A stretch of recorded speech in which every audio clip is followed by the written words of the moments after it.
We got papers, we got matches, we got... Yo, what is good, everyone? Welcome to the UFC Qatar. Arman Tsarukyan versus Dan Hooker. Watch and bet along. It's Luke and Gaff. We back, baby. We fucking back. We were on site last week. We were on site MSG. We had the muted stream. Everyone's like, yo, no audio, bro. Yeah, we knew, motherfucker. All right? We did what we did. For whatever reason, it was the most watched fucking live stream I've ever done. Don't ask me why, but either way, appreciate everyone who tuned in for that. You guys are the shit. If you want to follow us both on social media, please do so. I am Main Card Minute everywhere. Gaff is One More Round Fights everywhere except Twitter, where he is One More Round F8. If you want to be one of the cool kids, you got to become a member, all right? You want to get in on the giveaway, you want the koozie, you got to get in. It's 99 cents a month. I mean, it helps me out. I'd appreciate it, guys. Also, the Tapology League. Gaff, you won it last week. We didn't really get to give you your flowers. I don't have the graphic for last week, but you did win last week, so round of applause for Gaff right now. And round of applause to UFC 322 winner Cool Hand Puke last week. Second week in a row, by the way, no movement in the top 10 whatsoever, so we're kind of holding still up there. That'll be coming soon. It'll be coming. We do have the bet generator as well, guys. We did go 0 for 2 last week on the co-main and main, but it's still 14-91 lifetime, but still up 10.77 units, and I'm feeling one today. As long as we don't get Dan Hooker, I'm fucking feeling one today. All right? And what else we got to go over? Merch. If you guys want merch, maincardminute.com. $15 t-shirts, $5 koozies, $1 stickers. Real quick, because it looks like the fighters are already in the fucking cage, I'm taking Denzel Freeman money line as the first climb. That fast? First climb bet. Already took it like 30 minutes ago. He's already in the cage. I think his opponent, Bujlo or whatever, still has to walk out. But either way, it's coming quick. Guys, real quick, they're not coming till the main card. Well, one of them got moved to the prelims. But here's the bets for tonight. Obviously, that Spivak-Gaziv fight got canceled. It's now Gaziv versus Waldo Cortes-Acosta. I did really love that Sergey Spivak single, though. I was kind of hyped on that, so I'm pretty bummed to see that one go. Have this obnoxious 4-leg parlay that I hate now because, we only have 5 fights, and I have a 4-leg parlay in there. But you can see it. It's Almabayev moneyline, Ozdemir moneyline, over 2.5 in the co-main, and Tsarukyan moneyline. It's plus 260. And then the lone single now is Jack Hermanson, Miktabek Oralbai to not go the distance at How plus did 150. you get it at that? Bro, it's still at that, probably. Oh, okay, great. That's the easiest one I've seen. Right, dude? Gaff, I had zero intention to take that when I was doing my breakdown, and then I saw the odds and was like, whoa. I'll take that. Plus money to not go the distance with a fighter going down 15 pounds away and a fighter going up 15 pounds away. I'm definitely. And they're both finishers. New caveat, new thing I added, guys. We'll get caught up on the chat in a second. I see Dana Blanco gifted 5 memberships. Shout out Dana fucking Blanco. Let's go, boy. Bro, I added a new thing. Let's see if I did this right. Nope, I didn't do this right. Why didn't I do this right? Oh, because I only edited it there. Fuck, I'm an idiot. If I take the chat out, I'll just take the chat out for a second to show you what I did make. What I did make was, no, that's not right either. Here we go. There it is, guys. Look, added the little parlay leg on the side there. I know Gaff says Bon Film by sub. It's from last watch along. Ignore that. But, we got the parlay leg there now, so no one can be like, how'd you get so-and-so at plus money? So, well done. That's what we're doing there. I'll fix that, though, and move back over to here. Let me... I low-key think the Polish dude's going to win. Gaff, don't even tell me that. What do you have in this fight? The Polish dude? No, I got Freeman KO at plus 105. But I originally had it for Bujlo. And then upon further inspection, Freeman got it. Yeah. I did the old Tapology thing where you just look at their opponents' records, and Bujlo, all of his opponents were under 500. I was like, I'm going to take Freeman. I was supposed to take a parlay. I didn't realize this fight. Usually they do some bullshit before. 4 minutes of bullshit, and we got into a fight? Damn. I think because, top of my head, how many prelims we got? We have 1, 2, 3, 4, 5, 6, 7, 8 prelims in a 3-hour span. So we have 6 hours. Or sorry. What normally would fit 6 fights, we have to fit 8 fights in. So they're going to go quick until we start getting some finishes. I originally had it for Bujlo, first round KO. Damn. See what happens. What did I write on my sheet? I wrote exactly what all 3 bets that I took. Fight NKO over 1.5 and Freeman money line. Oh. I don't care what weight class it is at this point. If you're giving me a plus money over 1.5, I'm taking it. Like, even if it seems so unlikely. That being said, I don't think I took it in that Yakhyaev fight. I didn't. Oh, let's catch up on this chat a little bit. What a danger. Oh, by the way, I realized this during the prop quiz premiere yesterday, but YouTube finally got me. They've been slow rolling this, like changing the chat to the ats rather than the username, and they got me. So now everyone is an at. So if I don't recognize your name, please like be like, yo, by the way, it's fucking poop and shit, you know, like whatever your username is. Like obviously Lazy Bed, Melker, these are obvious, Danger Mouse. But some of them I'm like, who the fuck is this? And it's someone that's been here forever, you know? They were all talking about rugby earlier. John Ray in the house. Oh, shit, if it isn't boyfriend of the fucking year. Wake and bake. Oh, dude, I haven't smoked weed once today. Let's do that. Also, you want to call me an amateur, bro? Went to the dispensary for like, not the first time, but like one of the first, like, okay, couldn't get flour, was like, oh shit, I gotta actually go to the dispensary now, like to get weed. I'm looking online. I was like fucking a Karen at home, bro, coupon shopping. I'm like, look, I looked up every dispensary on Long Island and then just went to their sales and was like, who has like an ounce on the low right now? Found a place, $60 ounces. I went, fuck yeah. I'm getting that. It was on sale. It was normally a $90 ounce, on sale for $60. So I was like, fuck yeah, I'm getting 2 of those. Bro, go pick it up. Everything looks good. Everything's great. It's probably the worst weed I've ever seen. It smokes good. It tastes good. It's whatever. But it is like, I mean, it's like mids, bro. Right? Yo, but I'm like, I didn't even think dispensaries could sell mids like that. Like, I thought you had to sell me good shit. So like, I just see a good deal. I'm like, oh shit. All right, I'll get that. And yeah, to say the least, I'm very disappointed and probably going to need to grab way sooner than I intended at this point. But that's the game we're playing, huh? Yeah, I'm now like skeptical at any dispensary. Like, I got to fucking like see the bud before I buy it. Like, bro, I don't trust them What you anymore. got back there? I don't know. Yo, because it's like, it was like an indica 25% THC. I was like, yeah, all this sounds great. I'll buy that. And then, what is this you just gave? I have homegrown from this year. My homegrown it's not yet cured. I still got like 2 more weeks to cure it. But my homegrown smells and looks better than this shit. I'm not even kidding. So I'm like, damn, bro, I could have grown better shit than this. You learn for next time. Save yourself $80 or $90. I mean, there probably won't be a next time. It was like a rare scenario where I happened to be out of weed and couldn't get any for a minute. So I was like, I'm not gonna wait around. Let me just go to the dispensary like an adult. By the way, everyone in there was an adult, and I mean, oh yeah, they're always like 15 years older than me too. I was gonna say, bro, everyone in there had gray hair and was like an old man, and I was like, damn, bro, is this like this is the connect? This is where everyone's coming through. Like, this is where you go to hang out once you lose your plug. They're like, yeah, quit drinking. I'm just gonna go hit the dispensary again. Like, your plug grew up too, huh? Dude, dead ass though, that is always my worry. Not to get too into this, but I'm always worried with my guy that like, what day are you gonna realize you're too old for this shit and stop doing it completely? I hopefully never, but I'm always like, I don't know how you haven't like put this together yet, but I'm hoping I have that fucking Cheech and Chong weed dealer. That's what I'm saying. Like, who just does it their whole life? Their kids start to. He's got a fucking lizard. There's always smoke in the room. Fucking Jalen Turner over here. Let's rip this shit, Gaff. I'm ready. All right. Appreciate everyone for tuning in. Guys, if you haven't already, please like the stream. Let's see where we're at. 12 likes? What are we doing here? 12? Come on. We got 55 people watching. We get that up to 20 easily. Let's go. Smoke weed. Cheers. That's my bike off.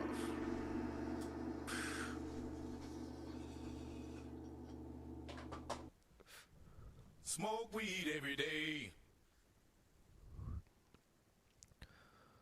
I will say that weed tastes good. Lazy said pushing 5.5K subs. Let's go. I did hit 5,400 yesterday, so let's go. Look at you. John Ray said, what? Gaff on time for an early card? Didn't have time to get baked yet, huh? Oh, I'm It's baked funny. already, babe. It's funny, John Ray, because I started the stream like 9:58 and Gaff still wasn't in it, and I was like, you know what? Gaff sent me the email of all of his bets at 2 a.m. There's a good chance he's not going to make this one on time today. But 30 seconds later, he popped up. So, Gaff, when did you do the ring CP units? I didn't do it. The B-sides weren't in the game, so Wait, Brian Norman Jr. not in the game.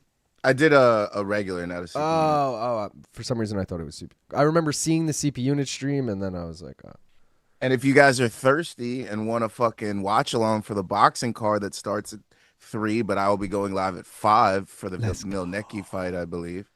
Go on down to One More Round Fights. Luke, pop my socials real quick. Oh, God. You're putting me on the spot here. Hold on. There we go. Don't forget to go to those socials right there at around 5 o'clock Eastern Standard Time. Today we'll be doing a main card watch along for the Ring 4 Benavidez versus Anthony Yarde boxing card. And yes, I got a parlay. So go check out One More Round Fights on Instagram, Instagram, YouTube, or X, and then you could see the parlay there. But it's a 4-legger, obviously. Milnecki, we can't bet on. We can't? Nah. That's Didn't fucked. see him on any books. Jake's boy. Yeah. Who you said you're taking Brian Norman Jr.? Of course, baby. See, like, I like him a lot, and I don't like Devin Haney, but I know it's a pick'em, or last I saw it was a pick'em. But, bro, if you're going to give me Devin Haney at plus money, like, I am definitely taking that. Yeah, it was minus, so I was like, you know what? I love Brian Norman Jr. I've been singing his praises for the longest time now. It's time for me to put my money where my mouth is. Last time I did it, it paid off nicely. Shout out to my dog, Terrence Crawford. Let's hope that Brian Norman Jr. can pay off again this time. Hell yeah. I had no idea who he was. We had him on MK probably 6 months ago or something, maybe a little longer. And The disrespect. Bro, but we did like a 15-minute interview with him, and I told BC and Luke, like, as soon as the show was done, I was like, yo, I really like Brian Norman Jr. Like, I went from like no idea who this guy is to a big fan. Like, he's a fucking savage, bro. But see, I've never actually seen him fight, which is why I just gotta trust in Haney here. Like a Haney decision is so high, and he's vicious. That's the thing. Like his whatever IQ or whatever you think that Devin Haney has, Brian Norman has that too. And he couples that with fucking power, viciousness, IQ. He takes it down, like he breaks shit down to even before where you're thinking it starts. It's hard to explain, but Brian Norman Jr. is a fucking problem. And yeah, Devin Haney could fucking come out and, you know, point fight him like he does everybody else, stay on the outside and do fucking Devin Haney long arm bullshit. But Brian Norman Jr., he has to survive a fight with Brian Norman Jr. for 12 fucking rounds, and that's a tough thing to do. True. I mean, you saw what happened to Ryan Garcia, so.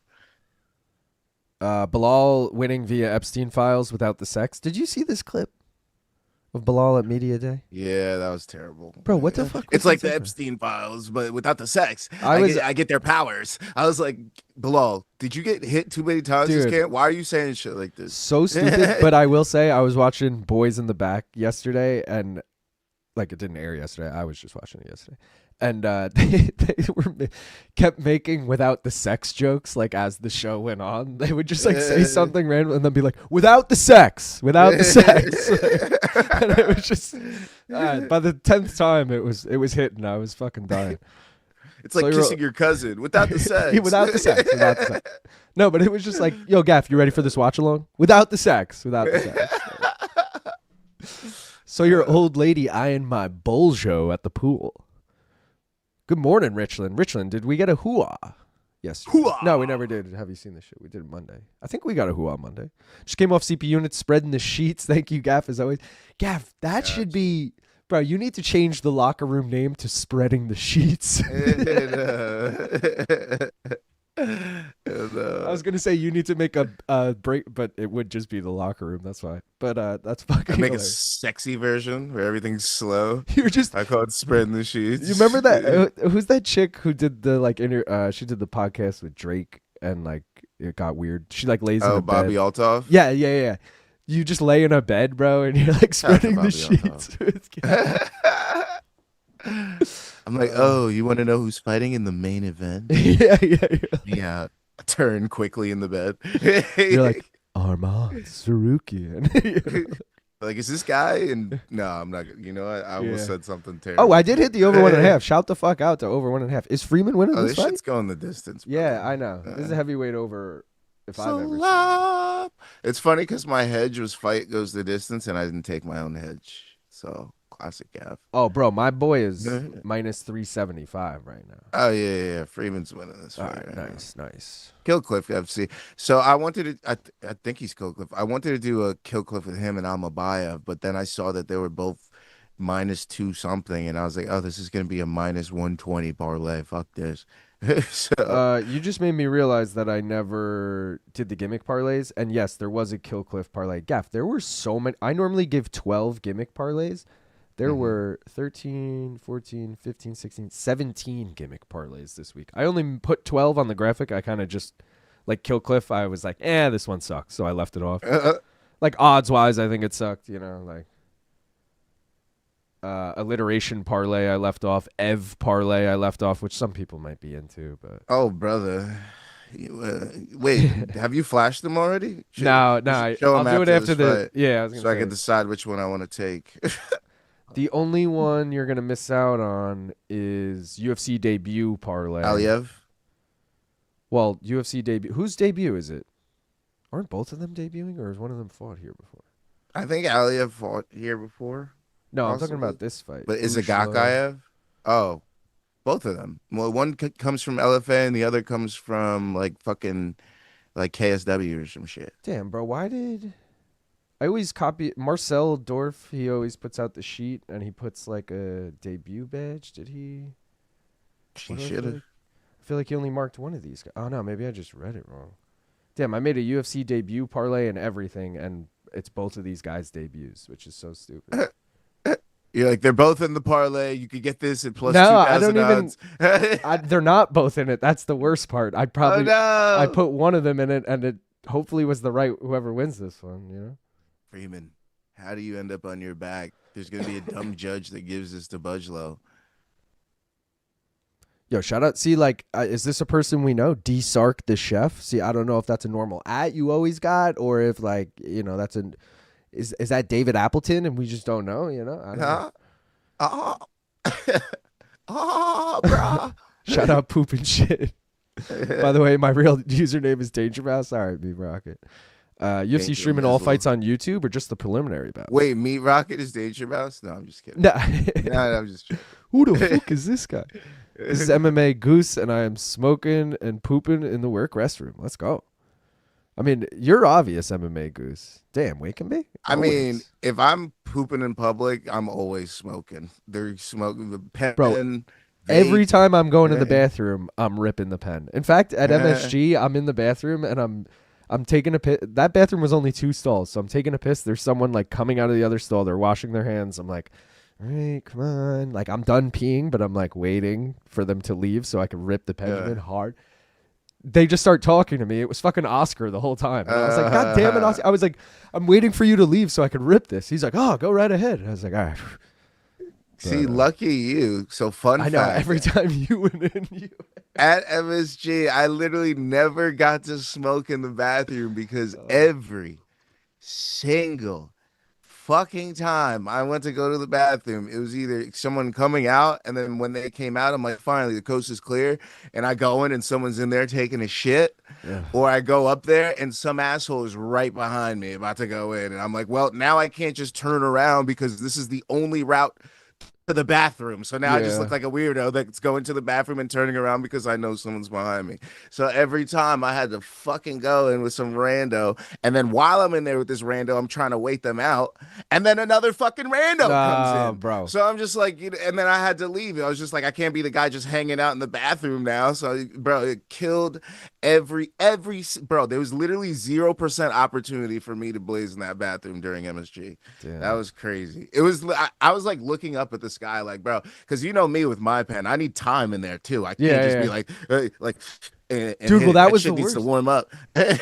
That was the worst. Is mine was getting clogged, and it took me one like 10-second as hard as I can pull to clear it, and then I would take a hit, and I was always worried between that someone was gonna walk it. Like, no, I didn't actually get a hit. I just cleared it. Like, I think I Just ripped getting it a head for. high.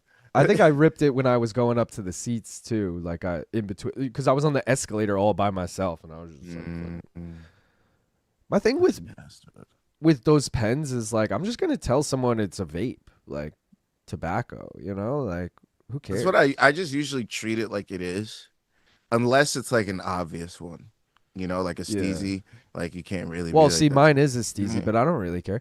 Also, like, well, if you have the big white lettering on it and it's black background, like it's kind of obvious. But if you have like a colored one, but like Long Island Railroad, like I'll stand on the platform at Penn with my train there like a minute before it leaves and take like 2-3 big rips right there and then like walk onto the train. Fuck yeah. Yeah, but like I've seen them be like, no smoking, no vaping down here. Like I've seen cops try and enforce it, but I definitely do that every train ride. Oh yeah, for sure.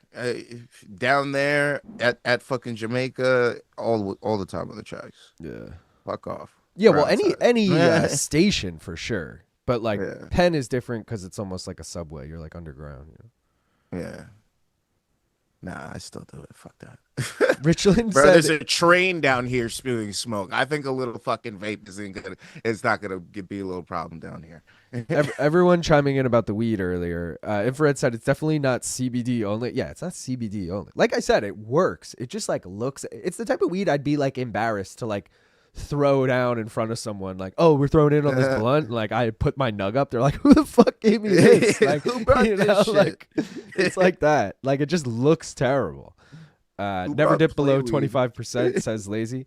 See, Lazy, I think anything 20 to 30 I'm cool with. Well, obviously, like, the more the merrier. But, like, I've definitely gotten some good-ass weed in the low 20s, so that doesn't deter me.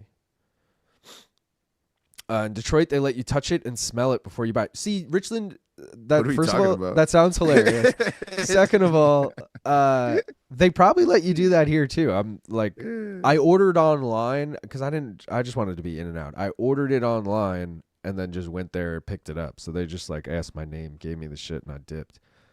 So I'm sure I could have, like it was vacuum sealed, but I'm sure I could have asked for a sample or something.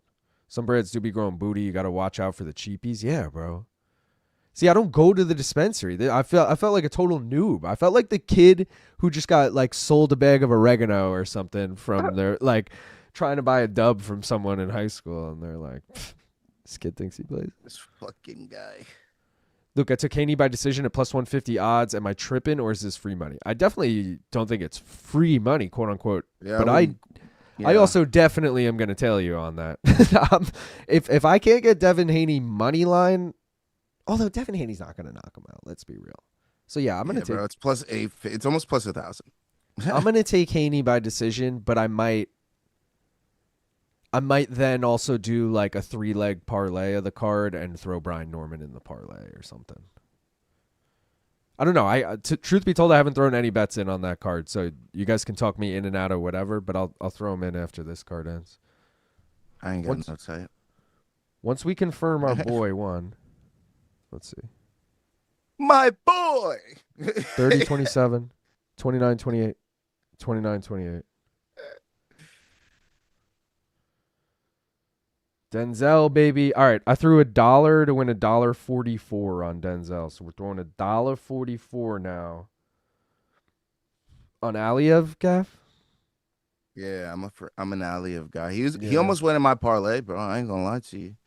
He almost went in the parlay, but I was like minus 320 to a new guy, a grappler against a submission artist. I can't fall in this trap like this. Yeah. I was like, I gotta avoid this pothole here. I'm jumping over. I'm throwing 144 to win 188 on Aliev. And because the over 1.5 hit, I need the over 2.5 now in a parlay. Let me fix this because this is going to piss me off. Let's figure this out. I wish FanDuel had an either or, man. Why don't they have that? Idiots. Yeah, either or bets are a lot of fun, but they're also like... Sometimes I think they limit your hedge, if that makes any sense. Like, no. Okay, like, sometimes I'm like, oh, like Topuria Almakhan, I think was one I was looking at. No, which one? Yeah. I wanted to take Almakhan KO or Topuria sub. And then I was like, but wait, I could just take an over in a parlay and like fight does not go the distance in a parlay. And like that would cover me way more bases and still get me roughly the same. You know what I mean? Like, Yeah.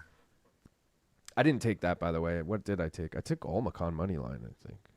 Yeah, I took Almakhan money line and over 2.5. That being said, it's probably a Topuria finish. You're a sicko. Why are you so sick? You really went against Topuria? Why? Why would you do that? I'm just gonna admit it, dude. I don't fuck with the Topurias. Nah, yeah. I wrote upset possibility alert. It's definitely. I mean, the guy knocked out 10 people, so Topuria's probably gonna want to wrestle him, which is why I give the edge to Topuria. But Almakhan, yeah, he's a live dog for sure. That's what I'm saying. That's my guy. Remember the Umar fight, bro? He looked good in that. Yeah. He's probably looked the best against Umar than like maybe Corey. Well, obviously Marab won, but I want to rock. I want to rock with Shaquem so bad, bro. That's so. All right, funny. wait. Let's see if this works. I want to rock with Shaquem so bad. His walkout's so hard right now. There it is. All right. Yes. I want to put a. You know what? I might have to put in a little Shaquem sub, a little Shaquem sub, real proper, bro. I might have to. You know what, bro? I'm all Rock in by on this, sub. dog. Yeah, I'm doing it. He does have Patty in the corner. Shaquem Rock, sub. You hear me? I'm doing it. That's my hedge. What are the It was odds? on the chart. Don't be mad. It was on the chart. Plus 500. It was on the chart as one of my hedges. I'm taking my hedges, bro. I'm taking my hedges. You can't be mad at me for that. We're all mad at you, bro. God damn it. I'm just trying to make everyone happy. Ugh. Everyone is saying that the prelims are on YouTube. Is that real? Probably. They're doing some weird shit in this transitional period. I can see it. I believe it. Do y'all hear Freeman in the cage? Dude is singing Poetan's walkout music or something. What did you think of the Arman headbutt? That guy's one stupid move away from getting cut. Yeah, it was pretty dumb. I always leave my door open for all willing ladies, but let me show you my lock of the card between the sheets. Ladies want to see a lock. Fun fact, this card features the most countries ever represented on a UFC card with 22. That's pretty cool. Oh, I didn't know Freeman was from New York either. Yo, so my real bet on this, which was on the sheet, don't worry. You know, I'm gonna stop saying that. That's like me saying fucking without the sex. But Gaff hanging out in the bathroom, but without the sex. The without the sex joke is good, dude. We gotta start doing that. Keep it running. My actual bet for this is Aliev takedown props. So I actually laddered his takedowns. I have 3 and 4. I could have took 2 at even money, but I ended up just taking 3 at plus 175 and 4 at plus 300. Okay. Did we? I didn't pull up Tapology. That's what I forgot. So if you see me getting excited for takedowns like a fucking little weirdo, that's why. Because like, who gets excited for takedowns? I mean, I love a good takedown prop. I'm cool with it. I like a Cormier style takedown, but I don't like takedowns in general. They're kind of, unless they're a slam, they're kind of just meh. I feel that. A nice trip though gets me going. Like a good fucking trip where you didn't even see it coming. Somebody drops down and scissors him down, and you're just like, holy fuck, that was a nice fucking trip. So yeah, if you get something like that, okay, but for the most part, takedowns do nothing for me. Lazy said this fight will be a question on prop quiz in 6 months. Yeah. And none of us will remember a damn thing about it. I'll be like, what color was Bruce Buffer's lapel? No, it'll be like when Shaquem Rock. No, who did Denzel Freeman beat in his UFC debut? And like everyone will be like, who the fuck is Denzel Freeman? You made that name up, Like, he just combined Denzel Washington and Morgan Freeman. He doesn't know what he's doing anymore. He's just making shit up. This guy said, Luke, has anyone told you look like the lead singer of Weezer? I feel like it's just the glasses. I feel like he has these glasses. I'll give you that. But otherwise, we're just white guys with glasses. Yo, Long Island, you guys ever made merch for Luke's Stay Frosty tag he uses on outros in his live chat? No, but I think he's like that's like his thing. He has like live chat merch, and I don't know if he ever made Stay Frosty, but either way, if he was ever gonna, I feel like it would be more of a not that he is like on top of his merch game at all, but he definitely had his own LT merch, so I feel like it would be more that. Connor didn't say he'd be in Abu Dhabi. I mean, Qatar. GC? Yeah. It's crazy. It is so funny when you think it's him. And Long Island will look at us crazy for not remembering this shit. DK as either or, why not just use that? Gaff loves FanDuel now. I don't know. No, I do a bet for the fight on each, and I just want to do something on the fight, and I can't do it. So I had to do Aliev decision, but Shaquem Sub. Oh, at first I was like, Shaquem Sub might be alive. For me, No. it comes down to as far as which app I'm using, just like what my bankroll is looking like in each app, because I want to refrain from depositing money as much as possible. So like if my DK is popping off and my FanDuel is a little lackluster, I'll just use DK all day. I feel like I always use FanDuel. Like FanDuel I probably use every day, but like when it comes to fight night, I use DraftKings for like every fight, I feel like. Ooh, Aliev going for the KO. Oh, he got dropped. Oh, They've slowed down a bit. Shamrock time, he's going to lose. They limit your head? Who dares? take him down, bro. I need my first takedown. Don't make this sweaty. Don't make me need all three in the last 2 rounds. Don't do that to me. Any plans to release Jose Young's merch? No. Freeman outstruck his opponent 42-23. Bong reps at 7 a.m. Fuck what they talking about. You're like, Jose, I need to do a photo shoot with you. I didn't quite Dude. capture your hair. Yeah, stop. In Speaking my of Jose, show. I made, not to pat myself on the back. Gaff, you've seen it actually. Oh yeah. I made an epic fucking promo for, well, no spoilers. I guess I just kind of spoiled it. But Yeah, I'm like, wait, what? What do you mean no spoilers? go watch You're the about to finale spoil if it. you haven't already of the bracket. And I'm going to have a dope trailer. I'm dropping it on Monday. Maybe I'll give a sneak peek of it at the end of this stream. To hype up the next matchup. That's all I'll say. This guy sounds like a marauder. He's like the fucking Carlos Pradas of prop quiz.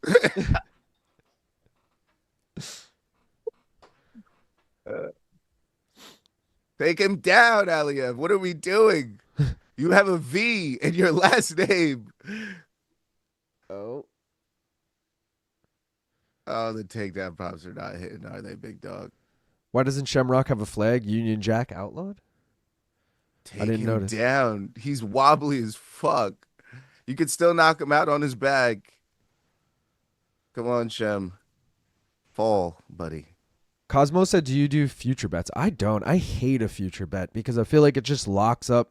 Like I just said, I don't like to like deposit money as much as possible. And if I'm going to now lock up like $10 here, $10 here, $5 here, like it's just like wasted money that I'm going to have to hope in 6 months to a year comes to fruition. Like, I don't know. It's just not really worth it. That will be a segment on One More Round Fights after the last UFC card and PFL cards of the year. So sometime after Christmas, maybe before, but sometime before New Year's, there will be a live stream that we do where we look at all futures for next year and we try to map out who we think will be champions by the end of 2026 based on their timelines.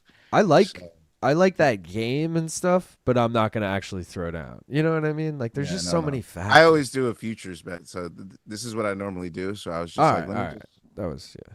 Yeah, my one this year would have been fucking red hot if Tatiana Suarez was a fucking strawweight champion, bro. It would be red hot right now, bro. It had Kayla, it had Tatiana, it had Val, it had Islam at welterweight, it had Ilya at light, bro. It was fucking cooking. Yo, bro. but this is what pisses me off. If you had like you had Islam at lightweight or something, and it's like, well, fuck, man. He didn't lose the belt. How was I supposed to know he was going to move up a year ago? You know, like.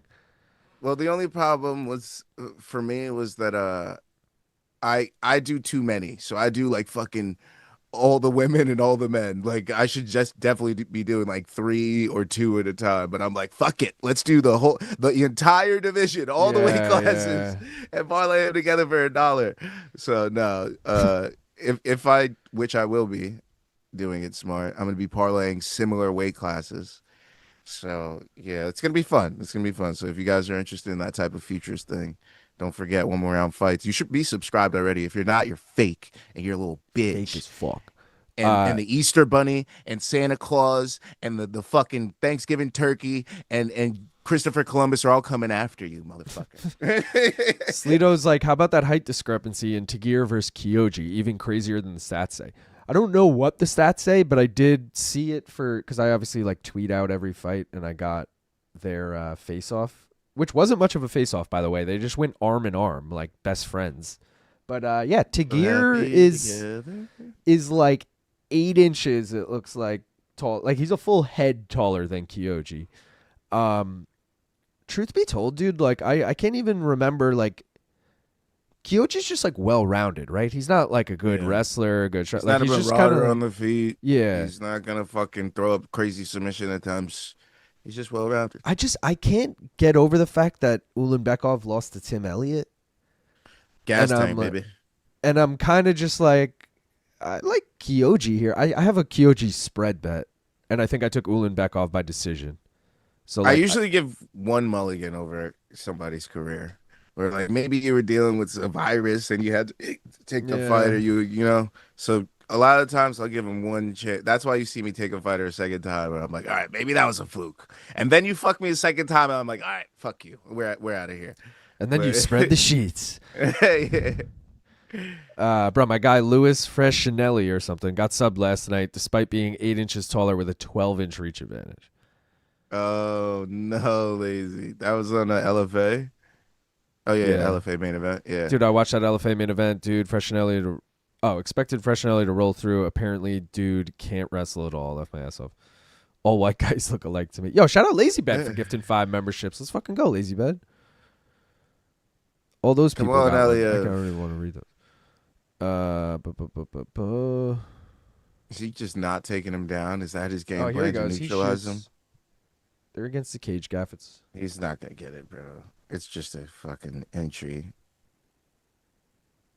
Good to have y'all back and audible. Thank you, Obstruct. Woo. Dude, the main card, this card, I was saying to Luke Thomas yesterday, and he agreed, actually. I don't think it was on air either.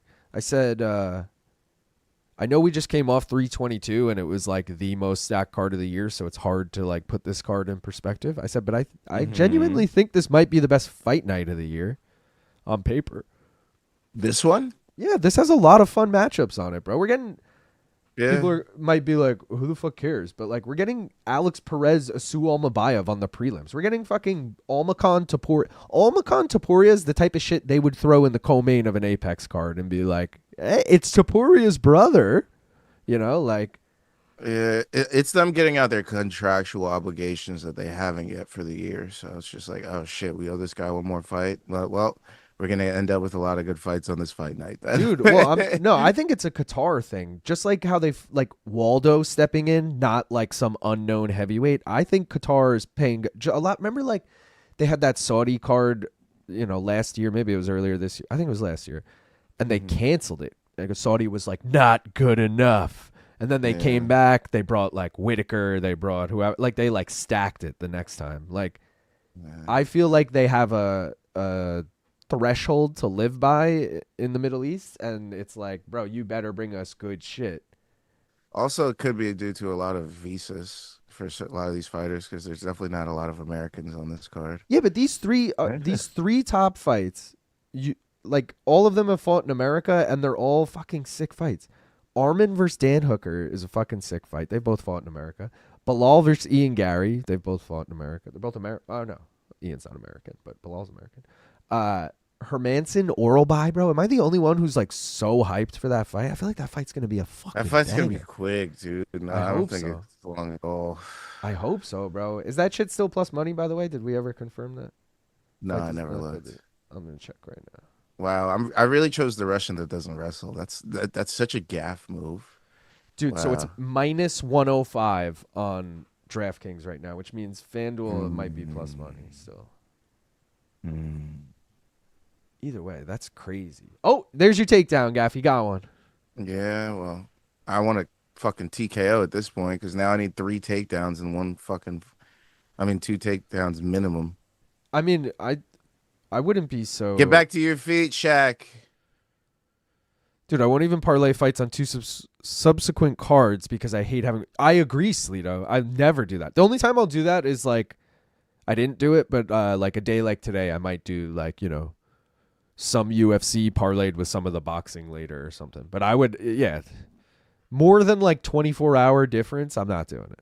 You could convince me that Shaquem Rock is like Shaq Majori's little brother or something.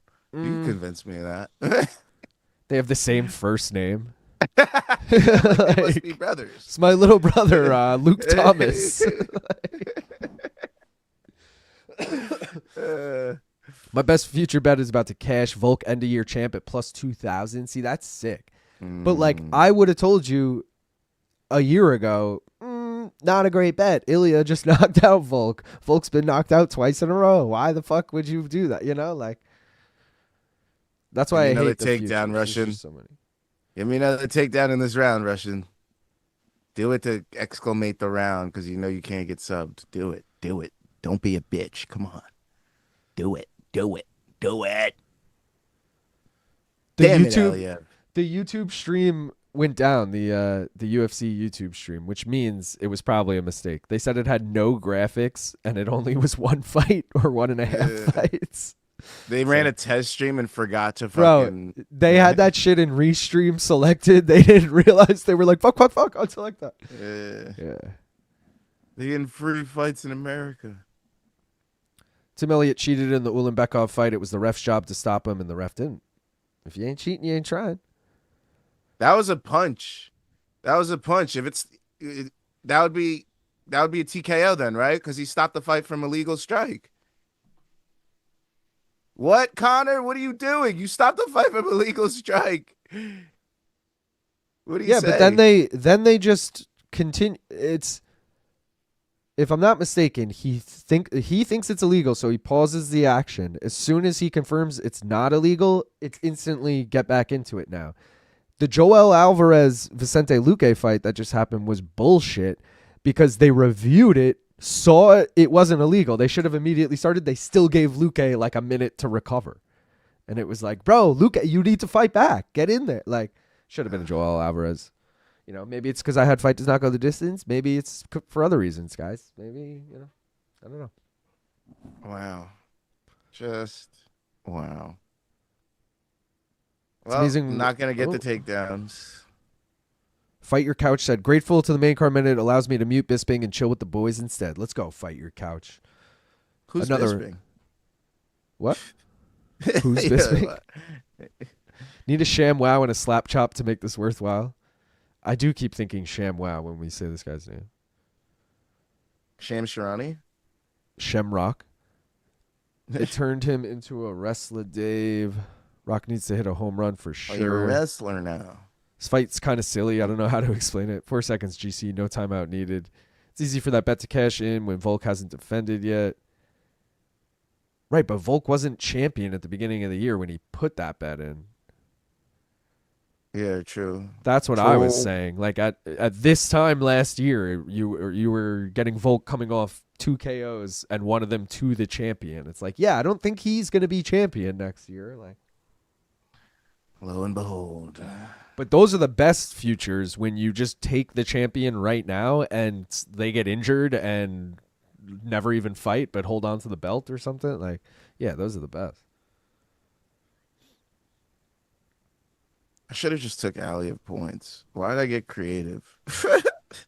But you know what? Instead of the points, let me take him by takedowns. I need this fight to go another minute and a half here to cash this first parlay. Kind of can't believe we're getting a Belal versus Garry co-main, even though I just realized it's only 3 rounds. It is kind of wild, dude. I thought that was the main, like 3 weeks ago or so when I was like thinking of this card. I was like, yeah, Belal Garry, and I couldn't even remember Tsarukyan and Hooker. I was like, yeah, there's another big fight on that card. We're Ref's at it again. They allow the ref reviews now. Oh, he called timeout again? Oh, brother. Just take the man down. He don't know the I rules. thought you were it feels Russian, like. man. I thought you were Russian. Khabib would be right hand of the disappointed punch. in you, brother. I heard Garry has Prates fighting for him tonight, and he's just going to watch from the corner. Anyone else pick Grad over Riley? Yes, Lito. Spread bet. I did take Grad with the spread.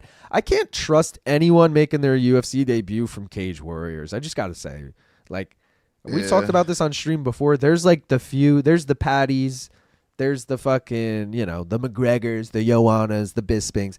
Majority of these Cage Warrior fighters in the last fucking 10 years have Why'd you sound like Trump when you said that? Because I'm getting passionate about it. Bro, your boy's in full mount right now. No. He got to take down what the fuck's happening. Right in front of his own coach, too. Oh, right back to the feet. Oh, Lordy. Maybe that makes him want to take him down twice because he just got taken down, right? No? Maybe? We're fucked, aren't we? Congrats on the W the other Friday, Gaff. Keep up the good work, boys. What was the W? Maybe. Pop quiz.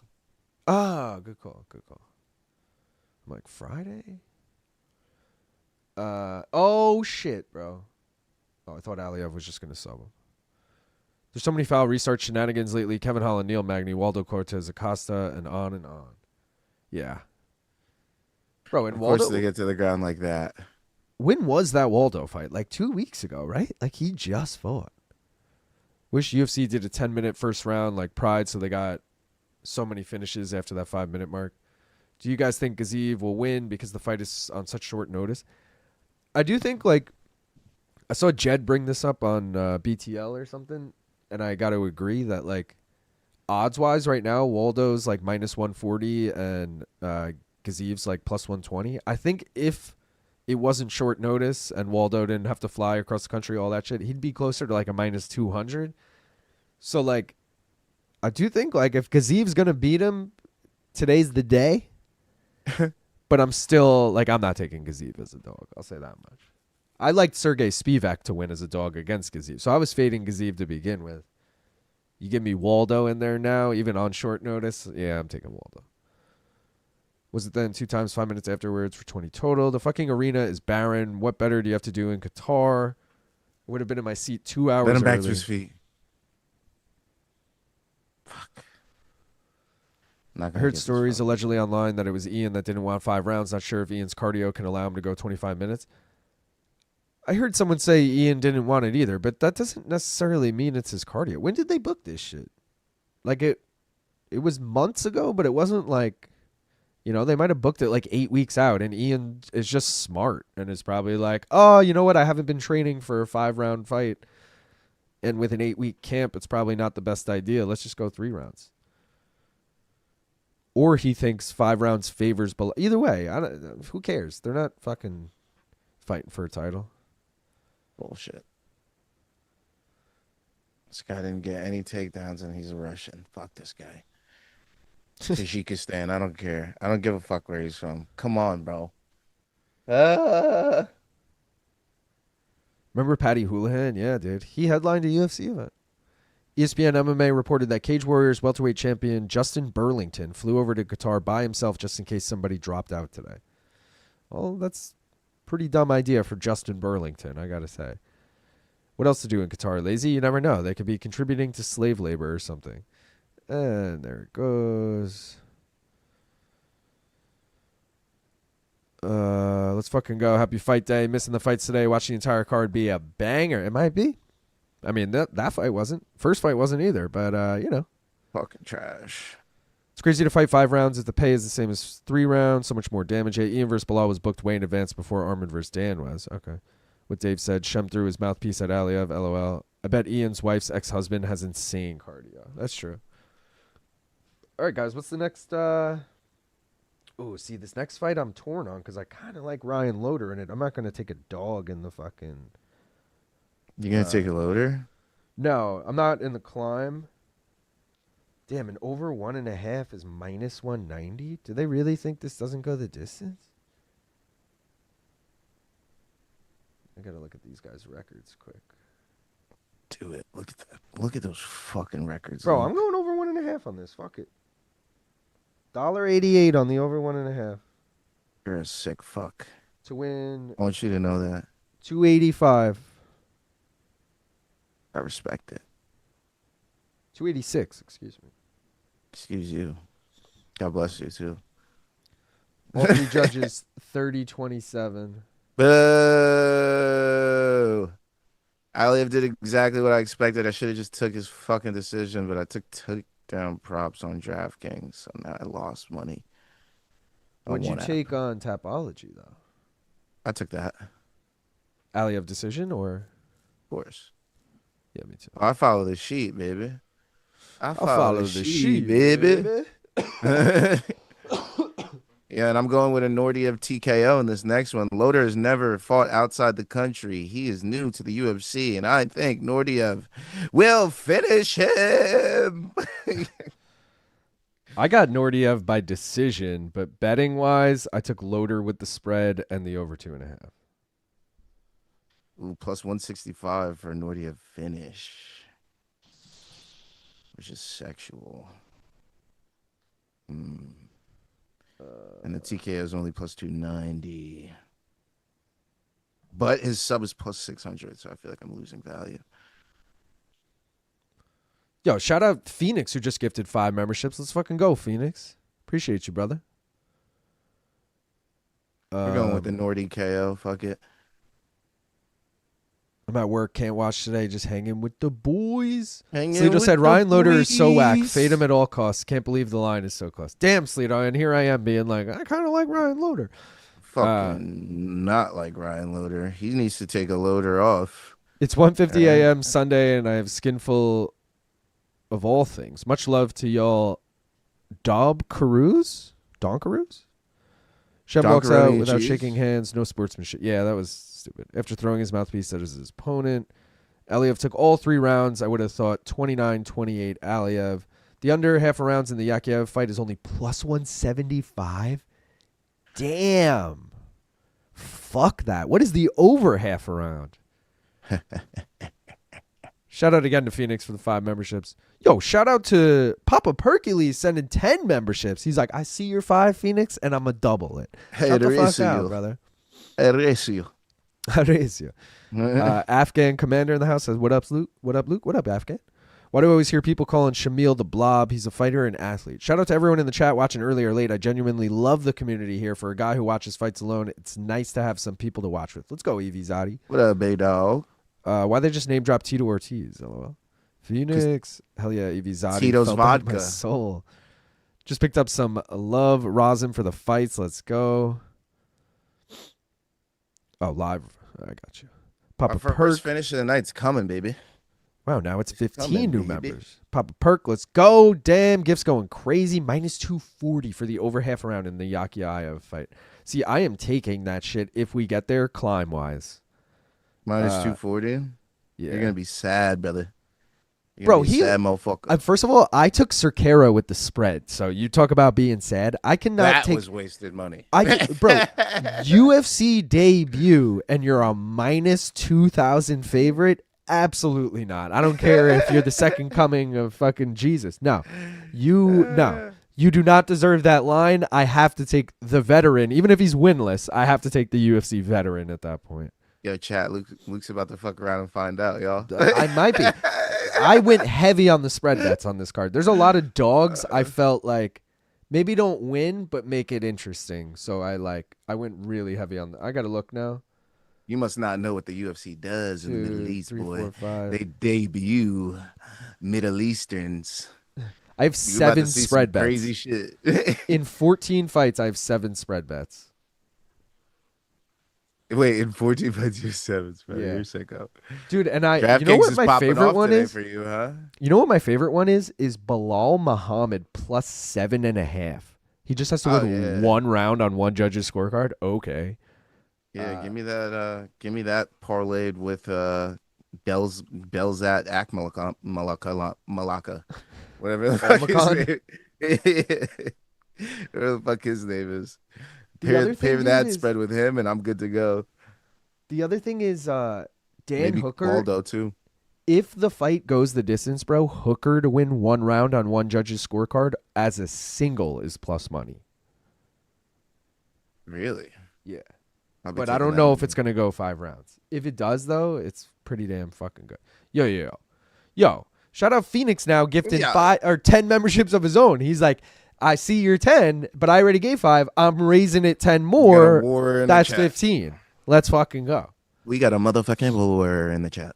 Now somebody Did you has eat to gift breakfast one. today? Yeah, I had a bacon, egg, and cheese. I fucked up. I knew we were gonna be here for hours. I got the coffee. I got the backup coffee in the Yeti. Come on, I'm ready to go. We didn't take a bong hit for the last fight, by the way. We got to take one right now. Yep. Ryan Loder. My name's Ryan. Oh, Kevster, Scotland. What a day of sport. UFC on till 10 p.m. Man City versus Newcastle at 5:30 p.m. Glasgow Celtic versus St. Mirren at 8 p.m. International rugby through to 9 p.m. Head out after UFC, then boxing later. Damn. What a day to be a Scot. Great Scot.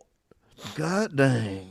Let's fucking go, Papa. Damn, is he okay? Kurt Loder is greater than Ryan Loder. Shout out Kurt Loder. MTV News, bro. You don't remember him? He was like, do you remember that MTV News? It would be like during a commercial break. It would be like a 2-3 minute segment.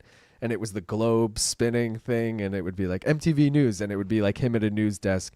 And he'd give you like a quick news story. Like so-and-so was in a car accident. Like a famous person or something. Like a serious thing. And then Did he kind of look like Kevin Bacon? Kinda. I mean, that's a Maybe. very big compliment to Kurt Loder, I feel like. But That's a compliment? Kevin Bacon? I mean, 7 degrees? I don't know. But yeah, like Kevin Bacon. he I also mean, might have he's been like a vicious, Kevin TRL. He might have been a TRL guy too, like not the host, but like someone involved. He definitely was like an MTV guy, and he was on that shit. I think of Kurt Loder every time I hear his name. Shout out again to Phoenix for the 10. I think we're up to 20 gifts so far, maybe 25, make it 30. Yo, Phoenix coming in again with 5 more. Let's fucking go. Oh, lordy, Lord. Did y'all see Gaff and Long Island Luke during the Thursday press conference last week? Oh, yeah, dude. So for anyone who didn't see, Gaff and we did this on purpose, by the way. When we went to the press conference, we were buzzed. We went to McSorley's with Oscar after MK. We had like 4 or 5 rounds there. We go to this press conference. Oscar's lit, by the way. Like he was drinking Mad Cuervo with Luke and Brian. Gaff and I were not, and then we just drank the beers. And Gaff and I were feeling buzzed. And Oscar, I can only imagine where Oscar was at. But Oscar anyways, was cooked. yeah. So we go into the press conference, and they're like, if we didn't bring any camera equipment, but if you wanted to be like camera equipment, you go kind of this back row. If you didn't have camera equipment, they basically gave you the first like 20 rows. We could have sat anywhere, and we purposely were like, yo, let's sit next to the microphone so that when they like film people on the mic, we're in the background. So there's a really funny picture of Diana Belbita posted on like her Instagram or something where it's her asking the question. You just see Gaff in the background like looking, but yeah. Oh, I tweeted at her. I was like, hey, that's me in the photo. Yeah, She tweeted back so at me. good. So good. But yeah, that was funny. We're going to hit the wall when we run out of new viewers soon. Hell yeah, Phoenix. Kevster, Scotland. Coverage here doesn't start for another. Oh, shit. Ryan Loder just died. Ryan Loder was just killed. Your Naurdiev KO cashes. What the fuck did I tell y'all, baby? Shit. All right. What the fuck did I tell y'all, baby? Man, Yo, that fuck killed with Gav. That killed the Fuck with climb. Gav. That killed the climb. I got to eat crow. I mean, Ryan Loder is not good. Yo, what did I say, Damn. guys? What did I say? His first time fighting out the U.S. Naurdiev is a finisher. You know what? Go ahead and go check out CP units. Go. I'm not even going to say it. Go ahead and check out CP units. What happened in CP units, by the way? I have the graphics. Oh, well, now that we have a second. I wouldn't tell CP units if I were y'all. Real quick, because we have time, let's throw up the gimmick parlays because we still haven't had a chance to do them, and I'm curious where we're even at with these. Damn, you got dropped with that. All right, guys. First of the gimmick parlays, the Abdul-Manap parlay. They all trained under Abdul-Manap Nurmagomedov. I don't even know how to say this guy's name. Izagakhmaev, Ulanbekov, and Gaziv. The Alex parlay, they don't spell it the same way, but they pronounce it the same way. Topuria and Perez. ATT parlay is Horiguchi and Tsarukyan. I kind of like that one. California parlay just died with Ryan Loder's soul there. England parlay died in the last fight with Shem. Georgia parlay, I like this one too. Topuria and Tsarukyan. Tsarukyan was born in Georgia, for those of you wondering. The Kazakhstan parlay, I do like this one too. Almakhan and Almabayev. Russia parlay, Yakhyaev, Izagakhmaev, whatever the fuck. Ulanbekov, Gaziv, and Arman Tsarukyan. He also grew up in Russia. Team Alpha Male parlay just died with Ryan Loder. UFC debut parlay. So I mentioned I fucked this one up. It's dead anyway, but I did pick the right guy on the first fight, even though I fucked it up. But yeah, that one's dead. Undefeated parlay, dead with Bujlo. USA parlay, dead with Loder. Ryan Loder killed like 4 of these parlays here. So shout out to that, man. Gaff, on to yours. We got CP units in this bitch. Oh, all right, so Alex Perez by sub. Which was third round bullshit. Which I was immediately like, oh, we're not putting in a lot of money on CP units this week. See, that's really the only one that's like a real stretch here. The rest I could totally see happening. Yeah. Like Menafield by KO, sure. They're too light heavy. I'm not favoring Menafield to win that fight, but if he's going to win, it's probably a KO. Belal by decision is probably the most probable of all of these, even though I'm leaning Ian in that fight. Like, that seems doable. And Arman by KO might not sound the most plausible, but if he's like full mount, got Dan Hooker in a bad situation, ground and pound, I could see that. Okay. And then, Gaff, I love your regular parlay. I was looking at this earlier. You like that? I do like that because I'm also on Almabayev and I'm also on Tsarukyan, and I don't really have a dog in either of those other two, so I was cool with that. I didn't love your high risk. Yeah, high risk is high risk for a reason, buddy boy. I know. But one leg is through. That being said, it's got a real good chance. I like Almakhan. I like Horiguchi, even though he probably doesn't win, and I feel like Belal could definitely get an upset there. So, but that being said, if Topuria wins, I feel like you're actually smooth sailing for that. He will. The UFC, even if he gets his ass kicked, he's gonna get a decision win. Imagine, that'd be fucking wild. What's the most you ever won on a parlay? I won $1,200 on a $10 parlay and $250 on a $2 parlay before. Damn, Gaff's definitely won some big shit. CP units, baby. By the way, I updated my walkout list song now. It includes X by Exhibit. I'm searching for these extracts. Chur Infra. What's up, all? What up, Eli? Oh, dude, I just got color bars. Cool bells. Are you in color bars? I do not have color bars. I'm back. Wow, the odds on this are closer than I thought they'd be. Gaff's so drunk. Laughed my ass off. I was drunk? Gaff's sober, bruh. I mean, that's definitely not true, but I mean, soberish. Luke and Brian make fun of me for this too. To me, when I'm saying I'm sober, I'm not including marijuana. Like, that's just a given, all right? That sober is like I'm not drunk. Given that those are the only 2 drugs I do. Obviously, if you're like fucking doing oxys or something, I would say you're not sober. But for me personally, I say if I'm sober, that just means I'm not drunk. Happy and sober. Loder annoys the shit out of me. What up, Eli? Beep, beep, beep. MTV News. You heard it first. Buffer once again inventing new colors to put on a suit jacket. Sup, Eli? A la Joe Rogan. Let him live. Shout out again He's to an Phoenix icon. for gifting all the fucking memberships. Ryan is the Alexa Grasso versus Valentina Shevchenko middleweight Ultimate Fighter winner. Naurdiev looks like JDM and Brian Ortega combined into one person. Hello, Sleeto at work. Def watching these fights. Like a 50-year-old bacon. Main card minute is at 20 new members. It's dark hair, over 20, like 35. Naurdiev looks like Fazeev, low-key. Ooh, that's a good call. He does look like Fazeev. Yeah, I can see that. Phoenix killing the game, nowhere near the record. We need like 75 more for the record. I bet you end up with a lot of people staring at you when you're out with a drunk Oscar. LOL. You could say that. No, there was a lot of old, well, actually, you had a better view of the bar. You So could say that. know. He was he was a good time. Truth be told, we went to the one bar, got beers, food, and then went and took an Uber straight to the press conference. So we didn't need to really do that again. That was a fun time, but we didn't really like. Besides being at the bar, I guess we weren't really like out in public, if that makes sense. Yeah, lots of old people during the day. I want to get to that part of life where I'm just fucking old and I'm hitting bars at 1 p.m. Just chilling. Like it's like like it's not a tourist trap, but it's definitely like tourists go there. So it was all like, I just enjoy listening to what language people are speaking when they walk in. I'm like, another person who doesn't speak English. Like it's all just like people from out of town being like, let's go to McSorley's. McSource. MTV News. McSourcers. You guys were buzzed at the press conference? What? Yeah. Yeah, what the fuck? You think I'm going to that thing sober? But we were like just fans, you know what I mean? Like we sat with the media, but we didn't bring equipment and we didn't ask questions. We were just chilling. We didn't have a stream set for that day, so we afforded ourselves the day to get drunk and just enjoy it. Yeah.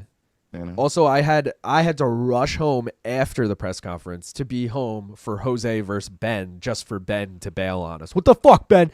So, yeah. No. Yo, Ben, I want your fucking ass. Oh, shit, really? I need to see that. You can't get it up. Oh, fuck, murdered. Why am I laughing? Deceased. Where the fuck am I able to stream free UFC Qatar? Anyone? Right here, brother. Unloaded, decimated. Did you hear it? Almakhan's gonna knock him shit. out. Insane KO. He literally put Loder face down, ass up. If you got to ask for stream in YouTube chat, not good. The planets and moons might have misaligned for CP units this week. Lazy, how the fuck are you a full 20 seconds ahead of my stream? I think the ad breaks are lagging me behind again. Fucking ESPN. Oh my god, that is so sad. Watching on Disney Plus, Lito. Imagine watching Disney Plus, seeing some dude get flatlined. You're like, wait, this is Disney Plus? No, but Lazy's smart, bro, because this is the workaround for any. This is like when I used to watch. This is like if something's on TNT or TBS, which like sometimes NBA and MLB are on. HBO Max? Never watch on the TNT or TBS app. Always watch on HBO Max. It's way better. Fucking the player's better, and that's what I mean. Closed captions don't get stuck up there like. So Lazy knows that ESPN Plus is shit, and he's like, okay, well I could watch on Hulu or I could watch on Disney, and he obviously realized Disney is the best of the three for platform wise. So it's smart. Yeah, I think I'm gonna do a Topuria takedown prop in this motherfucker. Let's see if they I'm gonna be riding this takedown prop. Bro, that's wild. Why would you do that? No, it's 3 at +1. So it's the same as that last fight. I'm staying away. But this fight, he's gonna get 17 takedowns. I'm just gonna be like, God damn it. Watch. We're like, wow, he's really wrestling him in this fight, huh? That's 4 takedowns in round 1. Dude, wait, their stream all went blue when I got color bars and shit. Turn the stream off. ESPN crashed again. What a shocker. Shouted out the King of Morocco. Oh, damn, the UFC is fucked. Did that guy curse? When was the last time we were really sober? He just fucked up his guaranteed bonus by asking for it the last second. Idiot. Mentioned the King of Morocco and the stream crashes. Technical difficulties. ESPN just giving up because it's the end of the deal. So pissed I'm missing these fights. Live bitch-ass boss called me in today. Appreciate you boys covering so I can at least listen. No. We're experimenting some technological differences. I don't know that movie. Sounds like a good day at work. I dropped a McSorley's reference last week in the JBR intro for Rafe. Let's go. Can you pull up the pic of Gaff sitting behind Belbita? Yeah, I could. I wish. Belbita's just, yep. She's as solid as in person as she looks in on TV. That's all I'll say. Do I not have a fucking... I got to do it on a different computer. Let's do the bet, Jenny, first. I'll get that picture of you in a minute. I feel like we got too much to do and not enough time. Guys, you voted. You voted for C. How about that? That's a first on the first leg, at least. I don't know if we've ever gotten C on the first leg. So, let's see which fighter we're taking. Gaff, who are you hoping for? Give me Dan, bro. Give me the Hangman. Give me the fucking Hangman, bro. See, I don't want Dan because there's too many variables where, like, what if we get Dan sub? Then it's just such a waste. Like, at least Arman, I can talk myself into all 3 methods. But all right, You guys voted for C. The fighter we are taking is Arman Tsarukyan. I'm cool with it. I'm cool with it, gang. Saryuki gonna win? Hopefully. Sorry, ukuleles. He's either going to win or be the Tom Aspinall. I know it ended in a no contest, but like Tom Aspinall was about to blow my big parlay where I thought it was a guarantee last pick in it vibe, and I could see Arman doing the same thing where my parlay is still alive, and I'm like, this is great. I just need Arman, and then Ilya's like, don't get punched. Take him down. Dominate, okay? You are a Topuria. I got nothing on this fight now that fucking Loder died. So I'm chilling here. Is he okay? Everybody keeps saying he's dead. No, he's dead, dude. What's your bet? Topuria decision, fight and decision. But Topuria decision, I think I got a plus 250. $250. 225 actually. Why does this keep bugging out? 214 actually. 280. God damn it, God. Stop actually. changing the number. What is it? 250? That's 240. 240. 240. Almakhan. I can't. After Maxim fucked me, every time I see that teal fucking flag, you guys can fuck off. Maxim fucked me so hard. Dude, stop talking about Maxim fucking you. I was about Maxim, you motherfucker, man. I can't trust you fucking Kazakhstan guys anymore. If you ain't fucking, what's his name? I almost said Hamzat Chimaev. Shavkat Rakhmanov, I do not fuck with your teal flag. All right. All right. If you ain't him, I don't give a fuck if you're from Tunisia or wherever the fuck. You got a teal Barbados. I don't give a fuck. If you got a teal flag, I don't fuck with you unless you're Shavkat Rakhmanov. You understand me? It is what it is. Somebody's gonna come out of the chat. Whoa! I'm from fucking Zimbabwe. What the fuck is that? Some shit like that. That was weird. Shout out McSorley's Rip BC live chat and Inside the Box. BC really lived up to his reputation and gave us a sweet Lithuanian exit on the podcast. LOL. Aww. Dave, that's so funny that you just referenced a Lithuanian exit because I'll just say it's funny that you just mentioned a Lithuanian exit. You'll know why in a week or so. I can't even make it through a fight without, and I'll just say that's a prop quiz thing. Basically, I one of the BC's categories is Lithuanian exit. That's my secret. And I'm like, dude, I haven't heard anyone mention that in so long. And I thought of it. I was like, dude, BC fucking Lithuanian exited out of prop quiz for 8 weeks while we did this whole tournament. Off topic. Anyone else watch that Houston versus Denver game? I was up at 4 a.m. smoking at the toilet, making the one guy in the lab with me feel uncomfortable with my excitement. Ooh. Are we talking football? Wait, what are we talking about? We talking basketball? I don't. Making him, Either way, I making didn't what see with it. your excitement? Yeah, I didn't see it. Holy shit, rare C pick. Vote C if you whip me, and let's hit the bet, Jenny. Ah, fuck! I've been dropping the ball in the tweets. Which UFC fighters could be horror movie characters? Dan the Hangman is up there, especially with the tats. El Kukoi, Tony Ferguson, that's got to be up there. The Reaper, Robert Whittaker. We're just going by nicknames, I assume, right? The Carolina Reaper. Who's that?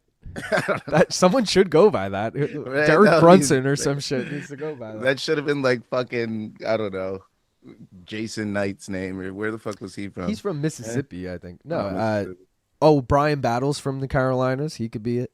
See, that would have been perfect for Brian Battle. The Carolina Reaper. That would have been so good. That is good. I think this is a super tough matchup for Topuria. I agree.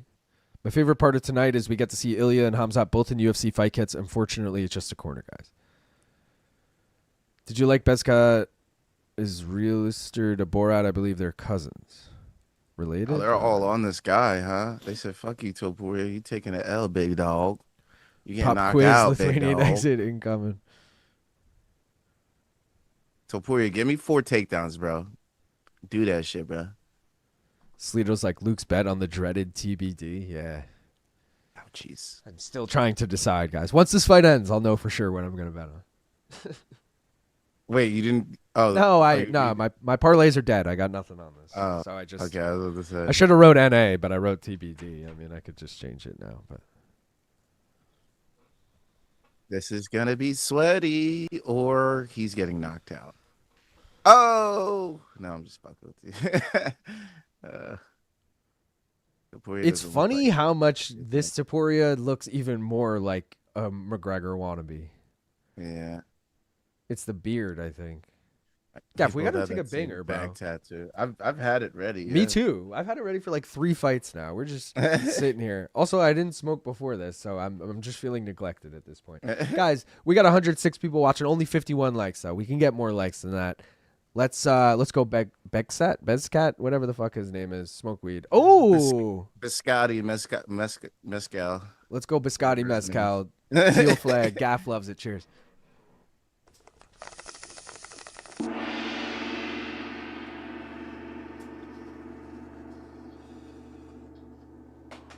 I couldn't take my eyes off the fight. Smoke weed every day. Take the man down. What are we doing? Oh, I never turned this on. I'm a fucking douchebag.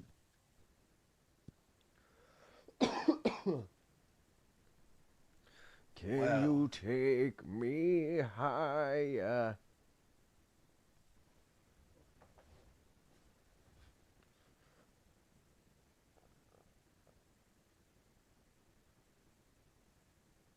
Thank you, Meat We're Rocket, for going for the liking kill this shit. shot too. Look at you. Go for that kill shot, killer.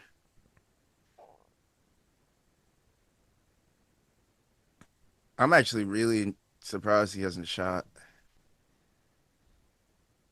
Especially the way his leg just fucking got fucking chopped out from under him, yeah. Ooh. Jim Norton was at the Paramount last night, and you know he does UFC Unfiltered with Matt Serra or whatever. Yeah. Serra was fucking at the show. Really? Yeah, and I saw they posted a photo together in the like members only lounge in the basement, and we always get into the members only lounge because we have like a friend who's a member, and I was like, fuck, man. Not that I want to go see Jim Norton, but I was like, if I was there, I could have easily met Serra. But yeah, That's tough. Get him on prop quiz. imagine. And be like, yo, you and Jim, I'd love to have you both on. Boom. I feel like Serra wouldn't know Elevation. shit. Who cares? That's the problem with not fighters. about him knowing. Everyone's like, oh, get fighters on. And like, I agree. It's a cool idea and I want to do it. But the reality is most of them probably don't know shit. And that's not a diss to them. I just think most of them don't even pay attention to the sport, you know? I don't think people know it. Yes, first takedown. I don't think them knowing anything is a big part of the game, to be honest. In my opinion, I think the whole part of the game is just having two people go up against each other. Just like, it doesn't matter if they obviously if the discrepancy in knowledge is very different, it's gonna suck. But I feel like if you get two people that don't know shit, it doesn't matter because either way you're learning during the show because you find out what the right answer is. You know what I mean? True. So I thought personally that the part of the show is just to gain knowledge regardless of who wins. No, I agree with you with that. But people get competitive and not everyone thinks like that. I feel like the competition was just like a nice side effect. You're like, fuck it, this could be a competition because I have Yeah. enough people that know a lot of shit, you know? But you Yeah, could but then always like do a pop once- quiz where two people don't know shit and it's just like about events they've been in too. You know what I mean? I've gotten a lot of requests, especially with this most recent episode. It was the longest episode ever. It was like almost an hour. To put a shot clock, and I've always hated the shot clock idea because, like, man, How long is it? 60? regardless of how long it is, Gaff, you know how many things I'm doing on the back end. Like to add now a shot clock that I have to start and restart every fucking question. Like that's just such a pain in the ass that I really don't want to do. Yeah. But what I think I'm gonna do is have a 10-second countdown, And when I feel like it's taking a while, I'll throw up the 10-second. That way I don't have to do it for every question, but I can have something at the ready where people can feel like, all right, I have to answer this. Topuria got 2 takedowns or just 1? He got 1, bro, but to be honest, it was more of like Bekzat like initiated it, and it was kind of a whizzer. It was a weird like It was a reversal. pull guard. Yeah, like I don't even really know. Like It definitely counts. I watched it. It definitely counts as a takedown, but I just wasn't sure if he got back up and he got a second one or something. no, I think that was it. Okay, yeah, we're good. We're Gucci. Gucci gang. I'm actually watching on ESPN because it's quicker than UFC.tv for me today. Really? Yeah. John Ray said we need this Topuria versus James Gallagher battle of the McGregor wannabes. Yeah, please no. I'd rather watch anything, honestly, else than that. David Chaudhry said could ask fighters about MMA rules and fouls. Wait, they don't even know that. Yeah, that would just look bad. All right, let's get at least 2 more takedowns, Topuria. Let's do this. Let's do this. That's 1 round. That's 1 round. People are saying close first round. It was close, and as someone who I had a bet on Almakhan, I don't anymore. I think Topuria won that round.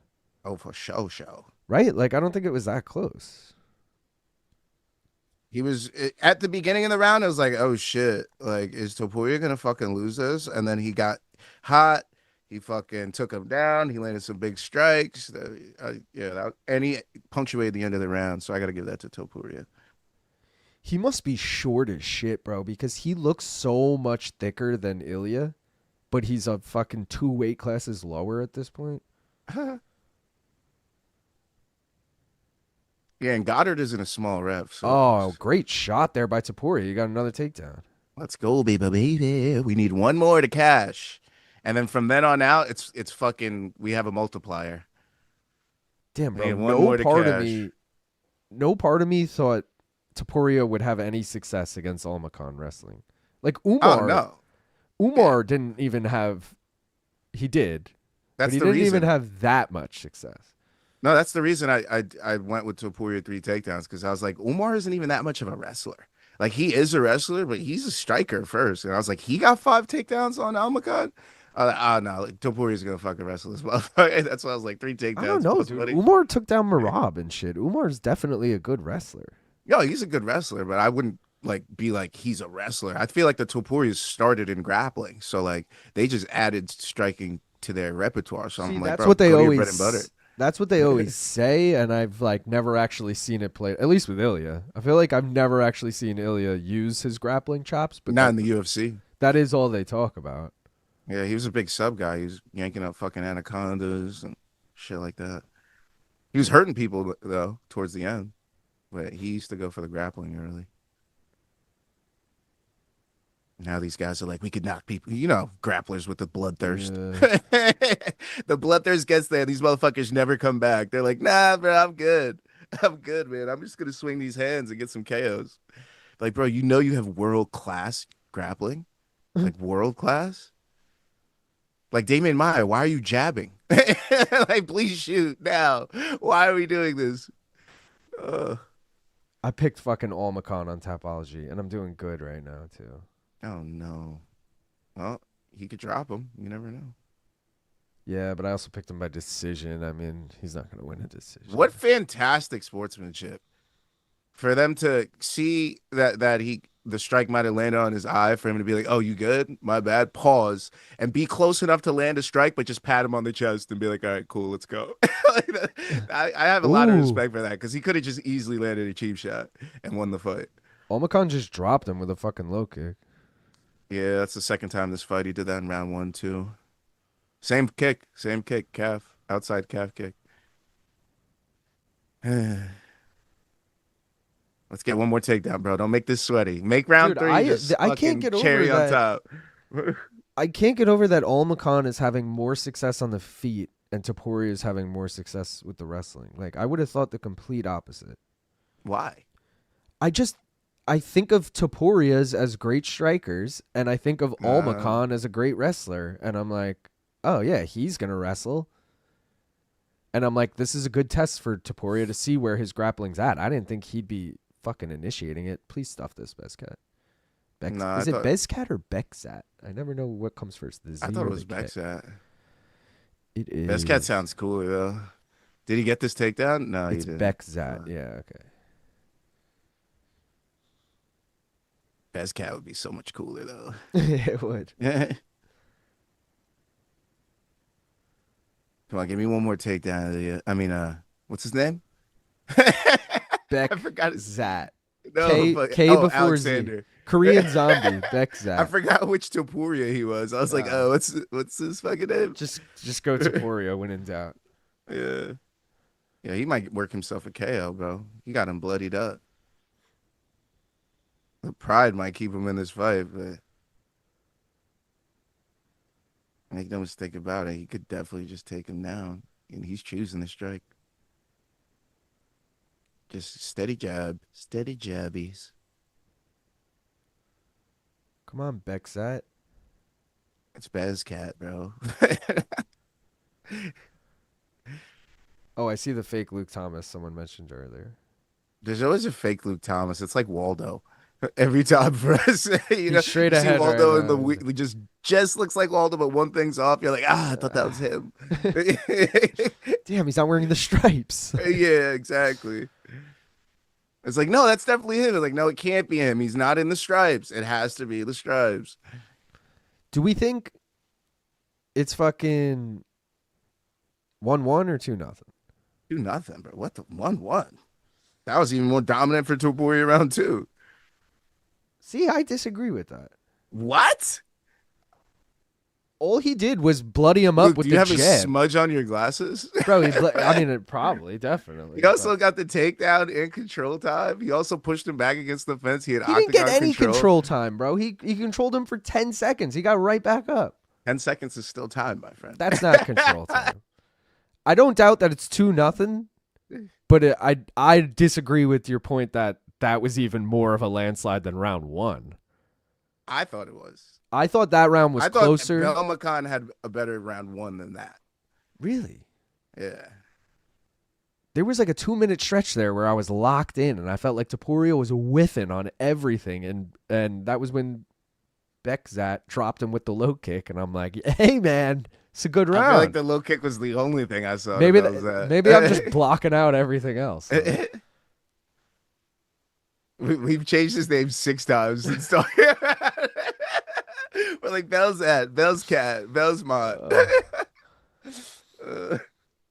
That's a bad sign. That's a bad sign for any fighter that we can't even remember his name during the fight.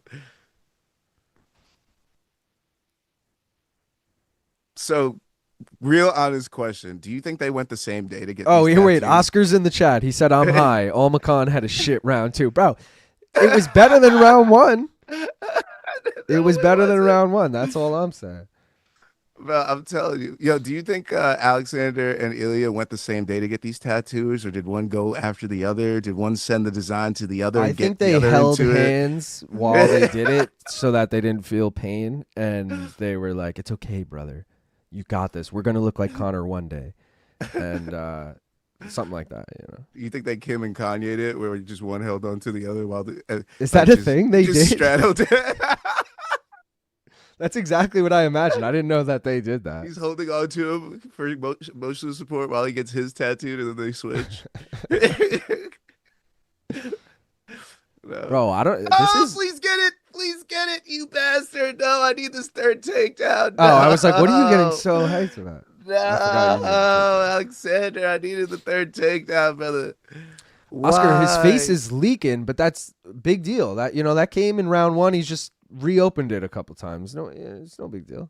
Yo, look, Bro. Cage Report had it 1919. Cage Report's fucking more high Just than we saying. are. I don't know who that is, but they had it 1919. I'm trusting them. Bronstetter had it 2018 for the record. Bronstetter knows what's going on. I know.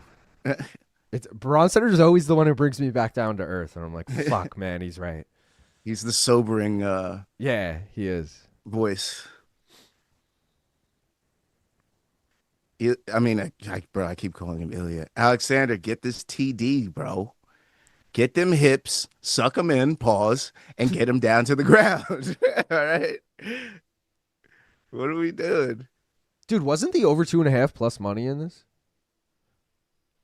I definitely had it in a parlay. Oh, shit. Topuria just dropped him. Oh. All right, Topuria's No, get a takedown before you finish him, so I at least get something. Damn, bro. If Ryan, Loder, and Naurdiev just win another 10 minutes, if that went over 2.5, I would have just cashed a plus 319 parlay of 2 over 2.5. But you know, yes, get this takedown. Did he get it? No, he didn't get it. Fuck. Oh, these takedown. This is the last one I take if he doesn't get this fucking takedown. Oh, Oscar's asking me if he's winning round 3 as well. I mean, Oscar, this is anybody's round. No, yeah. I was like, Luke, all right, no, on your glasses, brother. I'm not gonna die on this hill. I'm just saying. I thought round 2 was closer than round 1. That's the only argument I'm making. Not even that he won the round, just that it was closer than round 1. And I thought Topuria clearly won round 1. So, and Topuria is clearly winning round 3. Oh, but Almakhan with the takedown. What do we got here? Let's him right back up. Get it back. Gaff, was that enough control time? That was the equivalent of Topuria's control time in round 2, all right? That's it. A fucking mat return. He didn't even really get one there. Bro, that is a takedown. Get out of here. Yeah. I'm going to harp on that stat so hard next time Topuria fights. I'm going to be like, he was taken down in his last fight. Anybody can take him down, guys. One takedown in 60 seconds. Bro, look at the significant strikes, too. Almakhan outstriking him here. Please, give me a takedown. Just say it. Don't make the takedown props go away for the night. Long Island Sal Tomato, Luke. Oh, Gaff, he's got a single leg. He's got a deep single leg. Please. He's not going to get it. I don't think he is either. Dick. He's a fucking dickhead. Teased me. He fucking teased me. He did bro. Tease you. That was What a a tease. I got excited for you on that, and that was. I live in New York City, and this guy teased me worse I've ever been teased in my life. That's crazy. Wow. That's crazy, Alexander. Oh, look at Almakhan piecing him up right here. Shoot. Dude, that's 29. 29. Oh, Almakhan actually tagged him at the end. Oh, my God. You should have shot, bro. See, Topuria, 2 takedowns not enough, brother. What are we doing? What the fuck are we doing? Made me waste money. All right, is there any world that is a 29-28 for Topuria? Regardless of which round, is there any world that a judge gives that 29-28? I think so. Like sure, man. Unanimous 2 30-27s and a 29-28. Sure, man. I'm upset. 30-27 for the bearded man with the paramedic tattoo. Damn, why didn't I can't even read his name right. Bekzat do that from the beginning. Is he stupid? Right, Sleeto? This was winnable. One judge will score at 29-28 Topuria. All right. Imagine we get a splitty here. I'm just saying. Kazakhstan. Who's got the inside? I guess it's probably actually Topuria being from Georgia, right? Like, who's the hometown guy getting the cooking here? The Kazakh or the Georgian? He was born in Germany. The Kazakh should get the rub here. I'm just saying. All right, bro. He's blinded by the light. Revved up like a deuce in the middle of the night. Blinded. That always reminds me of Blow, that movie. Johnny Depp. That's literally Dakota's favorite movie. Is it? You know, they do the montage of the photos and that song's playing. And shit. Blinded by... She makes fun of me because I like Goodfellas. She's like, that's such an old movie. I'm like, Blow's not that much younger. Bro, Blow taught me that mota is weed in Spanish. And anytime I meet someone who doesn't speak English and they speak Spanish, I'm always like, mota. All right, wait. 30-27. 30-27. 29-28. I told you. No, I fucking told you. Out of here. Nobody. That judge is Kazakh. I fucking told you we were getting a 29-28 there. Did your spread cash? Everything I had was dead. And I had a 3.5. Oh, no, I had him money line, actually. I didn't even take him spread. Oh, 3.5 went to cash though, right? Whatever. Yeah, no. 7.5 would have cashed. That's it. Oh, 7. Speaking of, next fight is my real dumb bet where I took Cerqueira 7.5. You're a sicko. Yeah. I'm taking that round 1 KO absolute. Well, I also took Yakhyaev by KO, so I'm covered, I think, everywhere, as long as he doesn't sub. You know what? As long as it's not minus money, I'll take that. But it is minus money because I have both of them in a parlay. Is round 1 plus money? Because that's definitely what I'll take then. Dude, Sleeto said the under half a round is plus 175. I'm telling you, I'm taking that. I'm literally going to take that right now. That's like, crazy, no joke. bro. Like literally, I'm an over guy. I would take the over on that all day. I'm leaning with the plus odds, baby, and I really think he's gonna fucking finish him that quick. It's gonna be like, oh wow, that was 14 seconds. That was easy. Yeah. 29-28 Topuria. I think you make a pretty decent argument. Almakhan won the 120. first, but he definitely lost the last 2. Yep, the plus 3.5 cash. Shout out Manfred Men. I blame MMA Guru for this loss. Whenever I hear that song, I think he's saying revved up like a douche. Blinded by the light. Topuria got the W, dead like the last guy. It would have been way harder for the Allies to win the war without something in Russian. All right. Fuck. Finish is minus 1,000. I was just going to lean that way. Oh, man. What do you want your official bet to be, Gaff? Yo, low-key, I might not take anything on... Oh, it's going to be the under half, probably. Oh. That's the only thing I feel comfortable taking. Under half a round. And I can't do anything. He was the best guy around. He was the best around. Nothing's ever gonna bring me down. All right, we got to pull up. We're musical today. Oh, I could take the half a round on FanDuel for once. Holy shit. No fucking way. Really? Yeah, it's on FanDuel. It's under a half a round. They haven't set it a half a round, bro. Let's fucking go. Let's fucking go. I'm still trying to find that photo of you and Diana. Diana Belbita. Oh, TKO round 1's plus 110 here. I'm taking that too. Excuse you? Here we go. Excuse you? You're the best. Around.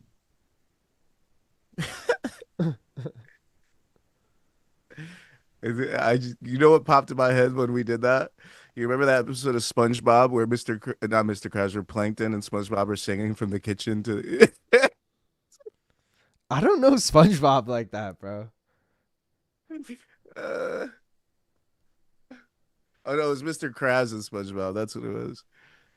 He's like, I want my fry cook back. The only singing I could think of on that show is Final Countdown.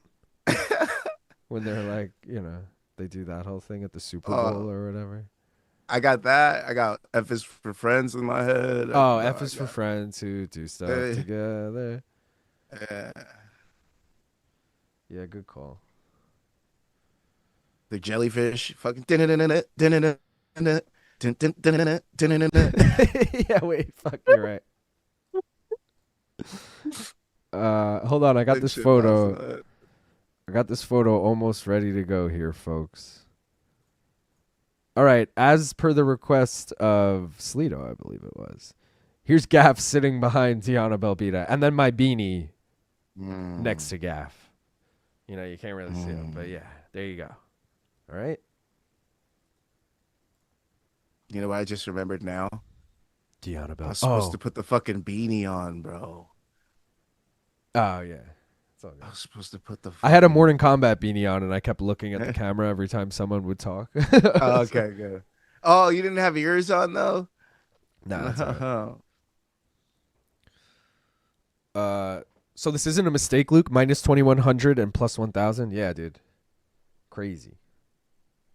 No, we're taking that under a half round. I know it's crazy. Oh, it's 1,100, actually. Let me update that. Oh, we're going to fucking do it, baby.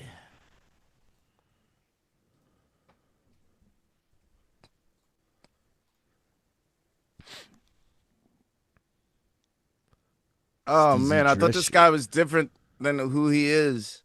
This isn't the guy that I thought he was. Fuck. This Someone is not said going under a Gaff half. looked thirsty.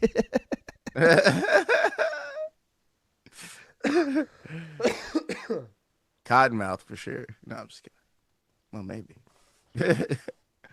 So wait, she's a media member now? Yeah, Blackbird. She works on Sportsnet, which is like the biggest. It's like ESPN in Canada, with Aaron Bronstetter. They're at every pay-per-view together. Because I remember seeing her with Aaron at 316, and then even moments before that, Gaff was like, Diana Belbita's behind us. I'm like, yeah, she's sitting next to Abron. She works with Abron, and then she like came up. She's a top 20 UFC fighter for sure. I also asked Abron when he was on Prop Quiz, his Hail Mary question was like, name Diana Belbita's last 2 wins or something. I like purposely asked him a Belbita question because I knew he was coworkers with her. He got it right, so he didn't look like an idiot. He probably studied that before he met her first day. that was already in his brain. So he just said, wait, who did you think it was? No, he knew who it was. He didn't know she was media.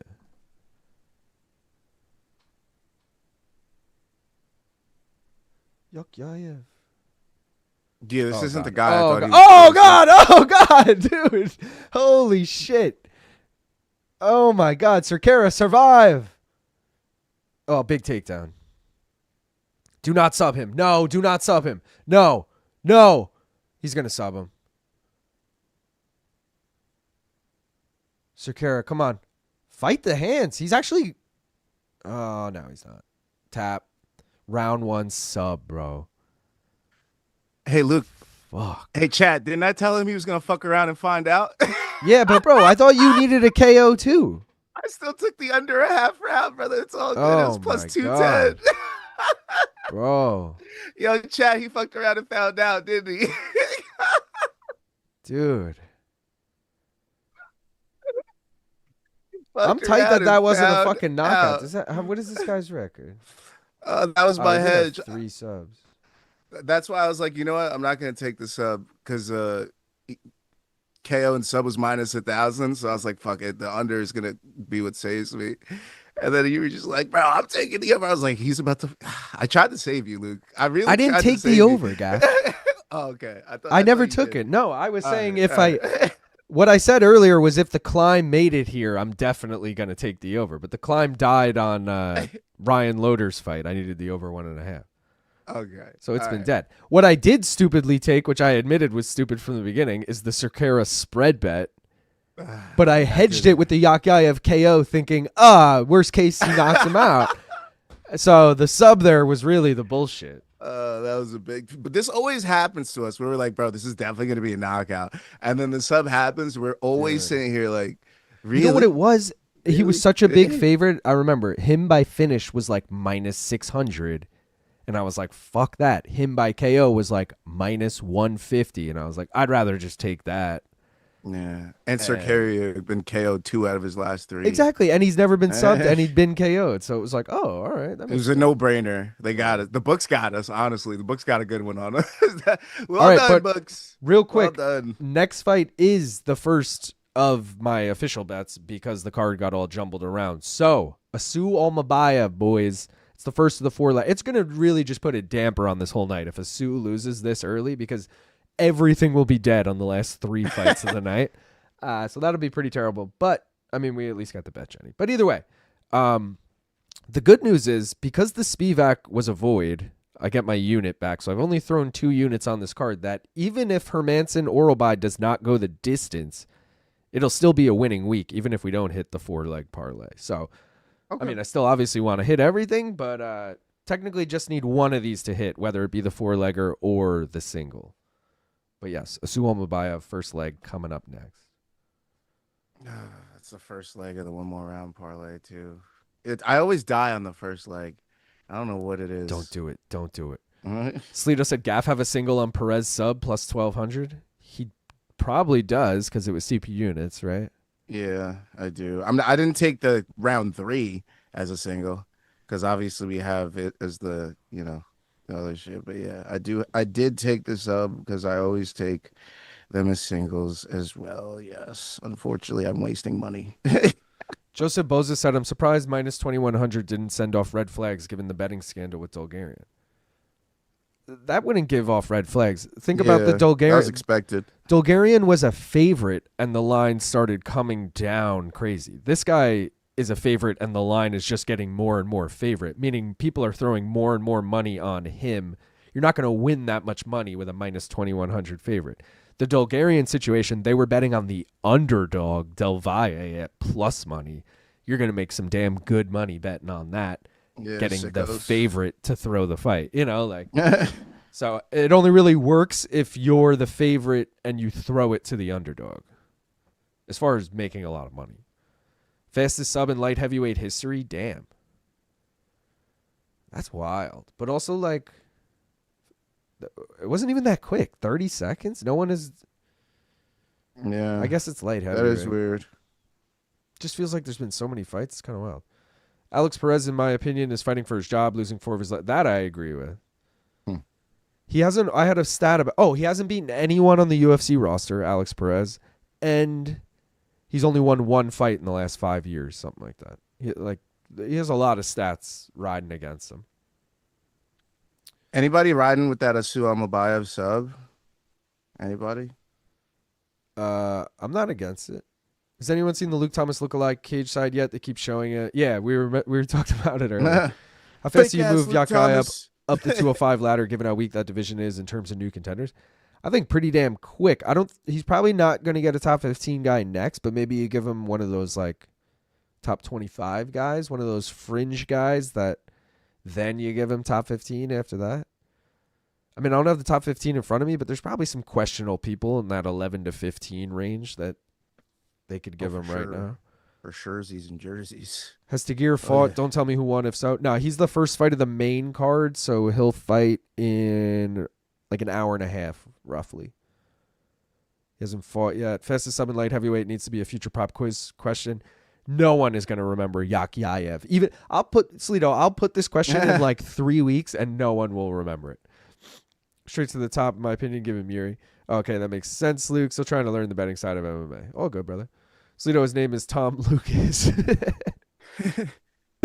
Gatillo World, we're such a huge favorite. Fight thrower could ask a fighter to win in a particular way, like sub, when he usually gets KO'd. That's true. But the line for the money line wouldn't grow. I'm pretty sure you could throw in $1 million on Yakhyaev KO, and only the Yakhyaev KO line would get wider. I don't think the Yakhyaev money line would get wider. That only comes from throwing money line bets on it. So I don't know if that necessarily works the way. You're right that a big favorite could just throw a fight in a certain way to win by you're right, but I don't think that was the case here, in other words. All right, boys, what's the lock of the week? Bad luck. I got to change my lights. You know what it is? Arman money line. The red lights are always... Well, let's go the Kazakh lights here. Gaff's favorite Kazakh teal. We'll get the... You motherfucker. Bro, we both need a Asu Almabayev. I mean, he's fucking Kazakh, all right? We need the... This is going to really seal my... I don't trust Kazakhs if he really fucks me also, right here. I gotta just say before this fight starts, let me actually pull up the rankings so I can see where he's at. But... if everyone remembers, little thing I like to call Morning Combat, prediction show, 2024, end of year. They said, who's your dark horse fighter? I think it was any division. It was literally, they're just who's your dark horse? Who's someone no one is talking about that's going to be on everyone's radar come the end of 2025? And I said, Asu motherfucking Almabayev. And off air, I'm pretty sure BC was who? It was literally, but it was literally he had one fight in the UFC. No one knew who this guy was. And I was like, bro, this motherfucker, I guarantee at flyweight, he's going to be getting a title shot real soon. He had that fight against Manel Kopp. We all know it was a little fluky with the eye pokes and shit, But sure, he lost. If he beats Alex Perez right now, who I can't get the rankings to load, but I'm pretty sure Alex Perez is top 10. This motherfucker's going to be top 10 to close 2025 if he gets the win tonight. So, just saying. He went from unranked nobody to top 10. I think that's a pretty damn good prediction. Even in a weak ass weight class. Well, my real thing was saying Merab's going to defend the title 3 times. You know, he's going for title defense number 4. I mean, it's been a good year for the channel. I was going to say, I don't even remember what my other predictions were just because I've been harping on those 2 for so long. It has been a good year. It's been a good. I feel like our predictions have been solid between me and you. Like when I'm not right, you're right, and when you're not right, I'm kind of right. You know, so it's been solid. Betting wise, it hasn't been a great year. I mean, I am up units, but I'm only up like 3 units. It's not for an entire year of betting to only be up 3 units. It's like, damn, bro. Like I'm basically broke even after all. Whereas last year I was 20 something units, so I feel like I was trying to like either match or beat that, and I'm nowhere near it. At this point, it's just the deficit's too high to overcome that, right? Like to get close to that. I mean, if I, go perfect for this tonight and the next 2 cards after it, maybe I could get up there. But because like a perfect night, you could gain like 7 units. Oh, okay. I mean, depending on what I bet on, if they were like juicy ass bets. That Nashville card, which capped off with like Derek Lewis as a dog in the main event, I got like 6 or 7 units.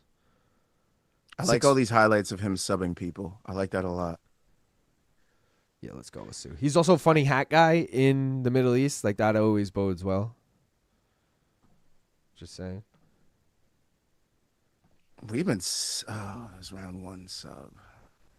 Yeah, the chart's been... I don't know if Richland's been over here just fucking swimming in money, but the chart's been spot on. So if he's been tailing the chart and didn't do Yakhyaev TKO and just did the under like I told him to on CP units... he'd be really nice right now. And if we get that Almabayev sub right now, holy ball sacks. What are the odds on that guy? Plus 250. No, sorry, plus 350. Cool.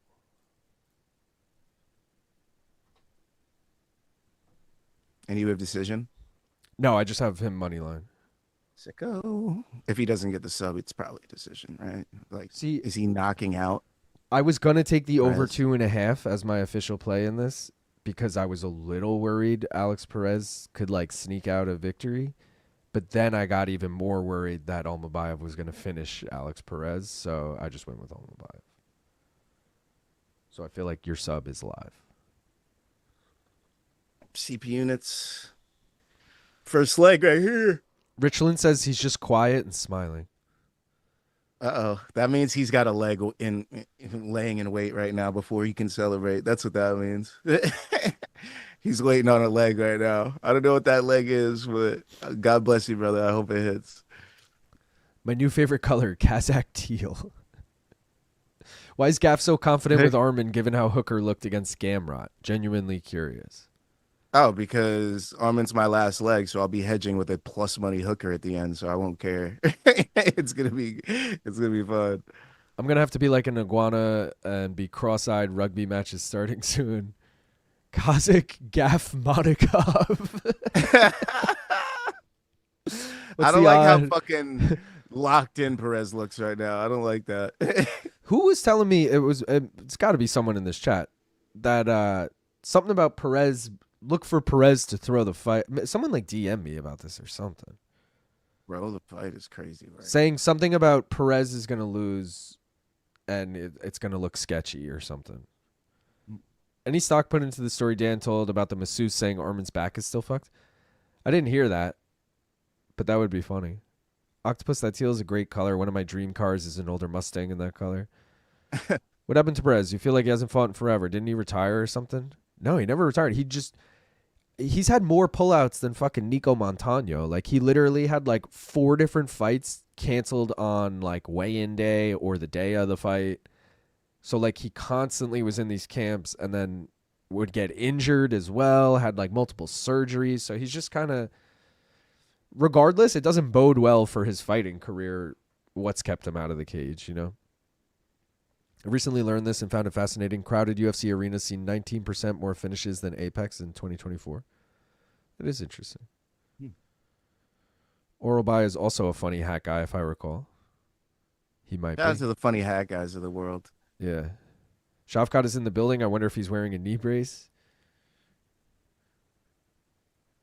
Holy ball sacks is what you preacher said when you was getting baptized. Bro, I'm gonna go crazy if fucking Alex Perez sub round 3 hits. I would literally go crazy, bro. Because that would be like, holy shit. Oh, because that's what fucking CP Unit said? Yeah. It better That would not be hit. fucking wild. I'm sorry, but it better not hit. We need funny hat guys for the win. If I had known who wore what hat, I would have done a funny hat guy parlay, but...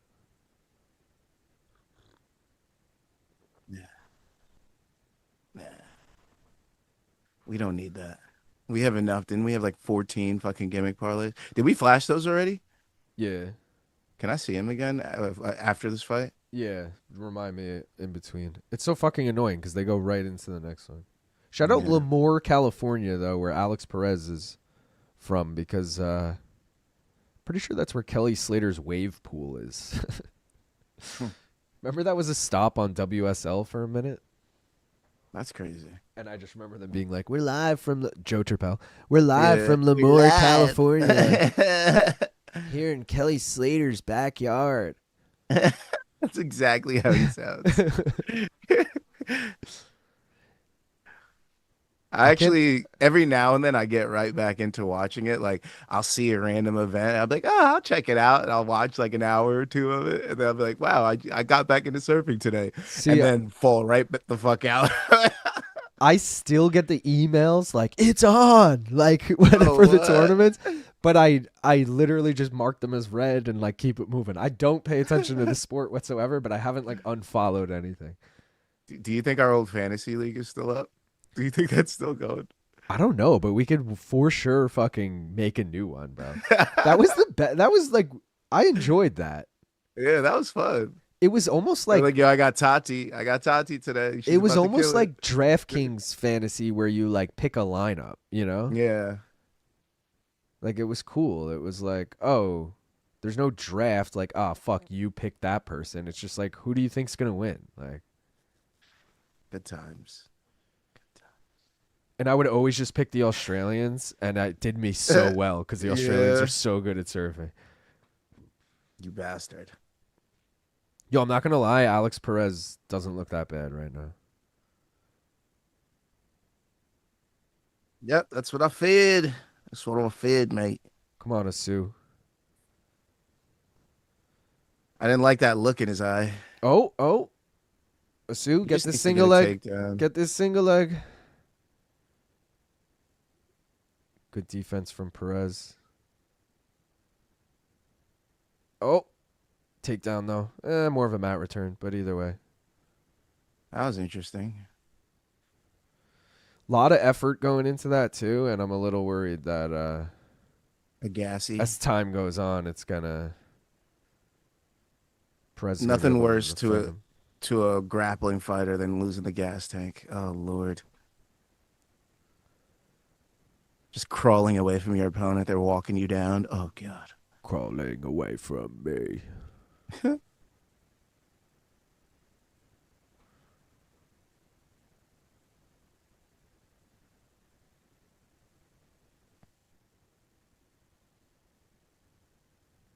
Let's get a takers. I have Hooker at plus 1100 by KO. I could see Dan landing a knee or Arman doing something stupid and getting DQ'd.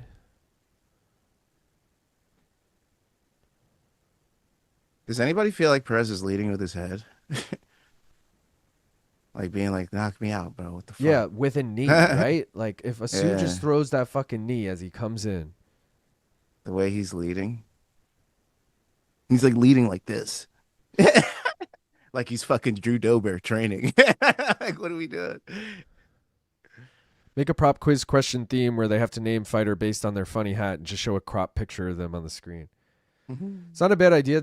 the thing I use though, I can't add a photo unless I like pay for it. I'm not paying for it. And if he does the white fuzzy hat, it could be between like 4 fighters, so that's a tough one. Yeah. Yeah, it's tricky.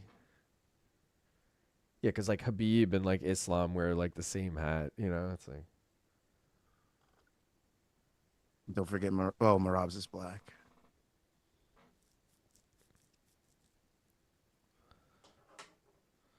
bro, those And low then if you did kicks. the wolf hat, it could be Shavkat, but it also could be Brendan Allen. So you're like, oh fuck. You know what I Yeah, mean? Brendan Allen's is way more like country boy though. Yeah. Like Shavkat, you can tell he killed that thing and skinned it himself.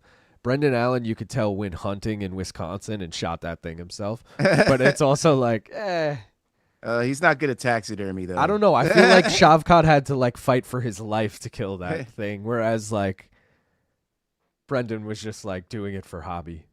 He was in a bunker. Yeah. He's like eating trail mix. Yeah. He was like, oh, there's a big buck over there. Yeah. Well, it looks like we're going back to UFC.tv because ESPN just froze. Ooh, nice uppercut from Asu. I'm glad you said Asu because as soon as you said I was like, oh god. No, but I will say, so Perez is spamming these fucking calf kicks, and he has multiple, I believe, leg kick TKOs. So I'd be worried. Oh, nice takedown from Asu there. He's not going to be able to do anything with it. Perez is doing a good job of, like, defending the position right now, but this is kind of a close round because Perez been very active, but not landing. But is Sue having more success? You know, it's like, yeah, a judge could fuck us in this fight. That's what I'm saying. It was a pretty close round. I'll lean as Sue, but I'd like to see Bronstetter. What do we think, chat?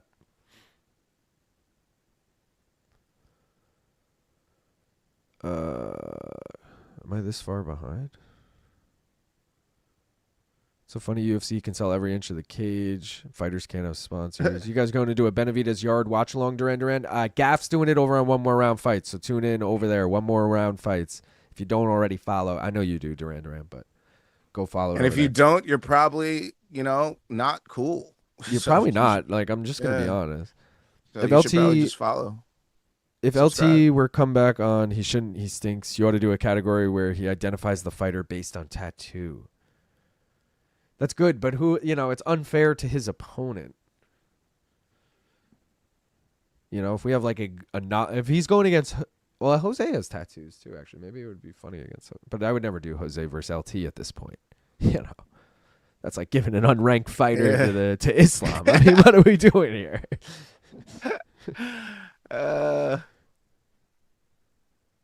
I will be releasing, by the way, after.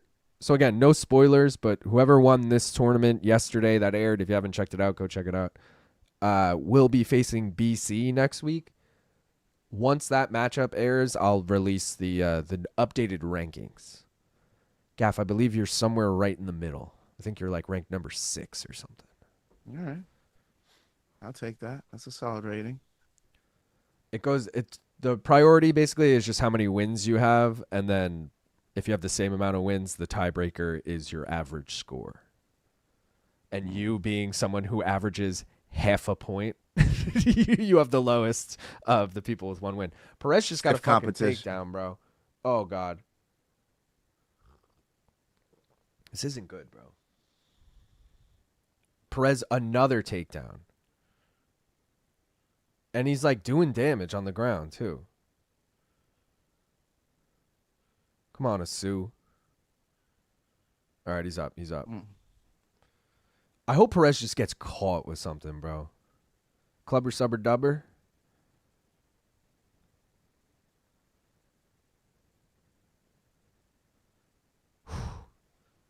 Like, Asu's coming out fucking opening up with these combinations.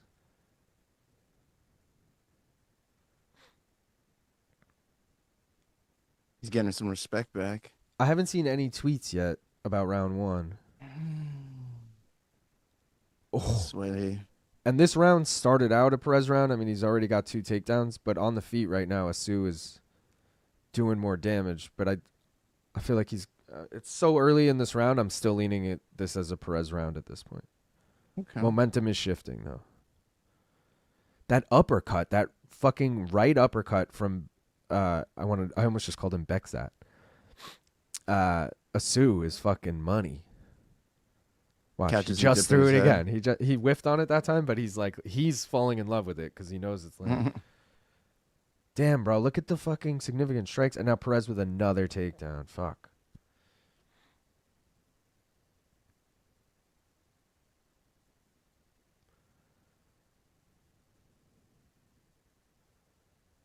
Using his game plan against him.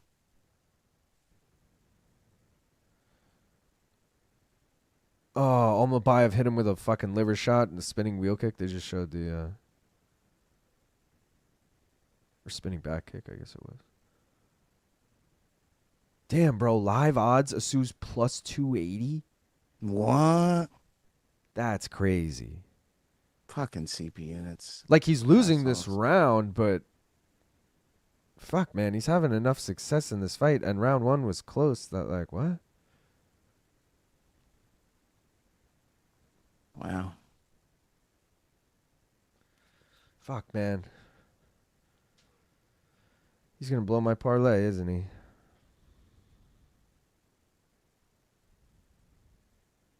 It's extra annoying too because they moved this fight off the main card. Like, it didn't even need to be in my breakdown.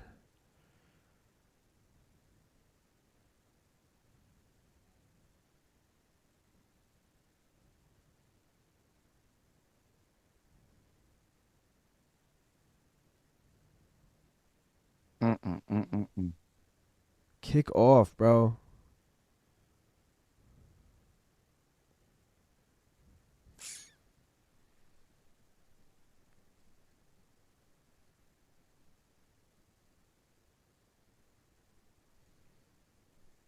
I knew not Back to to throw his you in my feet. shit. I knew not to throw you in my shit, Almabayev. But I did it anyways. Damn, Abron didn't tweet round one. Because he's about to write 2018 Perez when he finally does.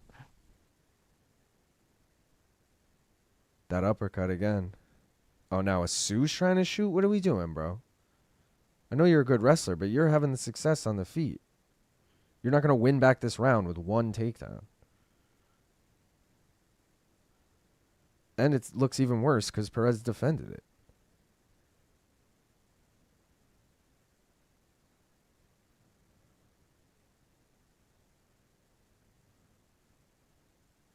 Land that uppercut again, dude. Let Perez get a single leg, though? What are you doing?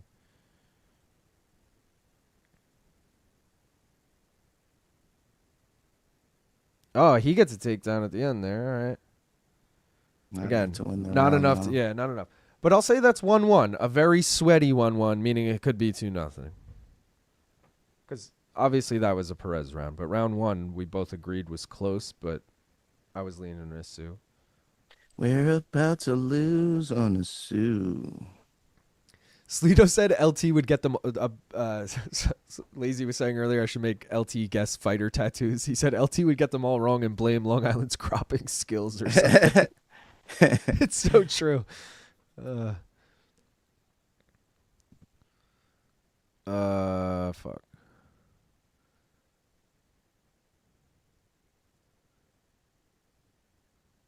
Sorry, guys, I'm skimming here. Oh, Joseph Boza had it 10-9 Asu. He's the only one. Meat Rocket had 1-0 Perez, but Meat Rocket trolls, so I don't know if that's for real. But also, it was a close round. Also, this LT is like when Islam fought Bobby Green. More like O'Malley versus Moutinho. You know Luke wouldn't go down.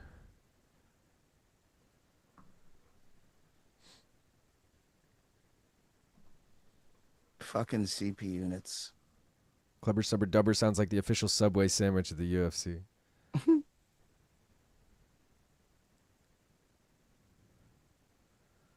Oh, Papa Percules saying salt and vinegar is the best flavor. Oh, guillotine! Guillotine! Asu! Come on. Let's go! go, Asu! By sub! Oh, Let's fucking go! God. Let's go! He pulled that shit out of his ass. Let's fucking go. Thank you. Let's go. Thank you, Papa. Let's I love you, fucking Asu. go. We were losing that fucking fight. Asu. Dude. We were losing that fucking fight, brother. I'd love to see the Oh, fucking my scorecards, knowing, like, yeah, now that we can unsweat that. Was it 28? Oh my God. Woo! Bro, Oh. oh my God. Oh my God. I can't even fucking talk. Dude, I'm That so was happy too. Because the whole fight, I'm going, God damn, I should have just taken over 2.5. Perez is looking a lot better. And lo and behold, over 2.5 would not have cashed. And Asu money line cashes, baby. Needed that sub, brother. Yo, CP Units was technically right with the sub round 3. Just saying. They just had the wrong fighter. Oh, I didn't even think of that. I didn't even think of that. And was it come from behind in CP Units too? I know it was the other way around, but. Or was it No, Perez? Perez was winning the whole fight, actually. I was going to say, that'd be even crazier. Bro. Fuck, man, that was sweaty. That was so sweaty. Let's Wow, go. That's 5 It's or funny 6 because I rounds was for us. thinking about putting live money on Asu, and I was like, don't throw any more money down this Asu Almabayev pit. I was like, stop Dude. it, Cap. Damn, how sad for Perez. Probably getting cut after winning 2 rounds. LOL. Hmm. I will, like, I know we all said he probably gets cut with a loss here, but, like, because of how good he looked early on, I almost feel like there's an argument they'd give him one more shot. He's also a former title challenger. Like, you got to factor those things in. I don't know if he's necessarily a fan favorite, but, you know. Damn, bro. That went from, like, such a disaster to the best shit ever. Yeah, thank you, Lord. I was starting to fucking curse this guy. I was like, goddamn, I was flyweights, literally gotta like, put money bro. on a flyweight. I was like, all my bets are dead bbefore the main card even started. Let's Like, take a victory ripper for that Dude. right now, bro. It deserves Yeah. it. Also, I want to deserves do a fucking in the moment rip. I want to do a bet, Jenny. I have my ripper ready though. We could do it in this look if we want. Let's You do it. guys voted for C again. Gaff, we'll take this rip and then we'll do whatever. Cheers, everybody. Like the stream. Appreciate y'all. Let's fucking go. Asu Almabayev. 127 people watching. 77 likes. Let's get to 100. Damn, We Laura. could do it before the main event. Let's fucking go. Cheers. That green fit they had Laura in was.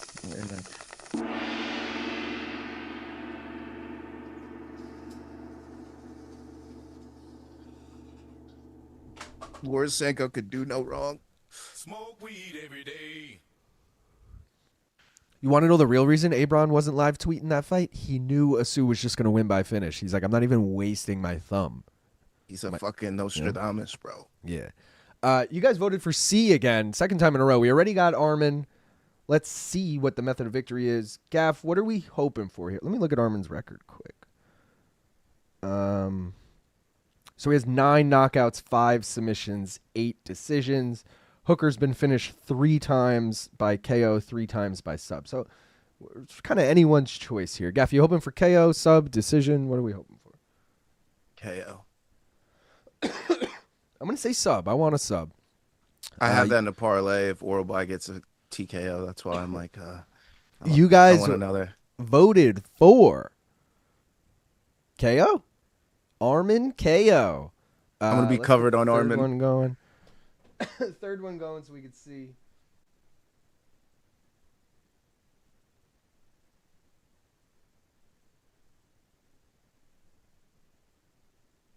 Because I think I'm taking Arman decision as a single.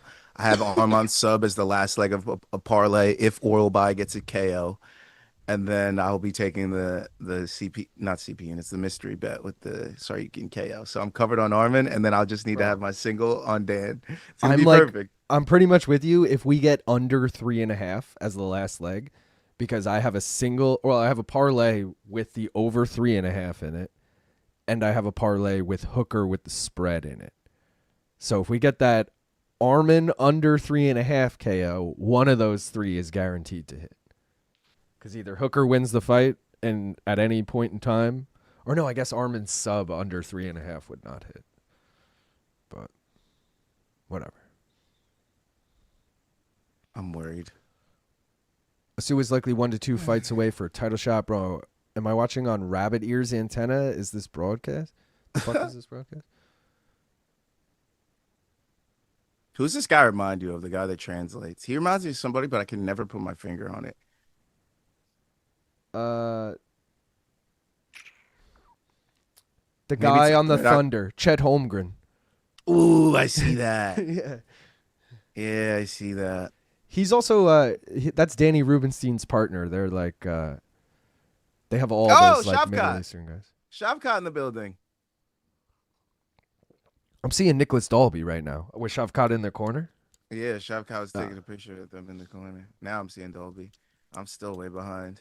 God damn. Whatever. Oh, I like Islam in Ulanbekov's corner here. Or sorry, Izagakhmaev's corner here. Remember, He will be in Ulanbekov's, I think, too. Well, yeah, Gaff, you were asking about the gimmick parlays. Remember, parlay number Thank you. 1, Abdul-Manap parlay. That's why Islam's there. That's still to come, guys. The Alex parlay, it was looking like it was going to cash, but Perez just gets finished in round 3. That one is dead. ATT parlay still to come. California parlay is dead. England parlay is dead. Georgia parlay, you just need Arman to win in the main event. That's plus 103. On to the next one, the Kazakhstan parlay. Unfortunately, Almakhan did not get it done. So that one is dead. The Russia parlay. Yakhyaev got it done. You need the next 4 guys to get it done. It's only plus 455. We'll see what happens there. Team Alpha Male is dead. UFC debut. I mentioned I fucked this one up because technically the first fight was 2 debutantes, but either way, it is dead. Undefeated parlay is dead, and USA parlay is dead. Not a good week. By the way, last week, first time in I don't think it's the first time ever, but first time in maybe like a year that no gimmick parlays hit. Really? Yeah, normally there's I never take them, so I don't really care how they do, but wild that none of them hit. Normally there's like at least 2 that hit. Yeah. That's weird. Something's up. Yeah, I was like, Check all right. the books. You know what it was? We got so many like first round finishes. Oh no, I don't know why that would matter. We got so many upsets. That's what it was. I don't have MSG, right? Because Michael Morales was an underdog. Oh no, Carlos Prates was I guess, wait, yeah. What am I talking about? I don't know. I'm doing the Russia parlay. Izagakhmaev, Ulanbekov, Gaziev, and Tsarukyan. I'm going to do that. All right, yeah. The only one you're missing is Yakhyaev, but I have a bonus. He was the smallest leg anyways. yeah, that's what I'm saying. 100. It probably doesn't change much anyway. I had a bonus bet left, so I was like, you know what? Let's throw it on that. Because I like to do one of your parlays as one of my bonus bets. So, dude, that's shout the out bonus. Eli Steele, Eli Rocks Yo Socks. I got to get used to your new name. I know it's not new for you, but you know what I mean. Now that they're showing the ats in here. Just gifted 5 membership. Shout out to the man. He's also the guy who funded the tournament and the first title shot. So What a gangster. Eli, I already Venmo'd the winner the $100. They got that. You're also funding the $20 for BC versus the winner. And then we move on to the Sleeto bracket, which Gaff already competed in. And if you haven't watched that, go watch Gaff vs. Jed. And we'll have 3 more matchups in that bracket, do the whole thing over again. You know the drill. And people have been saying like, oh, do a loser's bracket, do a winner's bracket. The real dream is doing 8 brackets and then doing a winner's bracket. Talk your shit, bro. All 8 winners, like everyone has won a tournament before. That would be pretty cool. I got both Izagakhmaev points and Izagakhmaev finish because they were both plus money. Okay. Hezbollah and Umar in the background there. Maximize my winnings. He's plus minus 300, you know? You can't do anything with that. What am I going to do with that? Oh, Tanner was with you on the fight end sub or the Almabayev sub.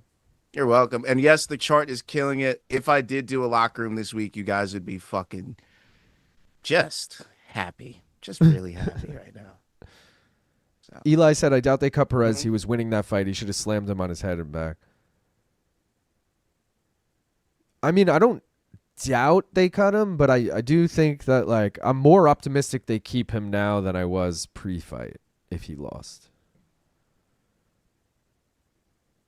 I think it's just the fact they're in Qatar for the first time. You got who the fuck's now in the trunk running shenanigans. Dalby's not fighting a Brazilian, so he'll lose.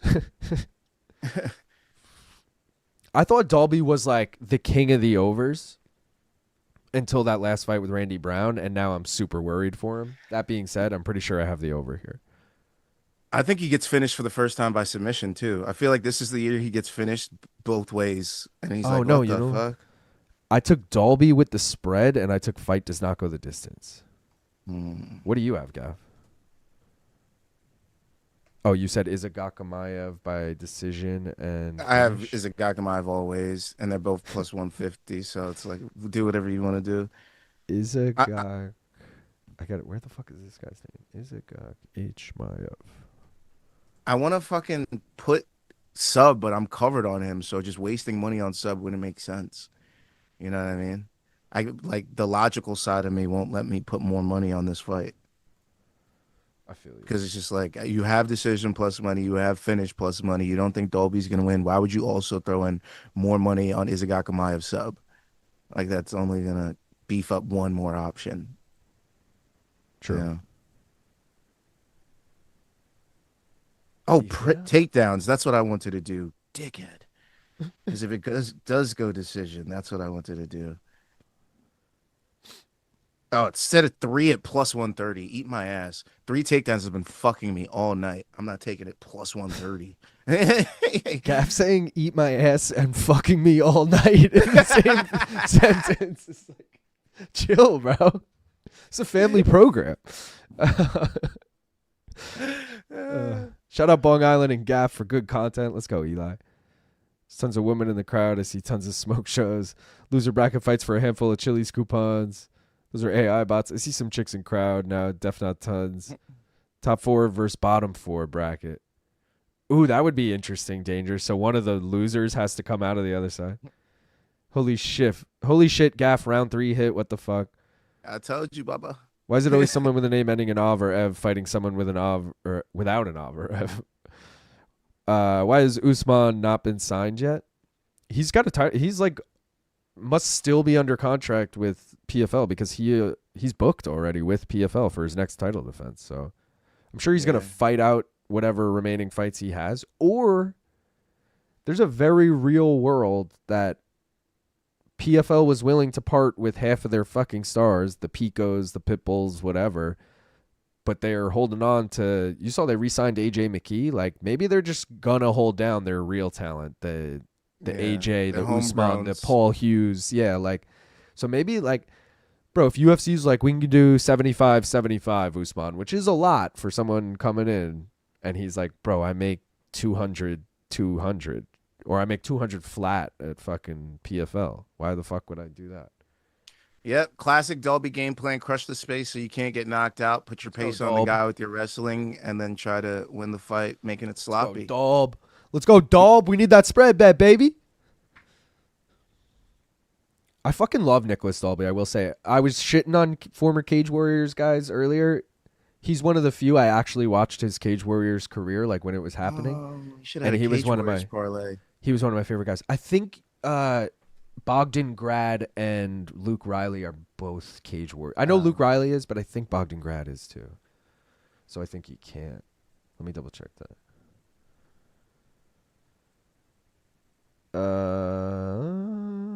No, he fought in something called Cage Fight Series, not Cage Warriors, though. So I stand corrected. There might have been a different overlap on the card. I don't know. He might drop this round to Dalby, bro. I would love that very much. And then he gets a fit. Like, that's what. Oh, no. You're like, wait a second. I actually need a decision here. No, I need a Dalby finish. That's what I need because I fight does not go the distance and the Dalby spread. Damn, I didn't think this one through. I wish I had an over and a Dalby spread.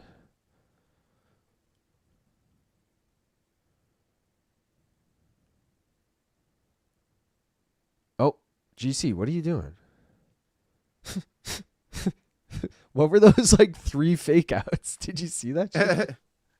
Imagine having Makhachev in your corner, be like, at welterweight, he's like, you let this guy test your grappling. This is crazy.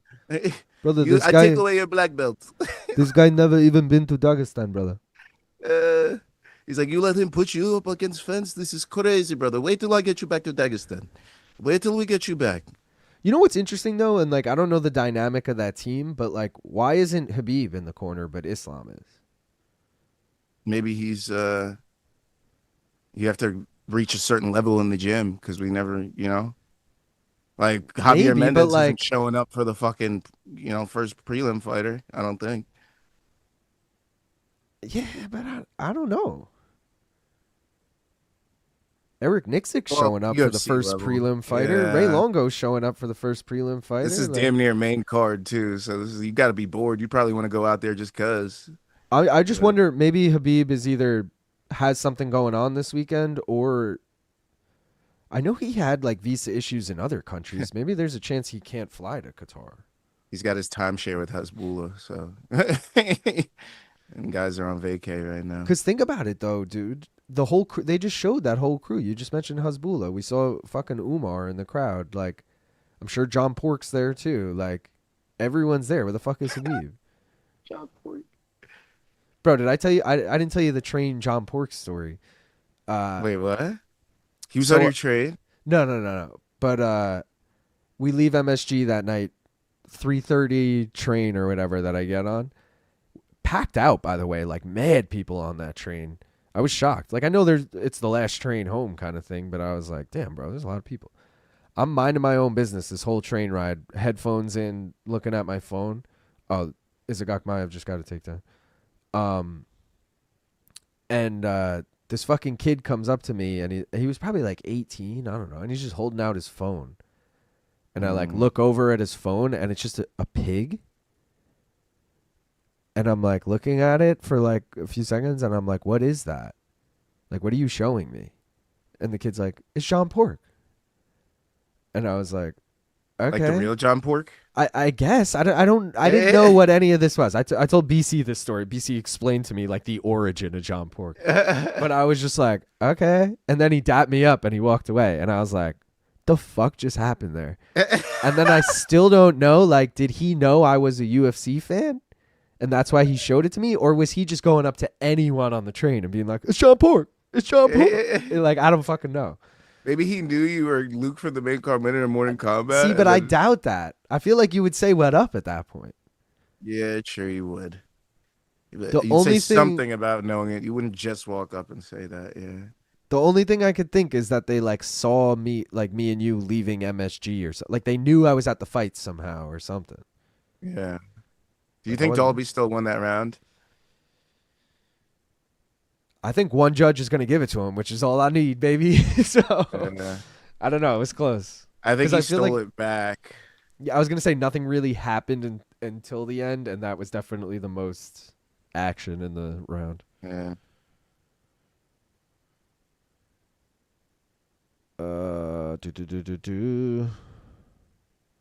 Yeah, that doesn't explain how they would have seen us though. Even that, like you would say something like, "Yeah, I saw you." Like you wouldn't just go up. You know what I mean? You wouldn't just go up to somebody and just be like, "It's John Pork." Yeah, I don't know, dude. It was weird. But then BC was saying like his kids are obsessed with John Pork, and they're not like MMA fans. Like, are kids getting stupider? It's just it's beyond an MMA thing. It's not just to be the guy we all think of. It's a fucking pig or whatever. But they're always obsessed with the dumbest shit these days. It's like a dance or 6'7" or fucking John Pork or like something stupid. And it's like, wait, what? BC was saying like his kids get in trouble. It's like almost like a swear jar. He's using the fence when they mention like John Pork and shit. Dalby's a little cheater. He used it again. That's that Denmark dig-in, bro. You're allowed to do that. That's just shit. Cheater. He used it for leverage, and then he got the turn off that, bro. If you ain't cheating, you ain't trying, all right? My boy Dalby's going to put his head against your fucking chest. He's going to listen to that heartbeat. All right? God, he doesn't do anything so with the heavy. position. He never does. He just breathes on you. He listens to your heartbeat, the bro. fence and breathes on you. He makes sure you're going harder. He's like, okay. If there's anybody that you could be like, yo, who's always an exciting fight, but they're a fucking boring fighter, that would be probably my answer. Would be Nicolas Dalby. I mean, bro, he could make a fight interesting just by being alive and coming at you. He's very. You know how everyone, when you think of Holly Holm, you think of like, oots oots or whatever. She fucking like she's every fucking strike. Dalby does this obnoxious exhaling like. And you hear it all. It sounds like Eddie Alvarez's wife the whole fucking time. It's like, it's literally like, bro, shut the fuck up. Can you breathe? Like, the A1 must hate mixing his fights. They're probably like, yeah, we got to take all the ambulance out. Motherfucker breathes all over the fucking. It's like Drickus pre-nose job, you know? Oh, it's like, good bro. Good fucking. Pull? Deep cut. Yeah, wrist rod. That's what you should be doing against Dalby, so he can't use that fucking wrist to dig it into the fence and get himself up. He's relentless, though, this motherfucker, man. He is a wrestler's worst nightmare. He really is. He's always going to try to get up. He's going to breathe on you, do some awkward shit. Lazy just wrote about it. I hate Dalby's breathing. But obviously in Islam religion they aren't supposed to eat pork, so they don't really like him being mean. Let my ass off. All I hear in this fight is Dalby breathing. Drives me nuts. Remember when Dalby beat the undefeated Bonfim at huge plus money? I won money on that fight. Me too, bro. He probably bruised his ribs in first round when he was stretched and eating knees to the ribs. Let's go, Dalby with the takedown, but again he gets reversed. And now this motherfucker's on his back, bro. What are you doing? Worse is Valentina cornering her sister and screaming at every strike. Dalby the big bad wolf coming to blow your fighters down. You're fighting him in the clinch and you just feel his hot breath just all over. Body triangle too, but he's not on the right side, so Dalby could turn into him. He's a little off. Oh, he might have fixed it. But Dalby's still going to turn into him at some point in this next 2 minutes. You know this motherfucker ain't quitting. Come on, Dalb.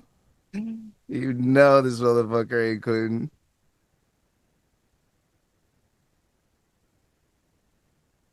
Oh. He's spinning. It's like a baby coming out of the womb, you know? You see him slowly twisting out of there.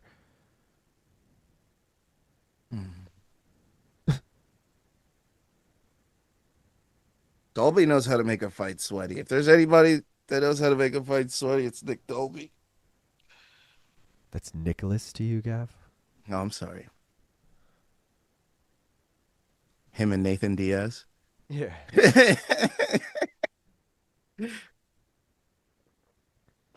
Remember when Ariel was I don't know why everybody started Nathan calling me Nate. I was only Nathan. I was going to say, and Ariel was really trying to run with it. Oh, you're reversed. You were right. And it like didn't stick at all. And every time Ariel said it, it just felt wrong. I was like, stop calling him Nathan. Like, Hey, what is this Nathan business?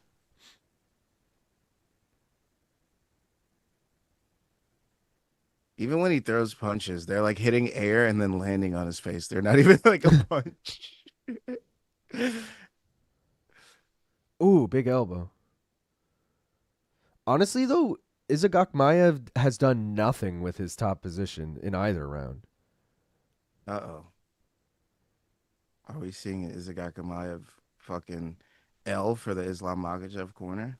I mean, bro, not everyone can be fucking Habib in Islam. And like, if you look at it like the Epstein files, like it's like without the sex, like he's sucking the life out of these young bloods for himself, you know, like. Does that mean Belal's gonna win? I got these young guys in the gym and I'm getting their powers and like without the sex though, like we're not gay. Yeah, but without the sex.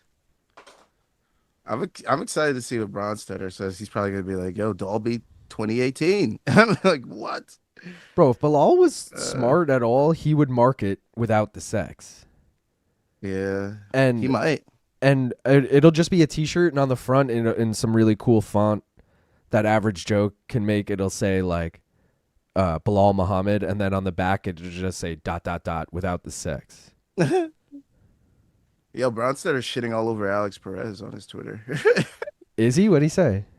He's like, the amount of fights that Alex Perez has lost in the last or whatever. I was just like, damn, bro, he's really fucking. He hasn't beaten anyone on the roster. Remember that. Also, my boy Asu gonna be top 10. Let's go. Ouchies. At least it went to a good cause, right? Yeah, Asu is a good cause.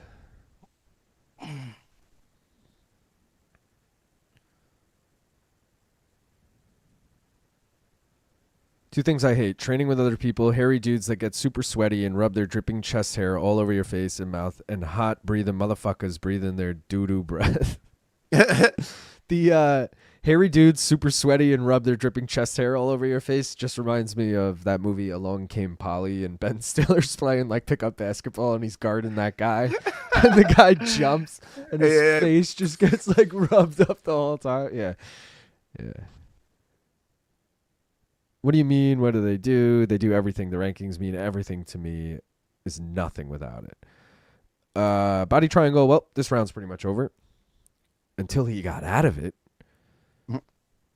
I've said that the hairy body is a cheat code. It's like being a human Brillo pad. Saygid is using his wrestling for sure. He landed 3 takedowns and is up 12-4 in significant strikes. If this is Islam's best training partner, that isn't saying much, I guess. I thought you didn't bet on fights. Now you're picking guys and which round they finish. It sends me to that Habib was unique in his ground and pound threat and proficiency. No one seems to be able to deliver the same kind of punishment from leg rides. If there's any way both fighters can lose the main event, I am rooting for that. Yanni the Greek. I like Belal's chances here. He's plus 210 to win a decision. I'm parlaying this with Gaziv inside the distance without the sacks. Did he actually say that? Without the sacks. Asu was number 8 entering that fight, Luke. He'll be number 7 for sure. Oh, he was already top 10? All right. There you go.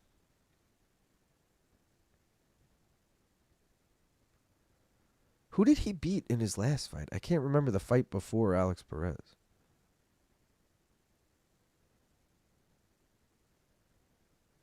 Bro, Dalby won at least one round here, right? Possibly even more. Yeah, I would agree with that, unfortunately. Like, this 7.5 is definitely cashing. I just need a Dalby finish now so I can get both of these. Dalby's going for it.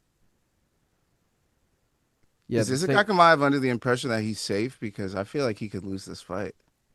I feel like honestly, he is losing this fight. What are the live odds? It might be close.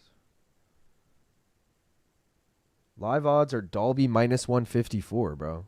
Oh, God. Which isn't enough to tell you it's a foregone conclusion, but... In a fight that the guy was minus 300 before, kind of. But I still feel like those odds are close. Like, to be honest, if you can get Izagakhmaev at plus 120 right now, I feel like that's not a bad bet. Because, like, round 1 was close. We agreed that we thought Izagakhmaev kind of stole it. Round 2 was Dalby, but it was also kind of close. Round 3 so far is probably Dalby, but again, I feel like training partners of guys like this always get fucked. They always get screwed. They're like, oh, he maybe won that fight. We're like, the other guy won? Oh, shit. Maybe he's not going to be anything. You know? I thought you were going to make the point that the training partners of the guys who, like, are at the top, like, I'm thinking of, like, Blood Diamond coming in when Izzy was, like, in his prime. Mm-hmm. Like, the training partners always have a lot of hype and come up short. That's what I'm feeling right now. That's the vibe I'm getting. Even Carlos Olberg. The Abubakar effect. When Carlos Olberg first came, I think he lost his UFC debut, and it was like between him and Blood Diamond, it was like, oh god, we got to stop buying into these CKB guys coming in. None of them are that great anymore, you know. And then Carlos was like, no, I'll show you guys. Lo and behold, now I can knock him out.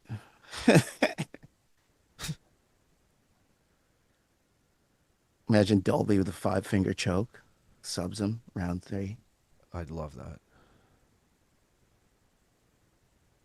Islam would literally not be with him in the octagon. He's like, you never come back to gym, okay? You live you live in Kazakhstan now. You live in Qatar. You live here, brother. Kazakhstan. Yeah. You just said you dude, Dalby landing that knee. Clinches. He's a big clincher, bro. He might have won the fight, bro. I'm not gonna lie to you. I think he did. Someone's got to look into not only Dalby as a dog, but Dalby as a plus 300 or higher dog. How often that cashes? 'Cause, like, or I He's guess, the like, worst thing for a better. When he shows up, you're like, fuck me, bro. This asshole. I did put a bet against him. He's gonna have the night of his life, isn't he? I definitely didn't pick him in fucking Tapology, though. I'm going to assume. Gaff, you're in first right now in Tapology before this fight. Not anymore. What'd All it's you gonna have? take is one Dalby to take me Oh, out. bro, I Izagakhmaev. had Dalby decision. Yep. I That's need what it's that. gonna take. I need that. You had Izagakhmaev decision, yeah. Fuck, bro, I need that. That'll be a huge swing for me. I'm in like 20th. You're gonna get it, brother. I could feel it in my bones. I'm tied in 17th. I don't know who else had that. I always get this feeling right before I lose, and I could feel it settling in right now. Meat Rocket asking if we're fans of Belal. I mean, I don't hate Belal, but definitely wouldn't be like, yeah, I'm a big fan. All right, here we go. Splitty, maybe? Yep. 29-28 Dalby. 29-28 the other guy.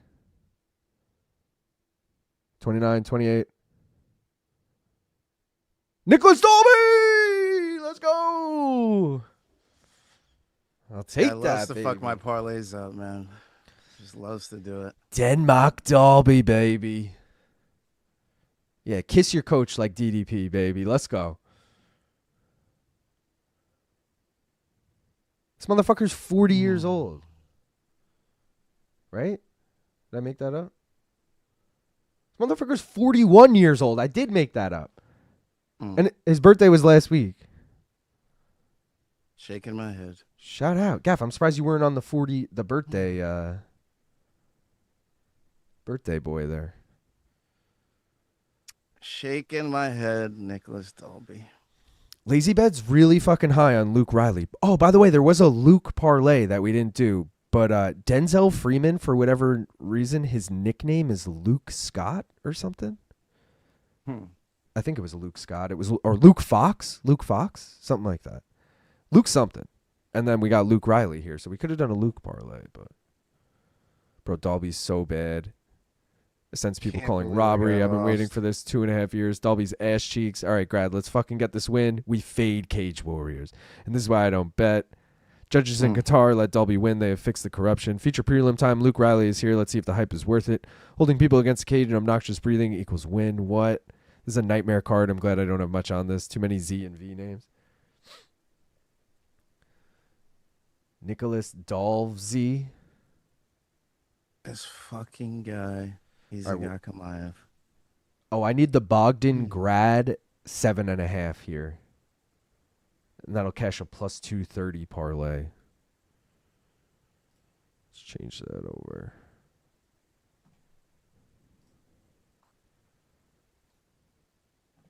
Oh, I went Luke Riley points. The worst part is Luke Riley's going to get a fucking dominant win, and all I would have needed was Arman Tsarukyan to cash my parlay. I already know that's what's about to happen. Who blew it already? Izagakhmaev. Oh. Gaff, wait, you took Riley by decision or you just picked that? I don't know what I'm going to take in this fight. I'm thinking about it. I already wrote that for you, but I'll change it once you got it. Let's see if this Tapology updated.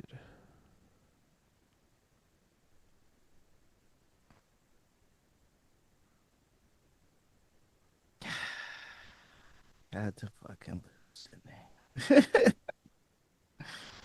Gaff, you're in second place now Who in cares? Tapology. I moved up Who to fucking 8th. cares? Yo, shout out orest_HR. He's gotten every fight correct so far. He's the only one in the league. I did Luke Riley KO.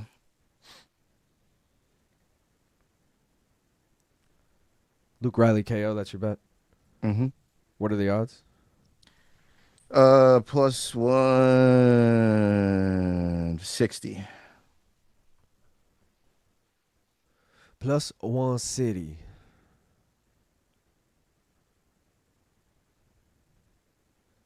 How did Topuria look? I think people are vastly overstating how good he is. He looked pretty good. He looked better than I thought he was going to look. But he's still not like... I still think people are going to vastly overrate how good he is and shit. Dalby outstruck his opponent 20-19 and was taken down 4 times. He's clearly not his brother. Just cashed a Sue and Dalby moneyline parlay for plus 442. Let's go, Cease. Luke Thomas is ranked bottom, Luke. Topuria looked fine, but yeah, he's not Ilya. I'm full sweaty palms, sweater, spaghetti right now. LOL, Mexican martial artist did a funny video mentioning Luke on his new channel. Well, today is the second time Patty has cornered somebody today. Oh, this is Luke Riley is 11-0. Oh, he looked good, Lord. He's clearly super skilled, but I'm with you. He's not the finisher Ilya is, and it's eventually going to get him in trouble. Yeah, I was concerned about his scripted head movement and eating more head kicks. His debut fight showed some holes. Vikings are greater than Mountain Man. DJ Aleksandre Topuria would absolutely obliterate Umar Nurmagomedov Sharapov. 1,575 on Islam, and now I'm taking Haney plus 150 by decision. Wish me luck. Good luck. Any odds on I'll Ilya probably versus cash Patty? the way my night's going. I don't know, Joseph Bosa. I feel like it's weird we haven't heard anything about 324 yet. The fuck is this walkout? Good luck, media. I think you missed a few syllables. Milking your walkout as a prelim fighter should get you fired. Now you got to lose after that walkout. Grad definitely is unique. Why is he doing that with his coaches? Bro, weirdo, but he chill. Wish he held their hands the entire way. I'm just here for the gaff unhinged bets. Seeing him slowly get crazier with the bets brings a smile to my face. This card is moving. I think they'll definitely try to make Ilya Patty, but I wouldn't be surprised if they go to the Gaethje route for Ilya instead. One of the gayest walkouts since Johnny Walker. Lord of the Pies, what video is that with Mexican martial artist? Kyoji at plus 200. I took him with the spread. It's minus money, but I have it in a parlay. But I do, like, I don't know if he wins, but I think he could steal a round. Okay, this guy's getting smoked. I regret the grad decision bet. Hang on, Sleeto. The Grandmaster has a new channel. Let me find it again. All right. I took grad decision here on fucking Topology. I don't know what I was thinking. You might be right. I think I was doing the fade the cage warrior guy thing and being like, I don't know, man. No, I wish I should. Just upset. Just upset. Dodgy Haji asking what type of ganja we're smoking. Mine's called cherry pie, Gaff. I don't know if you know yours, but No, I don't know mine. Fucking Luke Riley. I would have been so happy right now. I would have been so happy. Luke Riley's about to knock this dude out. Yeah. But no, Izagakhmaev is a fucking bitch. God damn. You let Nicolas, 41-year-old Dalby beat you at wrestling. Crazy fucking work. That's my guy. That's my guy, Nicolas Dalby. Fucking work, bro. All right, let's go Bogdan. I'm a big Bogdan Guskov guy, so, you know, I just went with the other Bogdan G.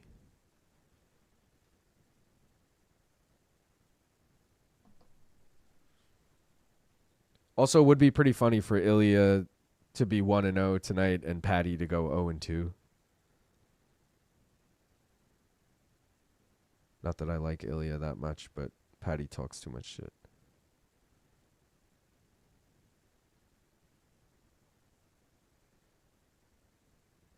Wait, I just realized, was Arman in the Georgian parlay? Yeah, it's him and Topuria. He's Georgian? He was born there. He lived there the first 3 years of his life. Uh, See, everyone calls, what's his fuck, Armenian? And he, like, his parents are Armenian. Arman.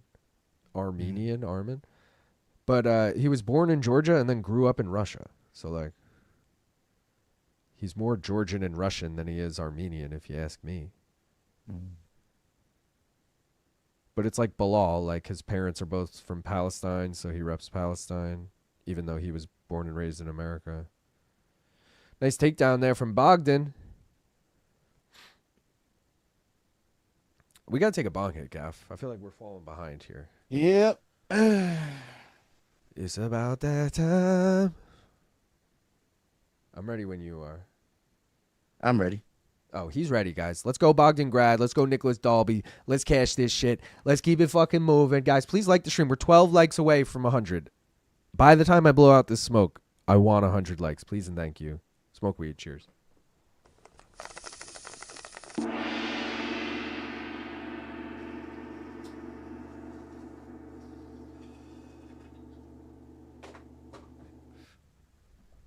Smoke weed every day.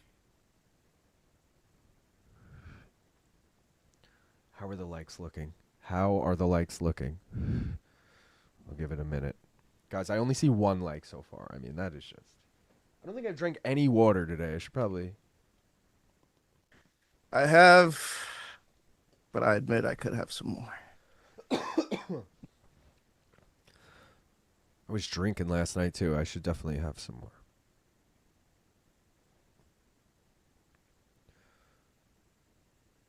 Riley gets back to his feet, but Grad's got that body lock. He's like, how about this dead leg, motherfucker? Do you think dead legs, like, you know how, like, I don't know, what are some things that fighters you've seen use, but other fighters are like, that doesn't even hurt? Like foot stomps? Foot stomps? Yeah, like, okay. Shoulder strikes? Yeah, like if someone foot stomped you when you were in high school, you'd be like, "Ow, you motherfucker!" You know, like you'd complain about that. I'm thinking of dead legs. How many times you get a dead leg in high school? Someone just fucking knees you in the thigh. Why don't more fighters do that though? Is that another thing that like doesn't actually work? Because like if my leg goes numb for a few minutes, like from a dead leg, like you know, I don't know. My takedown defense is gonna get worse. It's just like, fuck chopping away at your lead leg with calf kicks. I'm just going to fucking close the distance and give you a dead leg quick. You have no weight you can put on that leg for like 30 seconds. I don't know. I've seen a fight like that, and then the comments all said this guy thought he was going to win this fight by decision.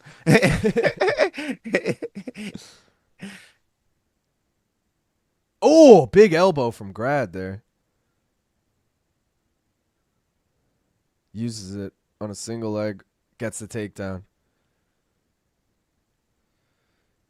This was not going to be a Riley round. I mean, yeah, I don't want to start talking shit yet because there's still a lot of time in this fight, but Bogdan, as Asu Almabayev showed us. True. At the same time, Bogdan's like, I'm better than you here. Watch as I do it again.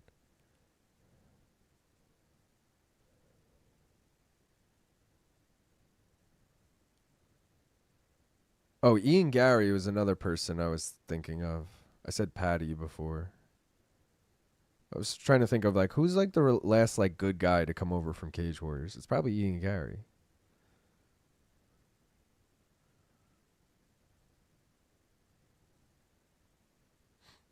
Damn, Luke Riley, what was the game plan, brother?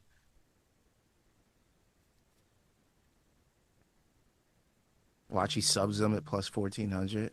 I was gonna put that in, and I just didn't.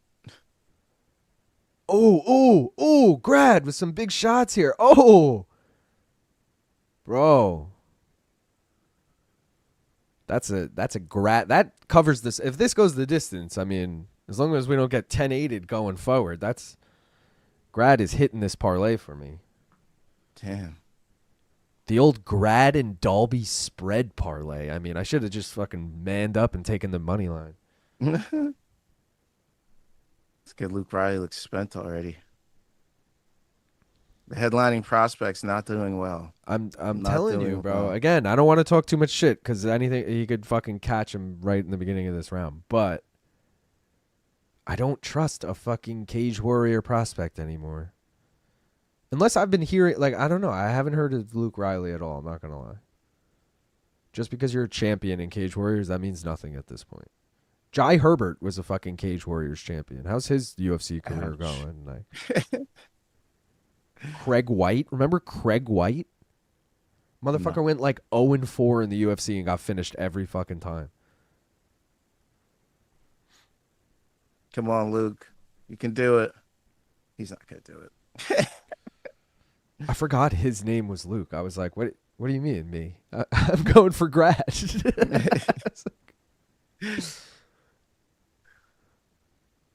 Oh, see? He caught him. I knew he was going to fucking catch him. Anything could happen in this fight. I knew I shouldn't have talked my shit. Oh, but oh, that would have been slick. Damn, bro. Big shots from Riley here. Oh, grad is out. There it is. Luke Riley, TKO.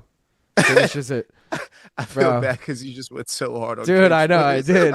I still don't buy in the hype. I still don't buy in the Like, hype. it's still bullshit. I don't Yeah. care what you say. Man, fuck that guy. Oh, fuck. Grad was out, brother.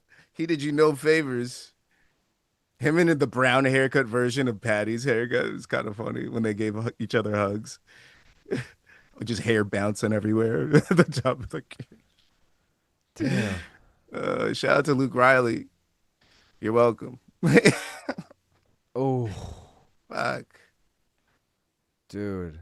Bro, I'd be fucking ecstatic right now if Izagakhmaev wasn't a fucking bitch. All I would need was Arman Tsarukyan, and I'd cash my parlay at plus 199. Oh. That would be all I needed. But no, Izagakhmaev is a fucking bitch who will amount to nothing in the UFC because he lost to fucking 41-year-old Nicolas Dalby. So fuck that guy. Yo, shout out Dalby, though. Fuck that guy. Bro. Holy shit, Dalby won. Saygid must have ate some acai this morning or something. No, the other guy just sucks. He's going to be nothing. I Don't worry about manifested him. this. I manifested this. And then Barao goes down looking like the Beatles in that corner, LOL. Hit him with that Danny Barlow. Mm. It's main card time, boys. But unfortunately, the first two fights still mean nothing to me as far as the bets go. Because they moved this card around. Oh. Fuck you, bro. I can't tell you the hatred I have in my stomach for Izagakhmaev. That name is worse than AIDS to me right now. It's like fucking, it's like I hate that dude. Kazakhstan could do no wrong compared to Izagakhmaev, bro. Put that guy in the cellar. Put that guy in the wine cellar and close it with a lock. Fuck that guy. Shout out Richland. He just moved into first place in Tapology with that win. I had grad decision, so I mean that was just. I got Ulanbekov decision next. Gaff, you're sitting in third place. Gaff. Who cares? I care, and you also have I don't Ulanbekov fucking decision. care anymore. I'm fucking cooked. The night's ruined already. Brother. The night is still young. Nope, it's ruined. That was the only bet that I really cared about, and I would have been so happy right now. All I would have had to do was hedge with Dan Hooker, and it would have been guaranteed money. But now we're in the red, as the singles haven't been bringing back as much as they should have. You think him and Patty rub their heads together, says Face Wreck? They're just like, yeah. I could say, yeah, lad. Thought my parlay was cooked after that first round. Patty's having a heart attack. I thought Luke was American. Wholesome Patty reaction. Perfect footwork, too, to get inside angle for the hook. Take back your Cage Warrior slander. I'm not taking it back. When this guy goes 1-3 and then gets cut, we'll come back to this. I love it. Haha. Shout out Nathaniel Wood, though. You know, he's grinding away. That's my boy. I still fuck with Nathaniel Wood. You're my boy, Nate. Yeah. You're my boy, Nate. Damn, Grad looks scary in the first round. LOL, what a bum. Bisping had a stiffy right now. Riley looks like a young Cillian Murphy. Put him in the wine cellar. Gaffney Allen Poe. Luke is ear raping me with his accent. He knocked out like 3 times. Oh, he knocked him out 3 times. It's main card minute time, bros. Gaff basically telling the plot to cask of Amontillado. Okay. What an accent, well. It's Liverpool, mate. Let's rub our heads together later. That wasn't a good Liverpool.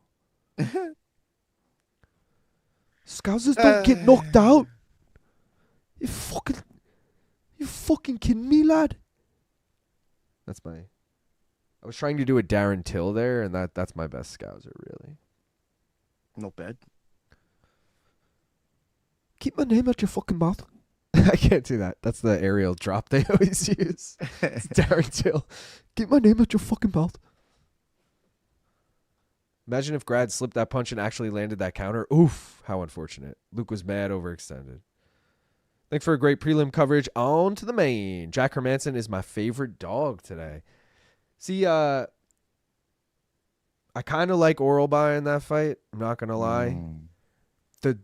The reason I like Jack is the weight change for both guys. It's like, oh, Jack's also coming out.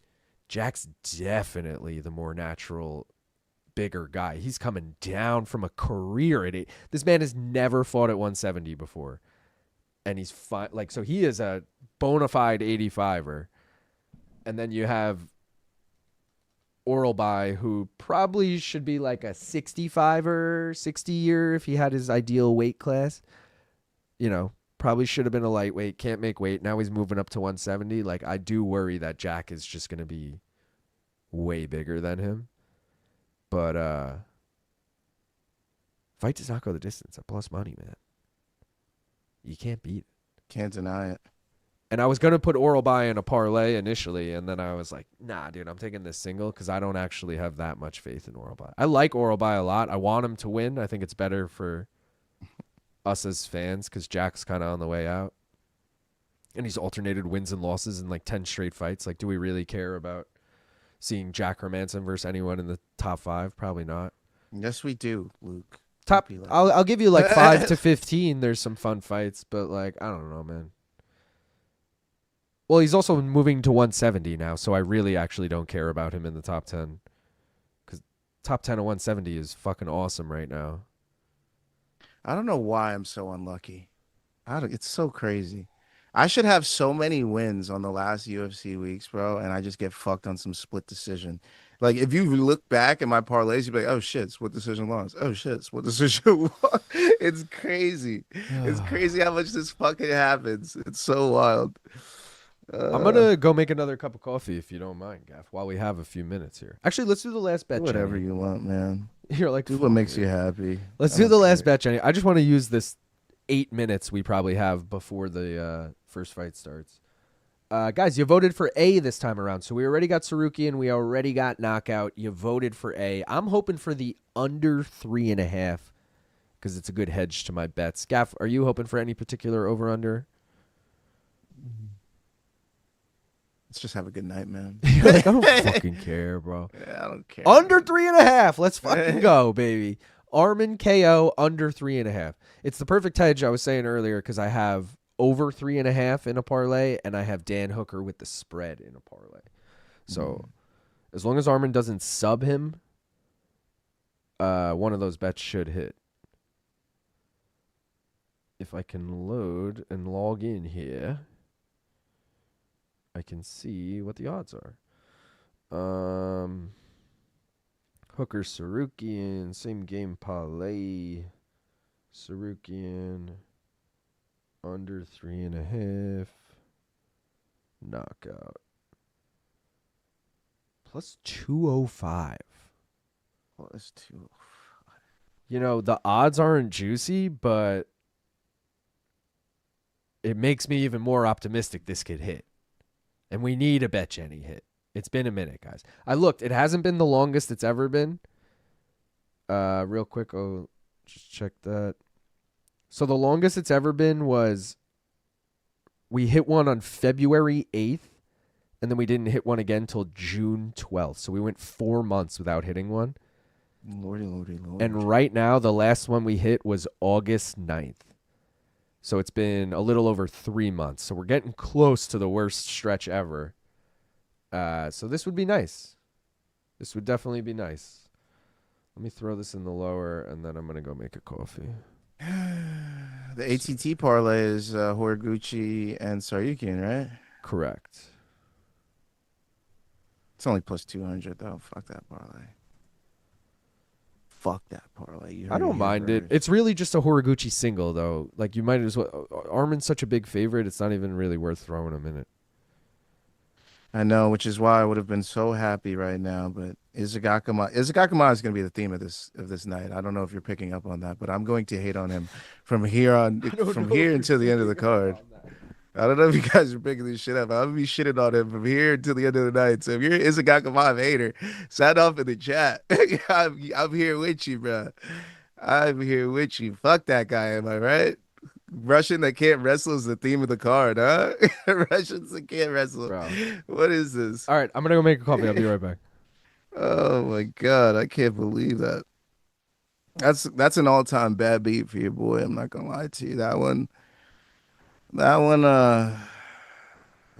I think back on the year and I think of bad L's that like make me want to fucking throw the gloves on and challenge a fighter, this is gonna be one of them. This is gonna be one of them. I'll be like, bro, what the fuck was that? Like, what the fuck? You came out fucking slow, flat-footed. You let this fucking 40-year-old man put his man bun in your chest and push you back to the fence. Like, that was crazy. The craziest part is you literally watched your training partner in your corner just capture the title like just a week ago. So you know what level you need to get to. You've seen it in the gym. Like this is the shit that blows my mind. And to come out and do that shit, to get dominated in your own fucking that, bro. I really hope Islam could. You know what? When Luke was talking about at the beginning of the car, he's like, "Yo, why is Khabib not in the corner?" That's fucking why. I should have picked up on that right away. Khabib's like, I'm not fucking cornering that fucking loser. He's never gonna be anything. What am I wasting, brother? What do I waste my time for? I not corner that guy. Why corner him? He no champion. I cannot corner him. Gadzi, I no corner either. See what happened, brother? He's not champion.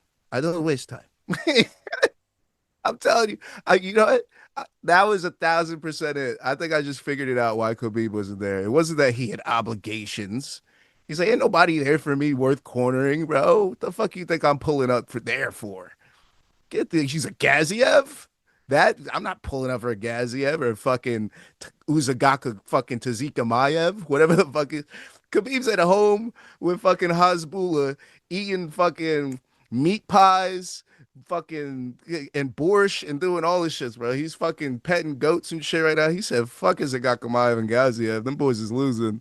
I'm not wasting my time. But Makachev, he's a champion. He's like, fuck it, I'll take the ride, bro. Qatar, I'll take a little mini champion vacay. I'll watch these losers take L's. I'll get some free camera time. Yeah, the money's going on Waldo Cortes-Acosta if Khabib's not in the corner. If Khabib's not in the fucking corner, I'm putting the whole account on Waldo Cortes-Acosta. I swear to God, I'm doing it. I'm doing it. If I do not see Khabib in Gaziev's corner, all the money is going on Waldo Cortes-Acosta. I'm riding with my Dominicans. I'm riding with my Dominicans, bro. I'm rocking with y'all today, especially if Khabib is not in the corner. I got you, dogs. Uh, Petty versus Patty versus Gamrot or BSD looking real nice. I just want a title fight for Patty, but it's too early, bro. Too early. Calf cooking right now. Would Patty beat Hooker? Um, I think yes, because I think it would look like Makachev versus Hooker, where Patty would be like, yeah, obviously the fans want me to stand on the feet with this guy, but that's pretty much the only place he could possibly beat me. So I'm just going to take him down and either beat him with ground and pound or I'm going to sub him in some way. And I think that's how Patty beats Dan Hooker. Patty was moved up to top 5. He's getting a title shot. Yeah, that's probably. As a Khabib fan, this is funny. I'm telling you, bro. I'm telling you, Khabib's like, fuck this shit. I mean, bro, why waste time, brother? Why waste time? I have family. I have family. I have goat. I stay home, brother. Gaziev, Izagakhmaev, they're not champion. They're not champion, brother. Dalby did a fortune bargain and is gonna fight into his 60s. No fucking imagine he's the LeBron of MMA. We're just like, when is he gonna lose steam? He's still gassing out these 25, these 29-year-old guys, 60-year-old Dalby's a fucking machine. Imagine. That would be crazy. 60-year-old Dalby's a machine. That was such a good thing to walk into. He's just still grinding people up against the fence. We're like, bro, you'll never run out of gas. All right, I just had a couple of bites of a black and white cookie, and my question to you is, how do you eat a black and white cookie? I started down the middle, and then whichever I'm feeling that day, I start biting off that side more. I'm usually whatever I like more. I finish it last, so I'll finish whatever the shittier side is first, and then enjoy the last bits. So the way I used to do it is immediately split it, separate the black and the white immediately, eat all of the black, and save the white for last because I have the same logic as you, and I always thought the white was way better. As an adult now, I appreciate both sides. I feel like I go bite for bite. Black, white, black, white, black, white. That was just a question because I had a brand new one. I split it in half, and then I took a piece of each side. I was like, why do I still split it in half? Yeah. No, yeah. I'm not a big fan of pastries, though. I'm not a big sweets guy these days. Well, I've never been a big sweets guy, but yeah. Yeah, when I got my bacon, egg, and cheese earlier, I snatched one of those bad boys. If I see Khabib in the corner of Ulaanbaatar, then I might put it on Ulaanbaatar. But if I don't see Khabib, then I'm definitely putting in a Horiguchi decision bet, like 1,000%. Dude, shout out to Daji Haji. He sent this right when I walked away. I did see it before. He gifted 5 memberships. So shout out Daji Haji. Let's fucking go, brother. Also, I saw someone say, hold on. Yo, Gaff is the exact type of better that fighters cannot fucking stand. I saw something about Vegas saying, oh, here we go. Have you all been to Vegas? If so, what hotels would you recommend? The Aria always. Yeah, I was going to say Aria is definitely the best one, but it's probably also going to be one of the more expensive ones. People say the Cosmo. I heard the Cosmo is really good. Where the fuck did my parents just say that they said? Oh, they stayed at Mandalay Bay, and they were like, eh. Mandalay Bay is kind of far away from everything. I wouldn't recommend That's why it. it's Yeah. New York, I heard is shitty as far as rooms go. It's in a great location, but especially if you're going to like T-Mobile, it's right next to T-Mobile. just like New York City. Great location, just shitty everything. Yeah. MGM Grand is legit. I haven't really stayed anywhere else, so I've heard the Venetian is nice. I've never actually been in a room there though. I don't know. Bro, I can't wait to see this red corner because that's gonna literally decide what bet goes out right now. That's literally the decider. All right, wait. So if Islam's in the corner, you're fading, or No, if Khabib's in the corner. Oh, bro, Khabib isn't there. Khabib Are you sure? He would have been in the first guy's corner. I'm calling that right now. He won't be in. No, anyone's maybe corner. he had an important meeting. Yeah, yeah, I'm sure. Nah. You know? He had to him and Hasbullah had to go body surfing or some shit. I don't fucking know. Hasbullah's here, motherfucker. Exactly. Now he's back. They're back from body surfing, so hopefully he's in the corner. I don't see the immediate guy is not Khabib, which it probably would be. Let's be real. Khabib ain't walking last. Wait, Islam's not even out there? Hold up. Hold the fucking phone. He might be. I don't even see Islam, bro. Nah, they put that motherfucker up front. They wouldn't put some but he's random dapping up the boys. Dagestani. No Khabib to be found with the boys. Do you see a Nasruddin Imavov, a stray Nasruddin Imavov sitting front row? That doesn't give me confidence, but I do like that they all showed him love. But the last guy he gave a high five to looked down afterwards. I don't like that. He's like, oh man, he's about to fucking lose, isn't he? I see Ignacio Bahamondes and Rolando Rodriguez, lazy boy as well. Was that Yair too? Chubby Yair? Oh, in the black there? Yeah. Yeah, I can't tell because it's refs in the way, but maybe. Looking like a thick Yair. He's like, it's been a thick Yair. He's like, I'm going up to 55. We're like, yeah, it looks like it, motherfucker. God damn. I've never seen you that thick. Peggy said, what up, boys? Haven't been able to join a stream in a bit. Let's take some rips and cash some tickets. You know what? I'm doing it. Fuck it. Horiguchi decision. I threw it in, brother. Let's go. Brother, I threw it in, brother. Let me get that ready for you. Horiguchi by decision. What are the odds, Gav? Plus Trace. Plus Trace. Yeah. I don't trust it. They're not in the corner. Advice can't be yelled from fucking 25 feet away. Nuh-uh. I gotta go with Horiguchi. Never lost in the UFC besides Demetrius. Let's go. Fontainebleau, I've heard, is amazing. Yeah, Fontainebleau is like a fucking 4-star.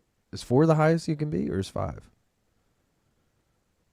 Either way, that's like, yeah, that's really nice. That's going to be more expensive than the fucking Aria, though. And the Aria is really fucking nice.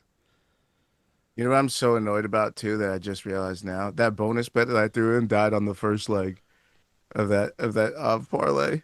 Ah. Well, the fucker gave me more reasons to hate him. God damn it.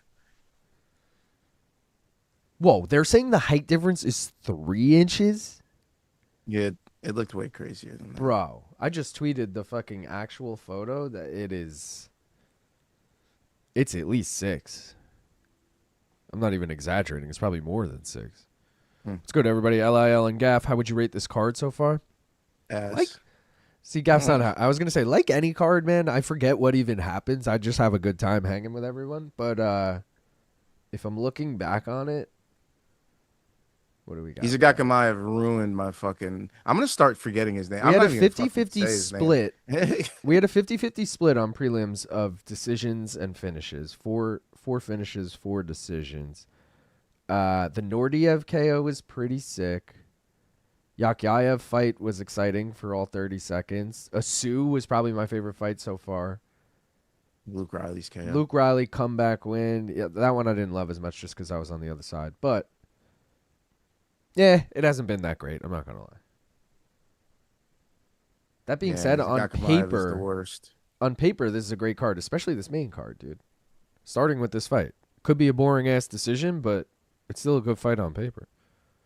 I just realized Ulanbakov's the third leg of the high risk. He's definitely going to lose, bro. What? And I need that's him so and Machado Garry, yeah. He's losing. I was, if not, then it's definitely Belal's going to fucking end that shit. There's no way the high risk cashes. There's no fucking way.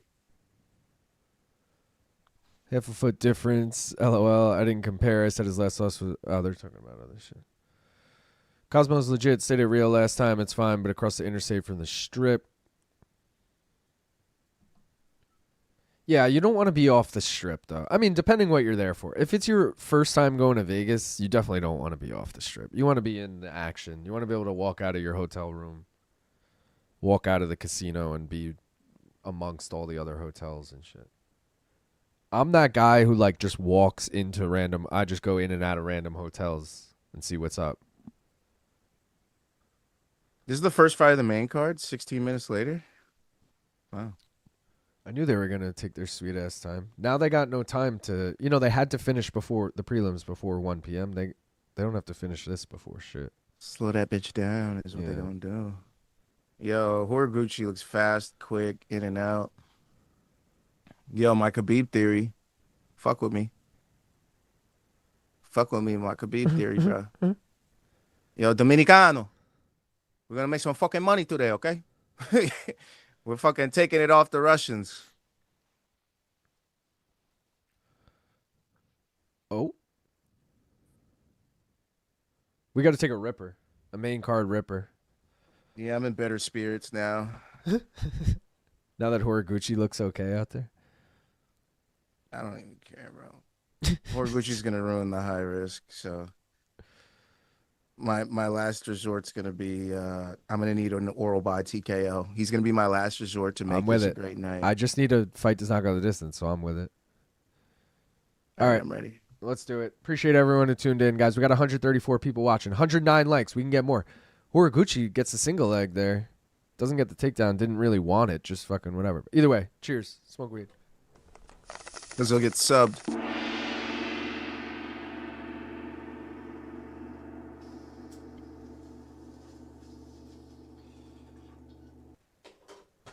My theories on this fight is he knocks out Ulanbakov because he gets gassed. Or Ulanbakov subs him with some crazy shit and we just see Horiguchi's lifeless body in the octagon. I don't see it. I think we get a decision that it's probably fucking... No, what? Oh. Sorry, I'm multitasking and I just fucking. I was like, what is that? I don't know, man. We get a decision and it's probably a fucking robbery in favor. Like, I feel like Horiguchi wins a decision, but they give it to Ulanbekov. Are these traditional Venom shorts? Like, why do they feel like they changed them like 2 cards ago, maybe even last card? Okay. Like they changed the basic design that everyone gets, kind of thing. I'm uploading the video for later of the trailer I made for the next prop quiz. Very nice. I'll play it at the end of the stream. That way, if you don't want any spoilers, you can bail out. But if you want to see, you can hang. Let's just see. Oh, he's so little. This is giving me Whaley Valentina vibes, the way he just picked him up.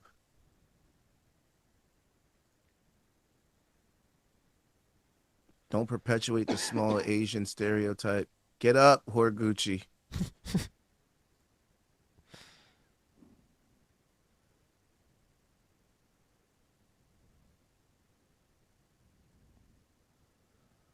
Come on, bud. Harris in Vegas. Fading Russians tonight. We're fading Russians tonight. Come on, bud. Get up. I'm burning my pillow. Horiguchi looks massive compared to Tagir. Big welt on Ulanbekov's left calf. Why are you guys over a minute and a half ahead of me? That's just the way it is. I've broken a rule, lazy, because they were watching legally and we are not. LOL. Bet against the fun hat. Bet against ATT. Oh, good point. I think you got to bet against ATT in that scenario. I'm rooting for Horiguchi, but yeah. The Russians are just going to do everything I don't want them to do tonight, huh? I feel like the United Nations.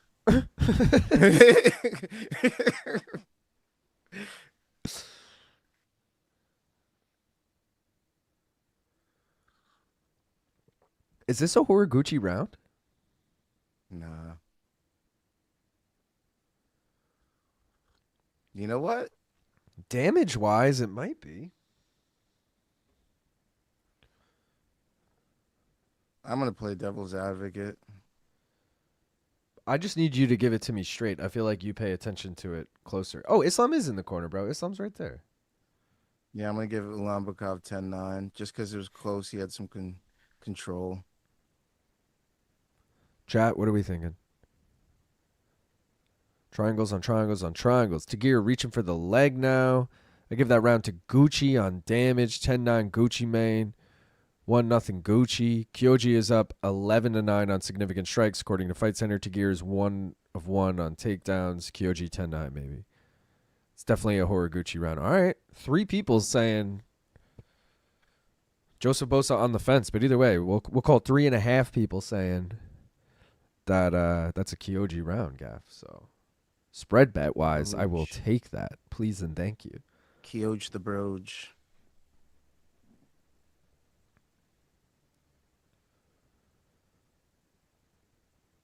I'd like now Ulanbekov to win the next 2 rounds. As long as the judges all agree that was a clear Horiguchi round, you know? Because if they don't, doesn't really matter what. I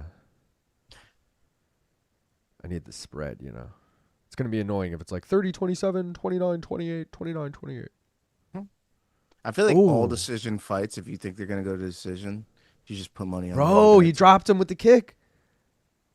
Bro, Horiguchi might finish this motherfucker. Like I said, Horiguchi TKO or Ulanbekov sub. You never know.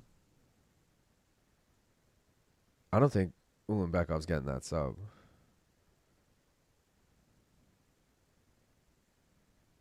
Has Horiguchi been sub? Yeah, once.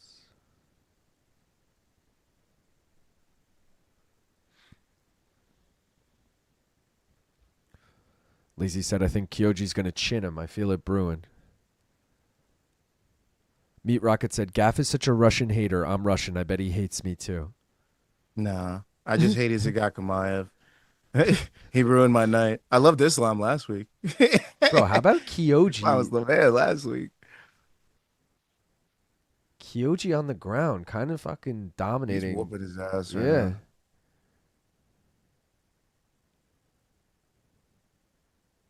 We've seen this. Oh, Ulanbekov goes for the guillotine. Stop.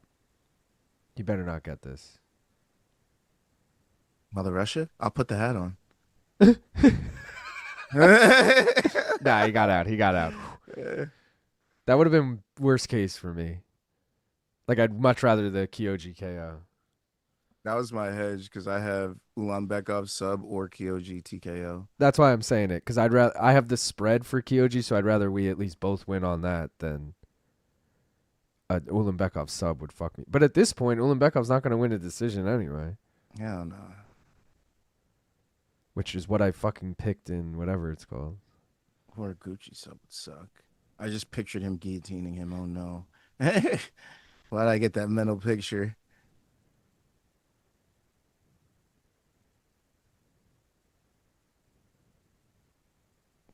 Oh, Kyoji. Can we get a double come from behind flyweight win tonight?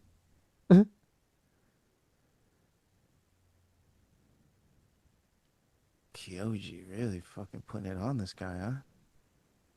I just realized we're going from flyweight to heavyweight after this. Valdo Cortes-Acosta. I gotta see who's in the corner, bro. I gotta see who's in the corner. If it's just Islam, Waldo, we got money on you. It should be Islam. Everyone else so far who's been with Abdul-Manap has had Islam, meaning the two other guys. All I'm saying is the fade has been working out so far. That's true.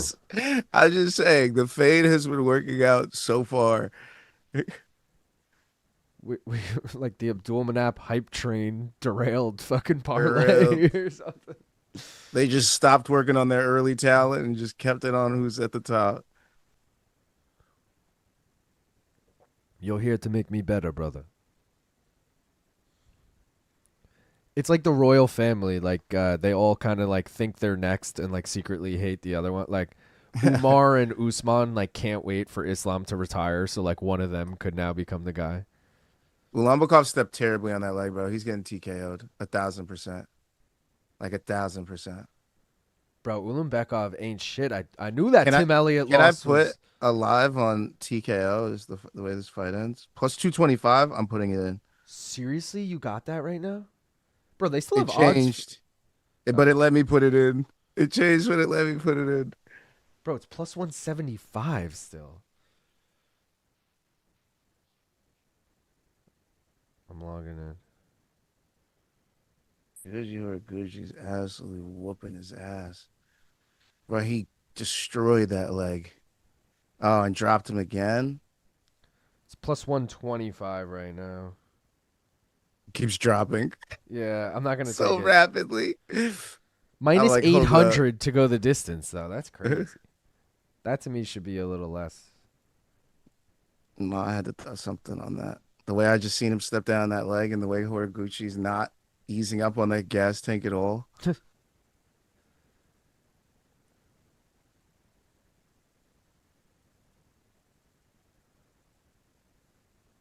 It's gonna take one leg kick on the. It's Ulanbekov's left leg. One solid leg kick from Horiguchi to that leg to start off the round is fight. Look, he can't even stand. Yeah. Islam's like, walk over here, little bitch boy. It sounds like this is why Khabib didn't. Bro, win you're so right about that. I'm gonna put it in now if I can get it. Plus 125. He's like, this is why Khabib didn't want to come for these fucking losers. It's the telltale, bro. If Khabib ain't in the corner, he don't believe in you. I should have known. It was the Gadzi Rabanov fight where I first knew it. I was like, why isn't Khabib here? I was like, why is he not here against Alfie Davis? And then Alfie Davis wins. I was like, huh. Bro, I got the... solidified my theory. I just took it at plus 125. Fighting KO. So let's go. Let's hope we can catch that. He's looking gassed. He's looking cooked. They're splashing water in his face. Like, bro, wake the fuck up. Like, wake the fuck up, motherfucker. We're about to lose. Tomorrow you can rest. And he's just like, brother, I'm tired. My leg. He's just trying to walk it off. He just keeps walking back and forth. Yeah. I'm telling you, one good kick on that left leg. One solid one. This thing's Let's cooked. go. He's Let's toppling go. over. Right there. Good check. Oh, he drops him with the left. He was too worried about the kick. Oh no. Come on. Oh, big elbows. Oh, he was threatening the fucking darts there. I would have been so mad. He's just one of those refs that's just like gonna let this go on forever. Oh, steps into full mount.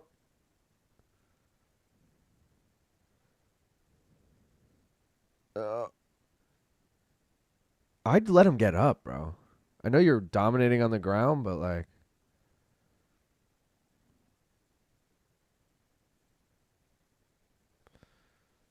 She's whooping his ass. Bro. That was some Dom Fry and that Asian dude shit. Yeah. Oh.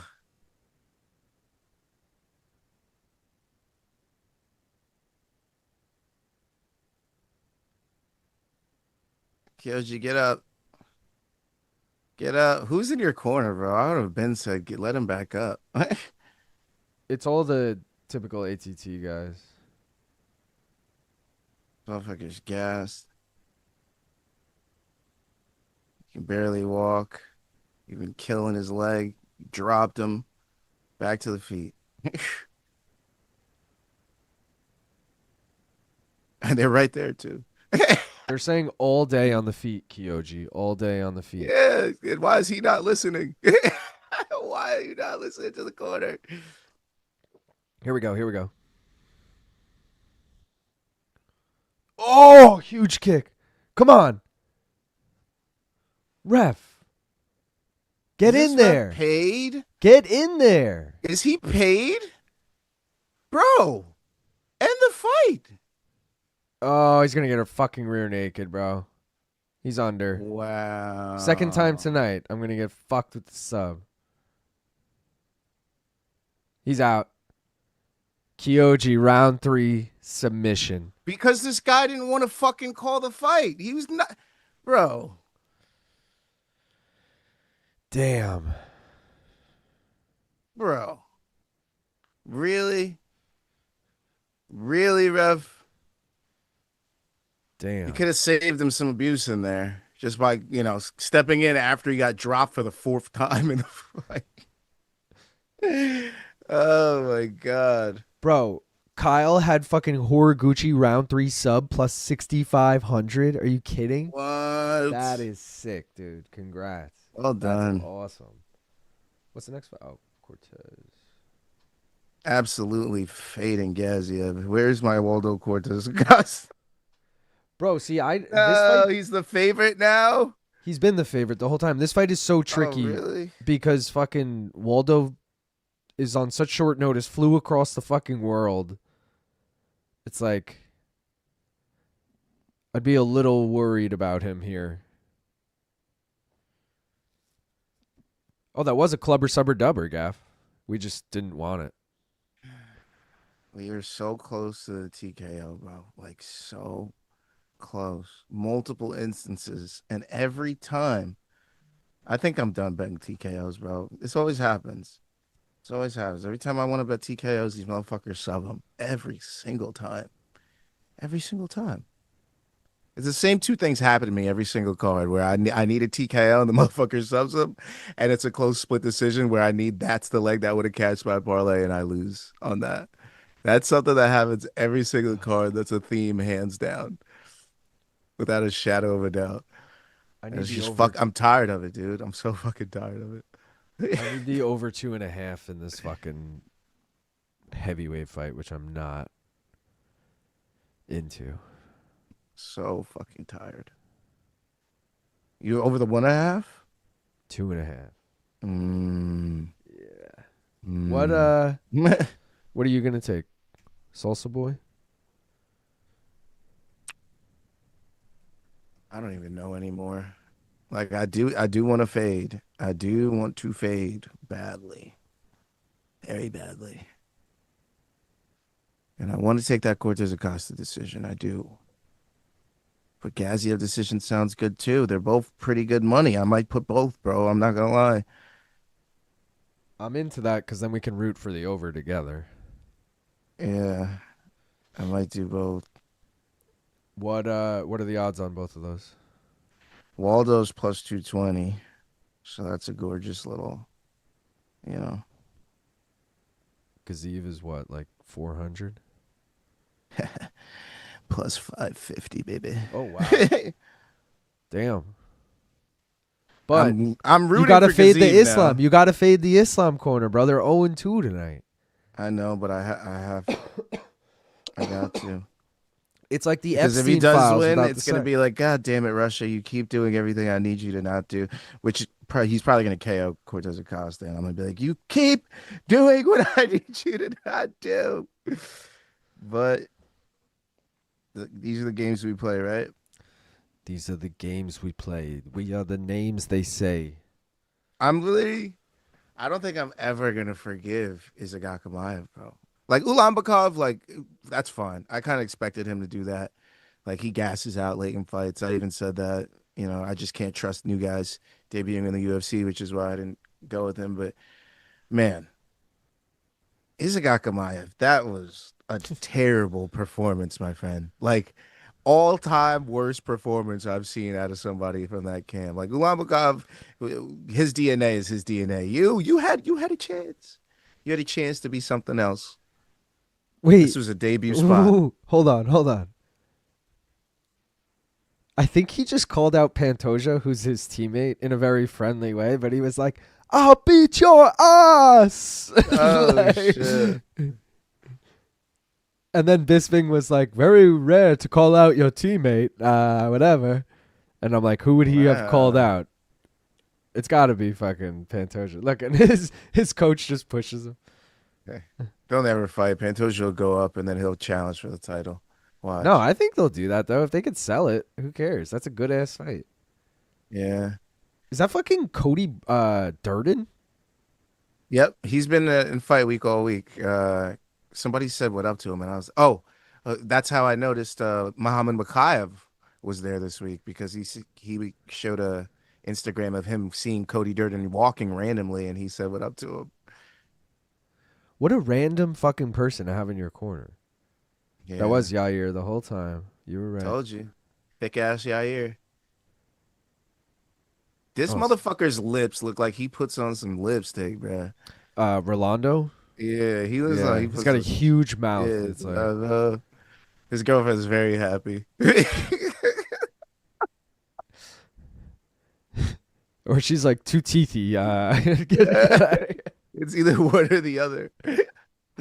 Oh man. He's like, I'm lazy boy. Yeah, this motherfucker. Lazy boy and salsa boy on the same, in the same building. The boys are back in town. The boys are back in town. Shout out to Nacho, though. I do like Ignacio Bahamondes. Yeah, he's cool. With those weird, gross-ass lips of his. He looks like Steven Tyler. He looks like fucking Steven Tyler's illegitimate child from Brazil. It's Lazy Bed's. It's Lazy Bed's illegitimate child. That's my son. Be nice. Lazy Bed and Lazy Boy. I like that. Oh fuck. Fuck. I have Oral by sub. I want Oral by KO. No. Tanner said Kyoji versus Pantoja is the fight nobody wants to see someone lose, but everyone needs. Yeah. That is like the most exciting fight at flyweight right now, right? Who am I forgetting that's like right there? Oh, we're getting it fucking next week. Josh Van, 2 weeks from now. But I don't think Josh Van's going to win that. So yeah, do Kyoji next. This heavyweight fight, probably we get heavyweight slop, right? Like in all actuality, that's probably what happens. Hopefully. Oh, don't say Bro, you know what's actually fucking hilarious is that Pantoja fights Josh Van in 2 weeks, and if he loses that fight, there was no need for Kyoji to call out Pantoja. Like, he could have just said, I'll take the like, winner. oh. But it was kind of in a funny, like, joking, friendly way, so it actually maybe was the right thing to do. But either way, that's kind of just funny. It's like, bro, you called me out for no reason. Surprisingly, Salsa Boy made weight considering that he just got to Qatar and they were doing weigh-ins. That's true, but also it's heavyweight, bro. If you can't make 265 on, a couple days' notice, I feel like... No, I could do it. Yeah, you're probably, there's the Tai Tuivasas and the Chris Barnetts of the world that, Poor bastards. get close to missing / do miss. Didn't Chris Barnett miss? Someone missed as a heavyweight. And I think it was the first person ever. Really? And Tai right now just looks like he would miss. I can't believe Horiguchi was fighting at 135. He's tiny. Homie looks like the old lady in Weapons. Wait, I did see Weapon. Who looks like the old lady in Weapons? In Weapons? I actually saw that movie. One of the few newer movies that I've seen. Blob needs to win. Honestly, no wonder Apache beat Horiguchi at 135. Kyoji got the win. That's outstanding. Salsa Boy being a top 6 heavyweight is crazy. How come I can't get behind this guy even though I think he's going to win tonight? Because he arguably lost to Sergey Spivak. I remember thinking he lost that fight. He did lose to Pavlovich. So it's kind of like he's still somewhat unproven in the top. Even this fight won't prove anything because Gaziv's not fucking top 6 either, but... Yeah, I don't know. We need to see him fight like Curtis Blades or some shit. I'm a Tom Stan and Shamil scares me. 3rd round sub is awesome. Hell of a win. Because people say salsa. 3 weeks, Salsa. Brandon Royval, Manel Cop main event, UFC on ESPN 74. Even if Josh Van wins, Dana will book the rematch. Yeah. You ain't lying. And if you lying, I'm flying. I don't know. Unless Josh Van fucking knocks him out in the first round. It depends. Or dominates him for five. Sometimes, regardless of how long you've held the belt and deserve an immediate rematch kind of vibe, if you get dominated, there's going to be no interest in a rematch, It's not like boxing where there's a rematch clause and they have to do it even though there's no interest from the fans. Most of the time, if it's dominating enough, they don't give a fuck. Also, Royval's kind of in no man's land if Pantoja wins. Cop, for whatever reason, they don't love giving anything to. Also, this is the 5th time they've tried to make that fucking fight. Royval, Cop. Wonder if Octagon throws fat guys in the cage together or it's just a UFC thing. Please, God, Tafa missed. Oh, Tafa missed. Yo, shout out Kyle for gifting 10 fucking memberships. Let's go, Kyle. You the man. Appreciate you. One of the judges had Horiguchi 10-8 in round 1. Wow. God damn. Chris Barnett missed, I think. He was 266. Well, 266 is technically okay. Do you get the 1 pound allowance at heavyweight? I don't know. Weapons is such a good movie. It was good. Let's go, Waldo. Crazy to say after that fight with AA. I hate Waldo, but huge respect for flying to Qatar on short notice to fight down in rankings. Salsa Boy said he wants to fight one more time this year after this fight and make it a record 6 fights in a year. Crazy. I mean, good luck, bro. There's 2 cards left. And it'll probably be that Apex one if he gets on anything, which is in fucking 3 weeks. So, BMF take for Acosta is all-time bad for Gooden. Jake Collier fighting in 2022 is when Beast Boy missed 267.5. There you go. I'm skimming. Shout out again to Kyle. What membership time? What is that, 50 or 60 new members today? It is 60. 60 new members today. Appreciate everyone. Let's fucking go. I heard Waldo has 2 kids. Probably wouldn't have been watching this card to make that bet if you weren't streaming, so cheers to you guys. Let's go, Kyle. McDonald's extra value, Shamil. I meant 267. Horiguchi beat the bricks off old Tugboat. Oh, yeah, you did. Tugboat. It's going to be yet another week where I lose both bets by 1 leg because I know Gary's going to win. And I know and I know our Tsarukyan's going to win. So I'm just going to be like... Real quick, flashing these again for anyone who wants to get in on the action. This fight is not in on it, but just so you know, the Spivak fight obviously fell through. That's this fight we're getting right now. Cortes-Acosta instead. So ignore that one. But we do have Fight Does Not Go the Distance in Hermanson Oralby as a single, and then the rest of that blue parlay. You could still get in on it and get it at plus money, just without the Almabayev line. Ozdemir money line, over 2.5 in the co-main, and Tsarukyan money line. So let's hope for those. Are these all correct? Hopefully. Yeah, those are all correct. They both have a similar reach, so that's good. Honestly, mirror fight. Almost in record, too. It's kind of a mirror fight. God, I see this being so sloppy and boring, or a first-round knockout. I guess that's any heavyweight fight. I'm hoping for sloppy and boring. I don't care who wins. I mean, you and me both, but yeah, I'm actually full agreement there. I wrote Cortes-Acosta for you. I was waiting to see what you picked. You just need a decision, right? Yeah. What were the odds on that? Or should I do Gaziv? Plus 250. Now we're fading the Russians tonight. Remember? No Khabib in the corner. We fade. Great call. We fade. That's my rule now. If you're from that fucking camp and Khabib didn't show up to your goddamn fight to corner you, sorry, bud. We're going to fade you for the night.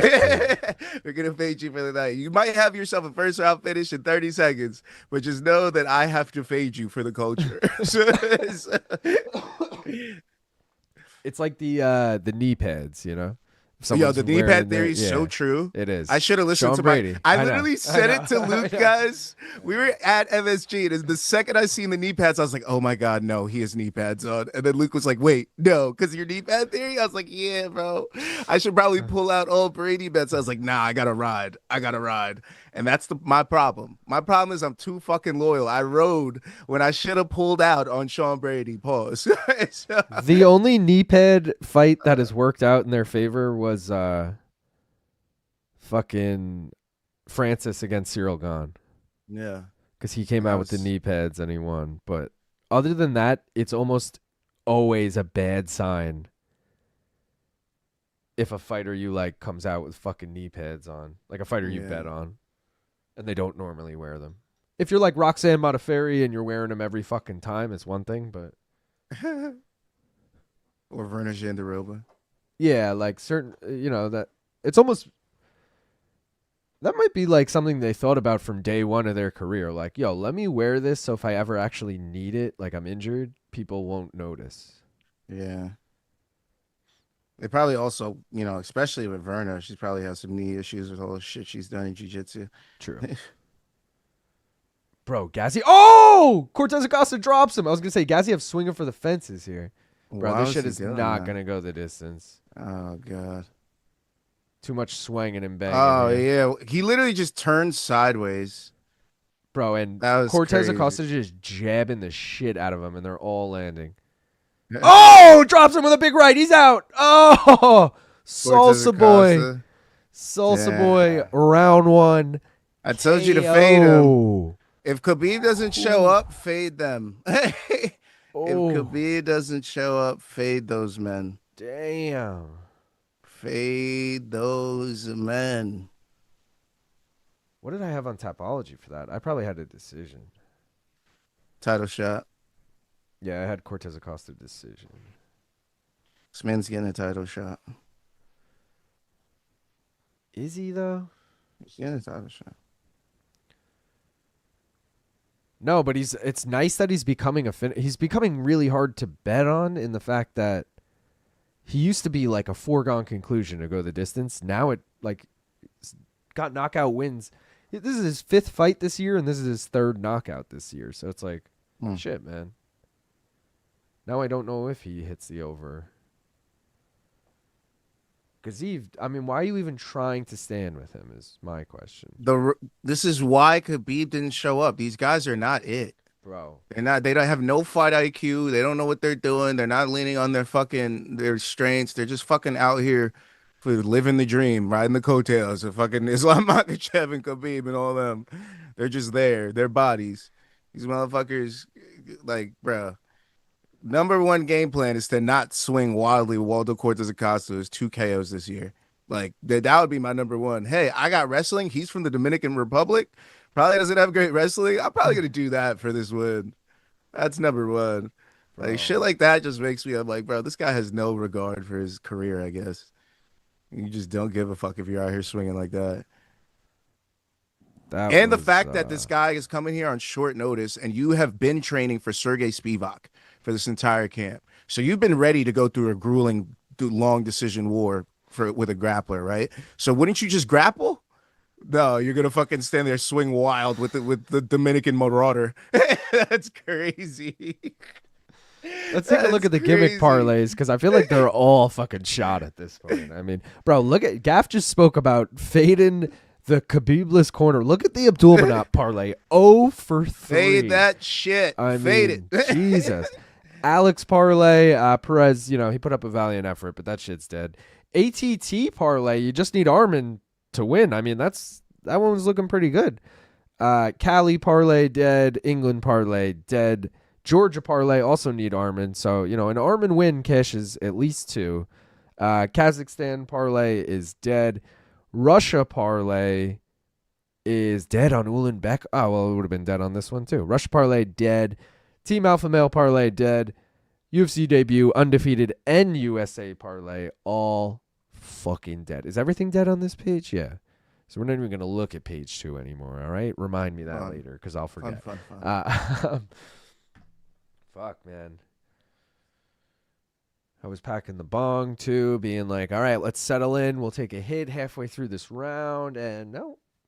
The fucking pirate came in and stole his booty. Took his cheeks. Took his big Dominican Republican. Let's fucking go, baby. We fucking got him. All of a sudden, Gap's the biggest Salsa Boy fan. Yeah, you should have a fucking comp of fucking all the times I was riding on one side and immediately switched yes. went to the other side. That would be really good. If I took the time to do the research, Gaff, I'm sure I could find you on like the locker room being like, this dude's a lock. And then like you on the watch along being like, I'm going to bet the exact opposite of what I said earlier. Like. Oh, fuck. Shout out to my Dominican brother, bro. We from the same island.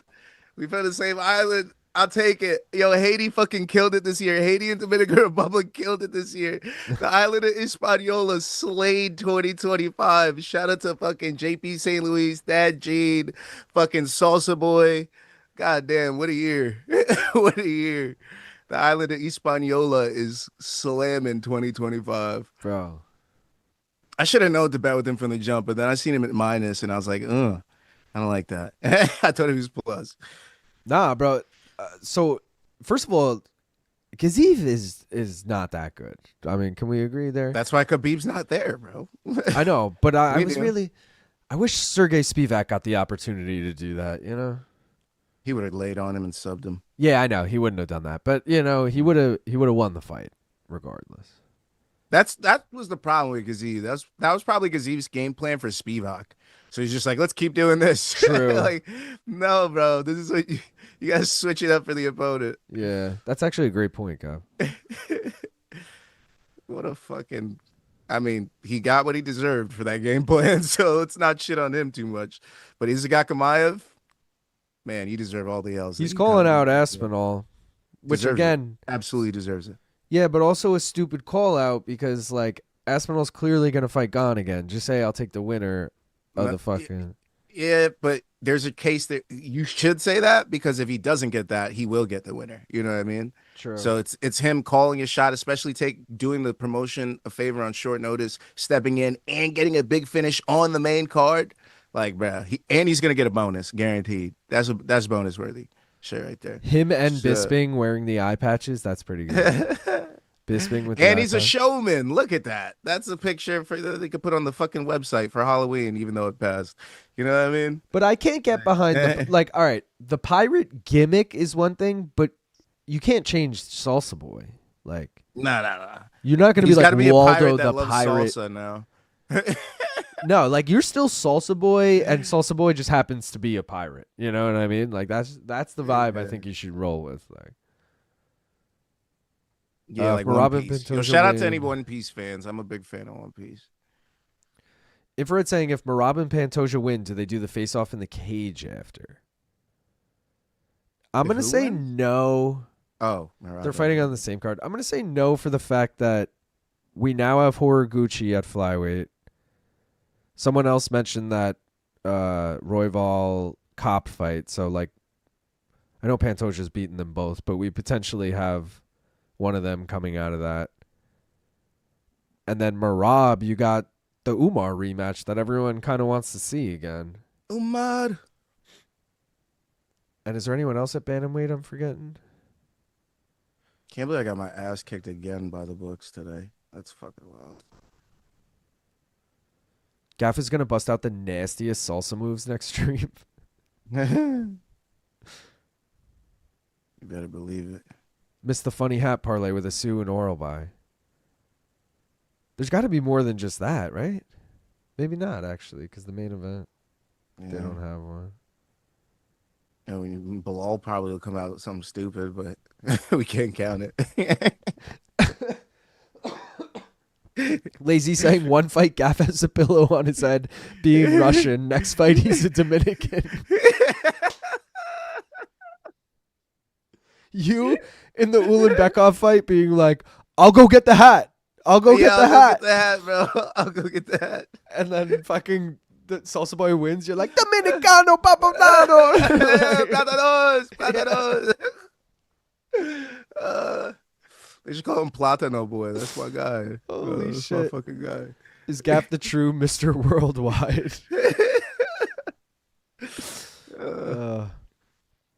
Waldo not only has great power and timing, his chin is ridiculous for heavyweight. Only Usman, Umar, and Islam get the Habib treatment. LOL. From the first moment I saw Waldo on Contender Series, I knew he'd do well in UFC. He's got amazing boxing and quick for a heavyweight. The fuck? I'm a Waldo fan now. Fuck it. Gaziv is a donk. Salsa Boy wants to be on UFC on ESPN 74. He doesn't care who it's against. Mavlik Kabalayev got the Khabib treatment. Just saying. And he became a champion. I will say, dude, he did say he wants to fight 6 times this year, and because you got a first round finish in a minute, it's actually kind of reasonable that you could. He could fight one more time if Tom wanted to, you know. It's not going to be against Tom. I mean, because it's going to be the Apex card, but it should be fucking. It's going to be some mid-tier heavyweight. Yo, all right. What if this happens? You ready? Hit me. Marab's fight continues because obviously Marab's Salsa Boy? His fight's going to continue, right? Because Marab's not going to pull out for anything. And his opponent probably not going to give up that opportunity, right? But Pantoja might get something where, like, something happens where Pantoja pulls out of the fight, right? Hear me out. Okay. Is there a world where they need somebody else, like a main event, to step in? Tom's like, I feel like I want to make up for that event, and Salsa Boy's like, fuck it, I'll take this opportunity. Is there a world where we get that at 323? You said both Pantoja and Marab fights fall out, or no, just the Pantoja fight falls out. Then definitely Marab not. stays. Marab's the main event. Definitely not. They're not gonna like backfill with a bigger main event, like because you have to then That'd remake be everything. sick though. Nah, you could backfill with a top 10 matchup in any weight class, and that would suffice as a pay-per-view co-main. Like, all right, this is what I actually thought would happen. Now that Salsa Boy really fucking made himself as the #1 contender, because Gon ain't doing shit like that. What if he's the first card on Paramount? We started off big with some heavyweights. that I could get behind. But also, I don't know if Tom's going to be ready. His eyes that damaged? He fought for 14 seconds. Yeah, but I mean, according to him, it's a heavyweight. What are we doing? There's no weight cut. What the fuck you got to get ready for? I'm not saying he's for 4 weeks and let's go. Bro, if his eye is still bothering him, he's not going to go out there and get punched in it, you know? Like, that's fair. I thought it's not healed yet. Damn, bro. Also, he can milk the shit out of this. If he wants to fight on the White House card, numbered event ago. If he wants to fight on the White House card, which it seems like regardless of where you're from, every fucking fighter wants to do that. I don't really understand why. I could see Tom being like, fuck it, I'm going to milk this till March. And then when I'm healed in March, I'll say I'm fighting on the White House card. I need a training camp now, like, and then milk it till then. If he wants. Yeah. He's going to John Jones it. I feel like Waldo is a far easier matchup for Tom than Cyril is. Waldo is exactly the kind of guy Tom always KOs in a minute. Yeah, that's why I'm like, maybe. And Waldo obliged. She'd be like, fuck it, give me my shot. Yeah. Let's stand in that pocket. So that's why I'm like, I feel like that would be a good one where Tom would be like, yeah, I'll take that short notice. I don't know. I'm kind of skeptical in Tom at this moment because I feel like he's always had his chin right up in the air, and because he was losing to Cyril, we can arguably say it's like, I don't know if I like I don't think he should stand and bang with anyone at this point. You should take motherfuckers down. Like, also, if you're Tom at this point, after what you just saw, I feel like the best course of action for you would be to lay in wait and let Cyril Gane and Waldo Cortes-Acosta figure themselves out. Fight for an interim title in the meantime or something. Yeah, not even interim, just make him fight for a number one. Nah, because Cyril's not going to take that. He's going to wait. He's already the next guy for the title. He's just going to wait. Maybe he's not, because technically his foul is the reason the fight ended. Tom doesn't have to give him the next shot. It's not like, it ended in eye poke. You're guaranteed your next shot. Like, you're the one that did the eye poke. Yeah, but because he was winning, because he was arguably winning, you have to factor in that, like, that's the only actual, like, intriguing matchup at heavyweight right now.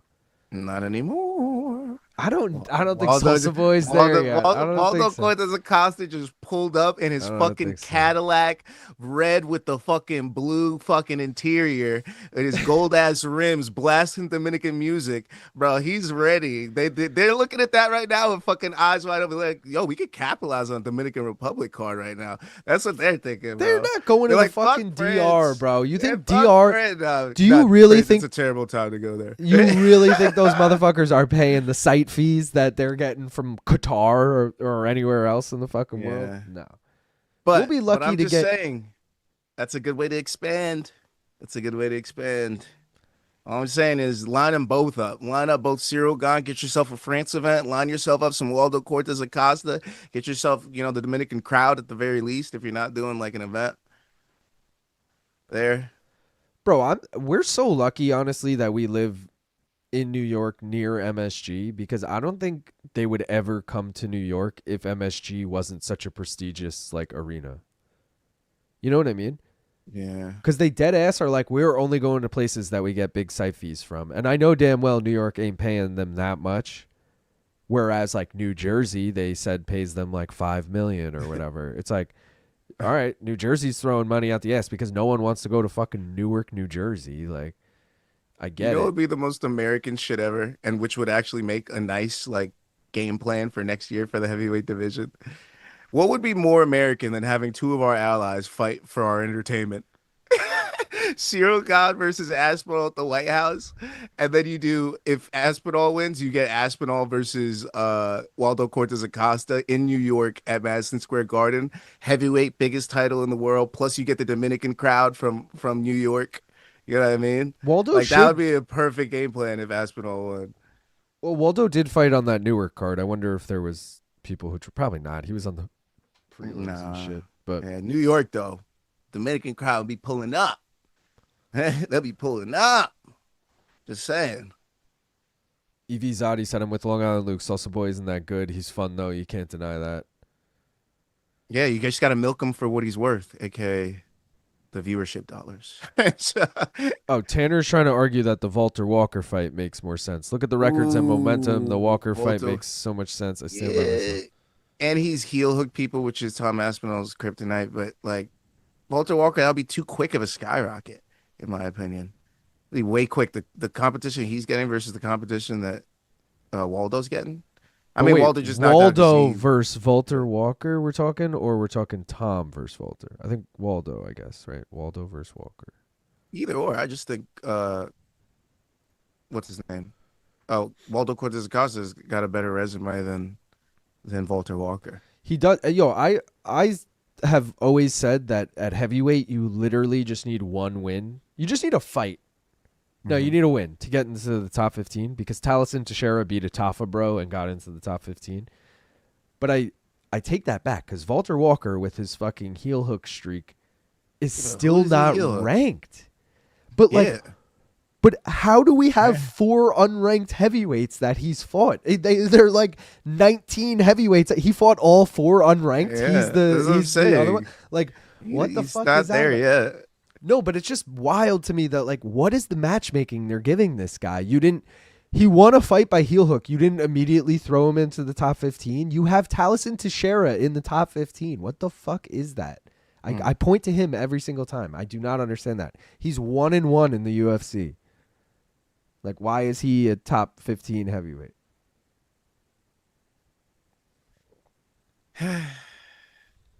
Walter Walker. Honestly think he's about to take a harsh L. This is what the Walkers do. I think it's in their DNA. They get us all excited, like, holy shit, he's gonna fucking take everybody out. And then he's gonna take a harsh L and we're gonna be like, all right, he's a fucking Walker. Like, I feel like that's what's gonna happen. And we're all fucking blind right now. We're all just like, bro, his heel hooks are crazy, dude. Tom's lost my heel hook. And then the time's gonna come where we're gonna be like, right. He did lose to Lucas Bresky. We don't bring that up enough. Lucas Bresky, I think, was like something hilarious, like 1-6 in the UFC, and the one win was Walter Walker. Like, it's like maybe we should have seen this coming if he loses. Oh man. But Gaff, onto this fight, Hermansson Oralby. What do you have here? I got Oralby finish. Actually, you know what? No, hold on. I got to put my balls on the table here. Give me a second. Give me a gosh darn second here. I said, give me a second, Luke. Oralby. You got Oralby by. Whoa. Should I just write Oralby finish instead of by finish? Guys, we got fight does not go the distance here. I'm going to check FanDuel quick. And see if it's plus money there. It was minus 105 last I looked on DraftKings. Oh, God. Plus 102 on FanDuel, so you can still get it at plus money if anyone wants to hop on it. Luke, I'm about to puke, Luke. Luke, I'm about to puke, dude. Oh, shit. All right. I have them both ways, by KO and by submission, so I'll just give you the prop of him by finish, I guess. Is that what I should do? Just give me KO or sub. Which one is whatever's higher? Plus 650 for the sub. There you go. Oral bye-bye. Dude, if he loses, we're saying oral bye-bye, all right? Yeah. Oral bye-bye. Yeah, that's the vibe. Let him have a harsh L against Waldo, then Gaff. That's my whole point. Volkov, I'm really hoping for an oral bye TKO, though. That's what we forgot all about Volkov, bro. Who's that? Aleksandre. Yeah, my breakout fighter of the year comes down to Salsa Boy or Joshua Van. Both make a great case. Yeah. It's got to be Salsa Boy, honestly. I think he takes over. I mean, if Josh Van wins the belt, then sure. But well, Pies, you don't think Connor's going to fight Chandler? Maybe Tom smokes Acosta, but that is the fight to make at this point. Do you have any real opinions? All right, everyone's arguing here. I'm going to keep sprinkling round threes. Ooh. I only got one fight wrong in the prelims, bro. And now I just can't get anything right. So probably it's going to be a Jack Hermansson decision. Sub? No, don't say decision. Don't you dare put that out there, guy. I need Oralby to win inside the distance, which means Jack is going to pull some shit. That's what I need. Yeah. That's why I'm like, it's going to be a Jack decision. That's why I know it's going to No, Jack can get the finish. I'm cool with that. I just need this to not go the distance. It'll be a winning week if this fight does not go the distance. That's why I know that's happening, bro. I just felt the vibes. You feel me? That's like when I knew we were going to lose, as soon as I felt the feeling settle in. Like, there's a feeling that I seriously get every time I know I'm about to take an L. It's like this, like a fucking terrible blanket. That's what it feels like. It's like a blanket of bad feelings. And it started to settle in right before we got that decision. I was like, oh my God, we just lost to Dalby. And I'm getting that fucking feeling with this fight. I feel like Hermansson's going to be bigger and just lay on him, fucking mount him and almost finish him with strikes. fucking Joker teen him at the end. We're gonna be like, what the fuck just happened? I feel like DJ Serenity now is saying Orobai should walk out to that Backstreet Boy song. Bye bye. That would be pretty sick. That's honestly a badass song to come out to because it's like, bye bye, bitch. I'm about to knock your ass out or something. You know, like yeah. this chat is normally chill. Do I need to lay the hammer down? You can all watch me do it. Pies, are you getting out of hand? There's a hammer. Yeah, well, I mean, I could just block anyone or put them in timeout or whatever, but we keep it chill around here, guys. Why do you all right? take my belt off? Shout out to everyone watching, though. We got 168 people watching. And I know Luke Thomas is live right now, too, or I think he is at least. So, you know, that's pretty good numbers, especially when Luke's also live. The worst is that Jack looks great at 70 right now, and Orobot doesn't look big at all. Like, he almost looks small against the cage right there. I'm just like, oh, fuck, bro. We're about to get cooked, aren't we? The worry with him is that he's just an undisciplined lightweight, not a, ooh, I'm too big for lightweight, you know? And Jack, it's like, Jack, if you could have been making 170 this whole time, what the fuck were you doing up at 85 this whole time? That's a fair point. I guess actually 85 is the weaker division. He's eating strudels and shit. Having a good old time. Lazy said, Long Island Luke will turn this car around. I will. I'll go back, guys. How are the bets going right now? I just need this shit. What do we? Oh, just not to go the distance? Yeah. Inside the distance? Let's go. I need that, and then I have my 4-leg parlay still alive, but I not that I don't care about it, but this alone would get me a win on the week. What was the 4-leg? Almabayev money line, Ozdemir money line, over 2.5 in Belal, Ian Garry, and Arman money line. Okay. Plus 260. Yeah, we do have to do a. I saw Harmon saying time for a mid-card rip sesh. We do have to take a hit. Ready? I got mine ready. Once this round starts, we'll do it.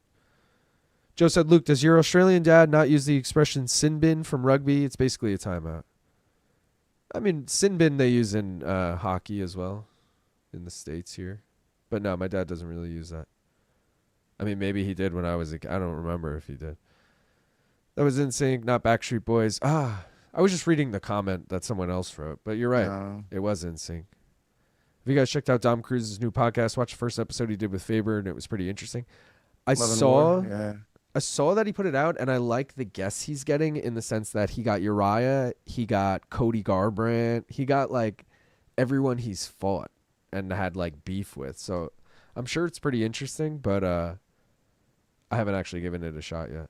I was pretty far behind on.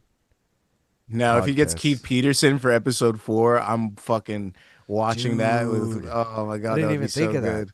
That'd be so fucking good. Dude, It would he break might. the internet, bro. That would honestly, if Dom was smart, that would break the internet. A him and Keith Peterson interview would fucking be amazing. Bro, It would he be a might. meme for life. It would be a meme for life. I feel like pulling, maybe not Faber because they're both California guys. They're both OGs. But I feel like getting Garbrandt is like, he really like put his like ego to the side kind of vibe for that. Like, But he didn't talk as much shit about Garbrandt as he's talked about Keith Peterson. That's how I would be like, holy shit. I'm just you saying, really it seems like he's willing and they're willing to, not burn the bridge. What's the word? Like rekindle? I don't know. So I could see a world where he wants to rekindle with Keith, especially working for the UFC half the time. Okay. You're right, though. It would be must watch. I'd be locked in on that. Yeah, Okay, Orbai really going for that KO. Yeah, Jack landing the jab at will, which is doing damage, but Oralbai, you're right, swinging for the fences here. So we have to remember, Jack was out cold in his last fight against RoboCop. So, and making the extra 15-pound cut, is his chin completely gone? That would be my worry here. Which is why I like your Oralbai like finish bet, you know. But I agree with everyone that Jack definitely has upset potential here.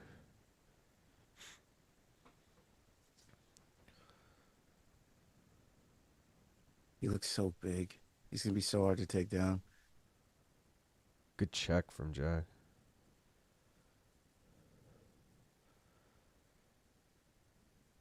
Oralba, I'm not gonna lie, just look like you were saying he looks small. Not only that, it doesn't look like he put on the weight in a good way. It just looks like he's like thicker, like fatter almost.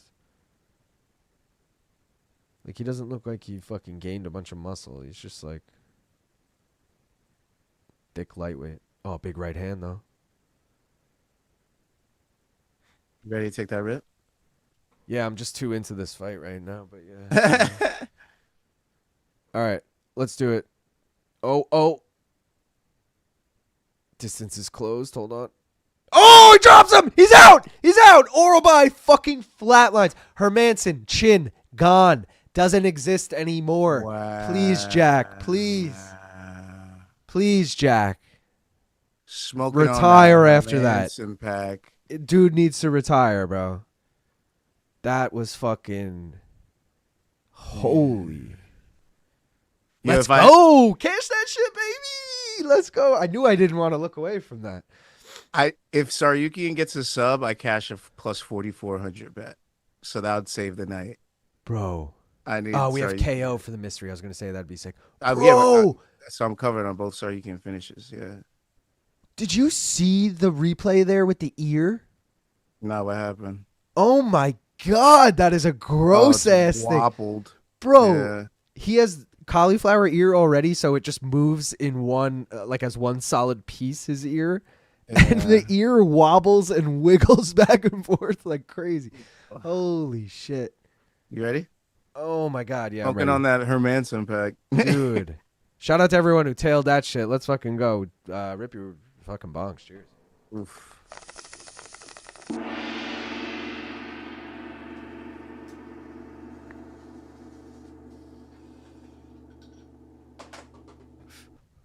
Smoke weed every day. It would really save my night if you could fucking get that sub, Arman. Not gonna lie. Really save my ass. Holy shit.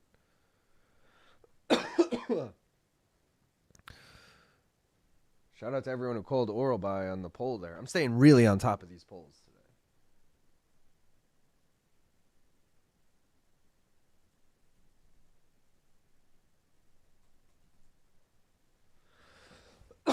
Oh, yeah. Wait, Luke what? has his own gong show bell to celebrate that one. Big old bong rip, boys. Yeah, maybe in hindsight, dropping weight wasn't the move. Yes, less water on the brain at 37 after a KO is not intelligent. Rip to his brain. I can't believe fight does not go the distance was plus money on that shit, given all the factors going in. Dude, the Kyrgyzstan crowd showing out for Oralba. Going wild.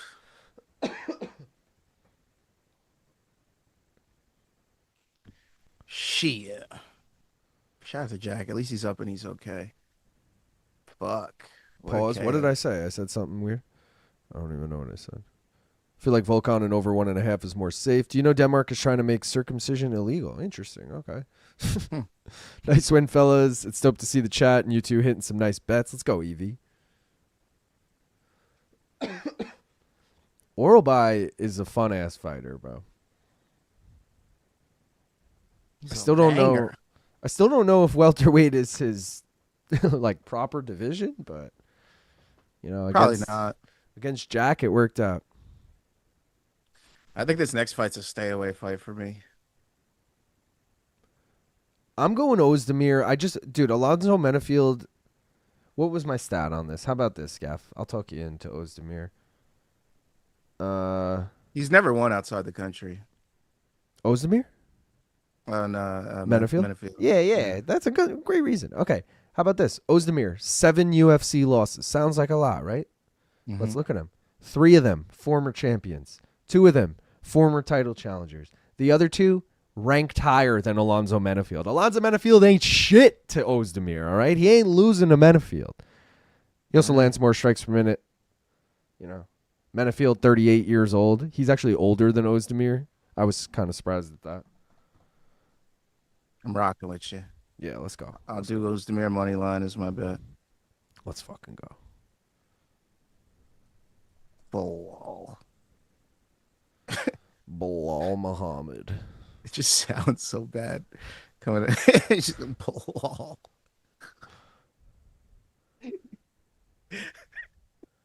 Tanner said, nice one, Luke. I totally missed that pick, but would have been with you. Thank you, brother. Sucks seeing Jack get obliterated. Great guy, LOL. Jack dead by earplosion. Very Protest versus Magni-esque. He's 100% a welterweight. Finished by oral. He got a thimble to his head, or on his head. Oral by Shigeru at 170.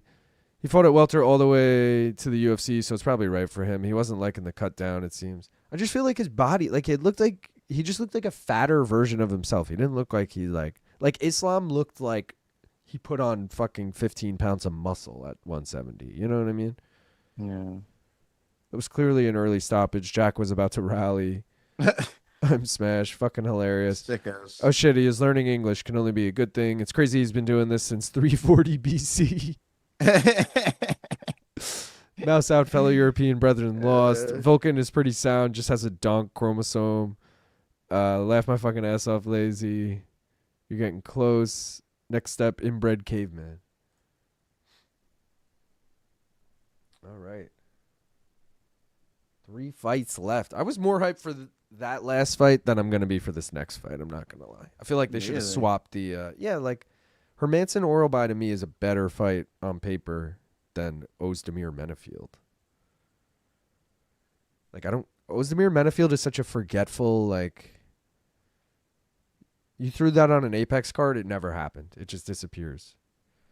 Yo, shout out to Kevin Durant. Count your fucking days. You used to be my favorite player because you smoked weed and played basketball, but you're a fucking dick for that performance last night. I need a count your fucking days counter.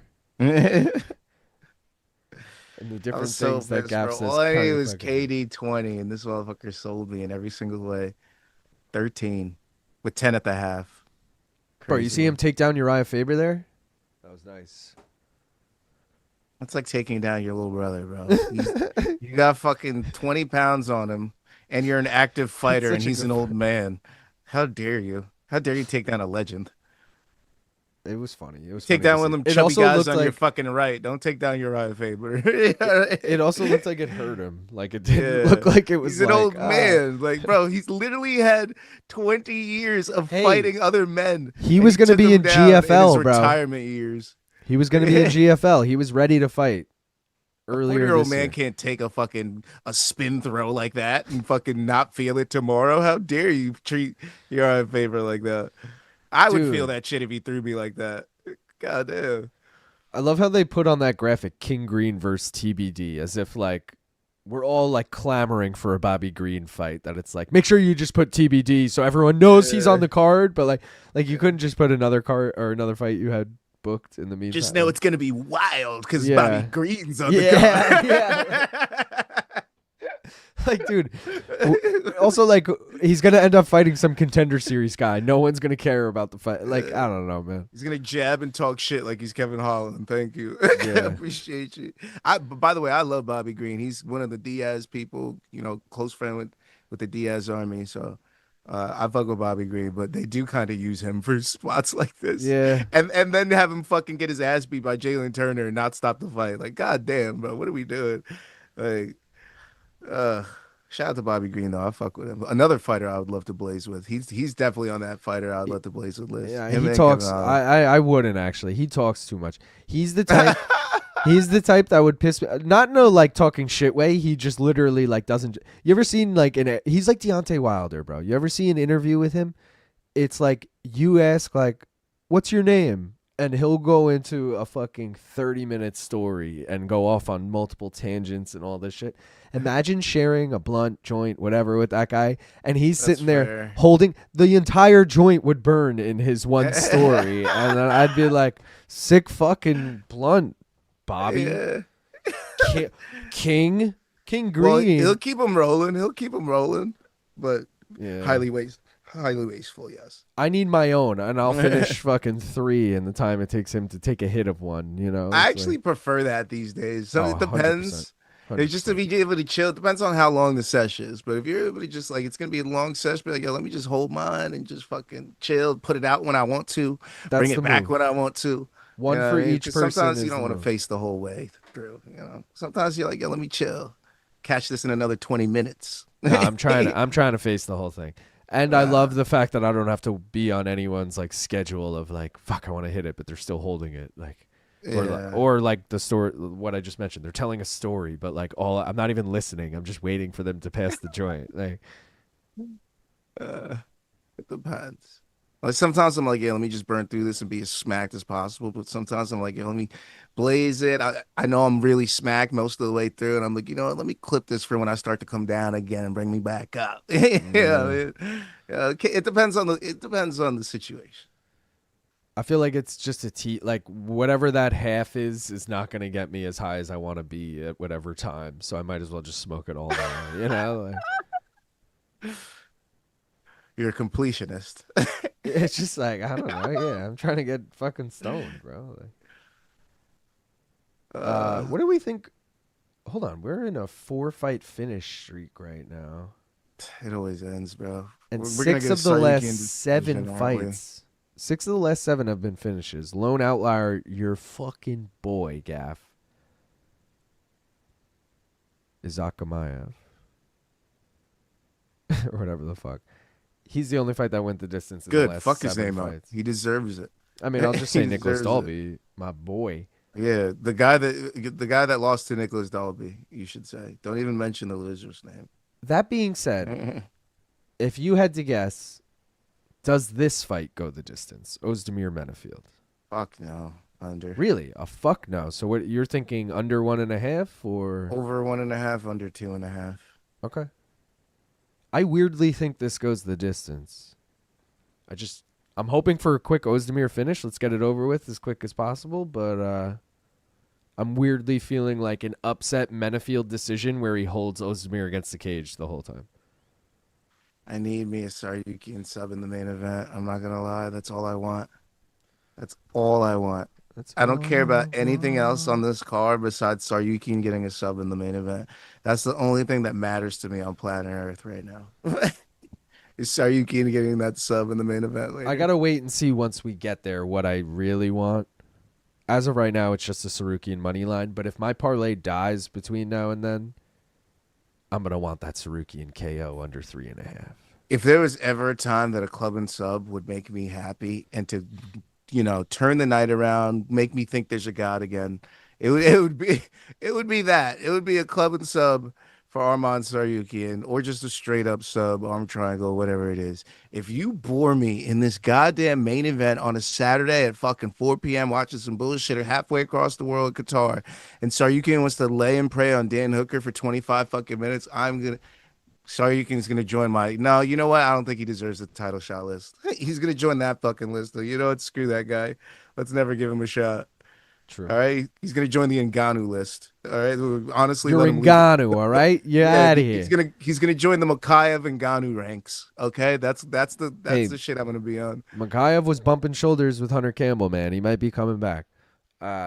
Jay Walker still saying, banished.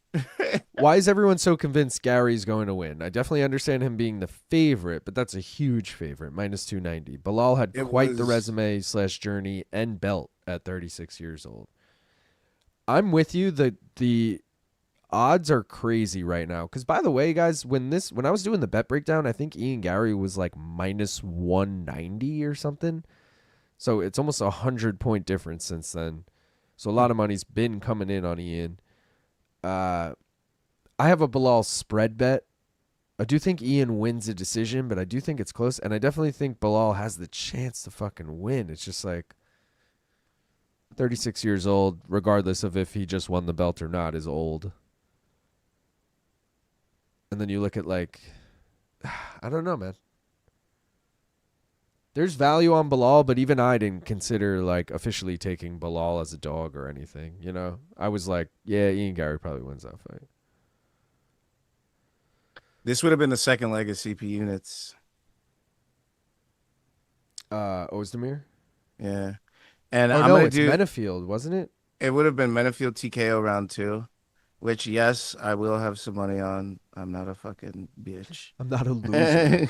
Christian said, thoughts on LT's Carhartt flannel. Gaff, did you see this? LT got a new shirt, and he's wore it on 3 straight live streams, including MK yesterday. And Really? it's just like typical LT, like gets a new shirt and then he loves wearing it. But he was talking, he's like, it's Carhartt. I've never owned anything Carhartt. And then I immediately pop in and I'm like, Tristan, bro. Tristan only wore Yeah. Carhartt. Like, You remember man, Tristan? yeah, I was like, Tattoos? You yeah. mentioned about animals? I was like, you're going to start getting rabid animals tattooed on you, bro. I mean, Shout out Tristan. I kind of saw that progression coming for him.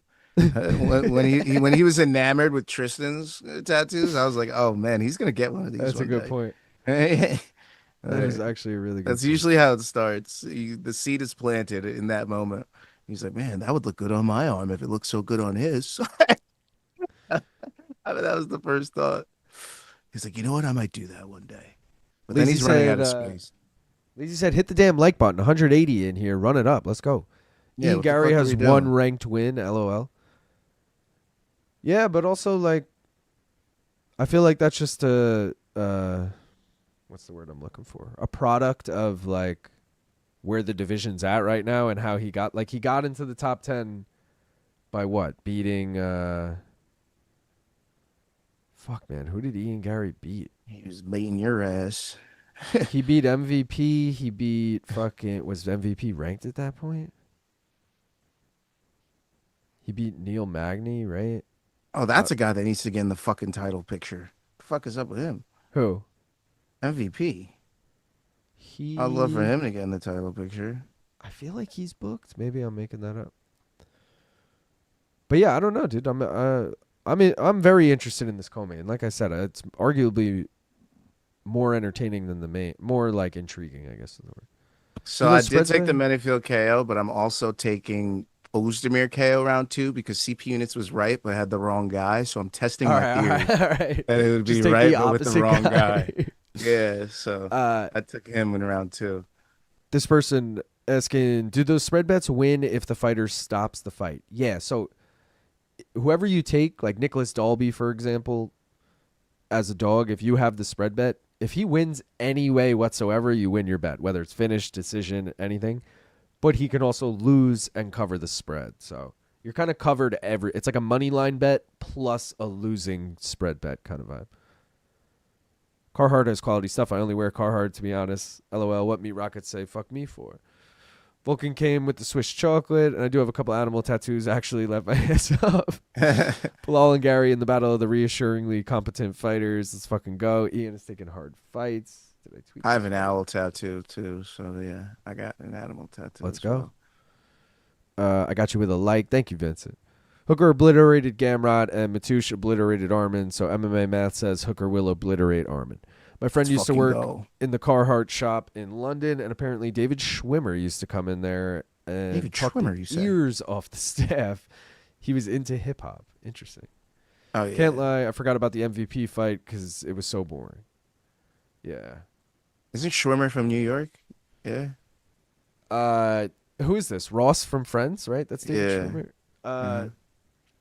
I mean, Friends was based in New York. I don't know. Is he from New York? I have no fucking idea.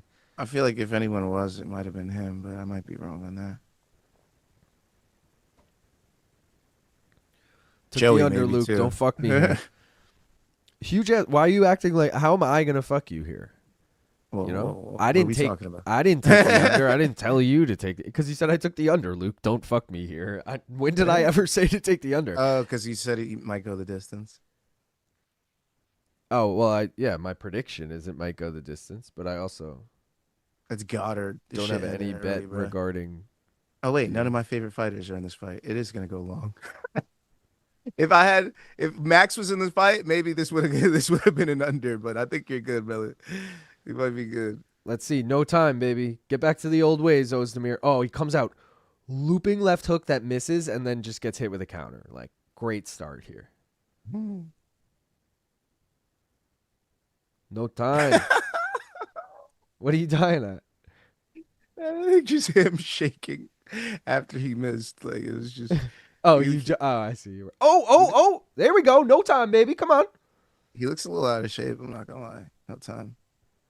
From what we're used to seeing. Bro, I need a wrist tap. I need this tonight. And you got to do it in under like 2 minutes in order to get that.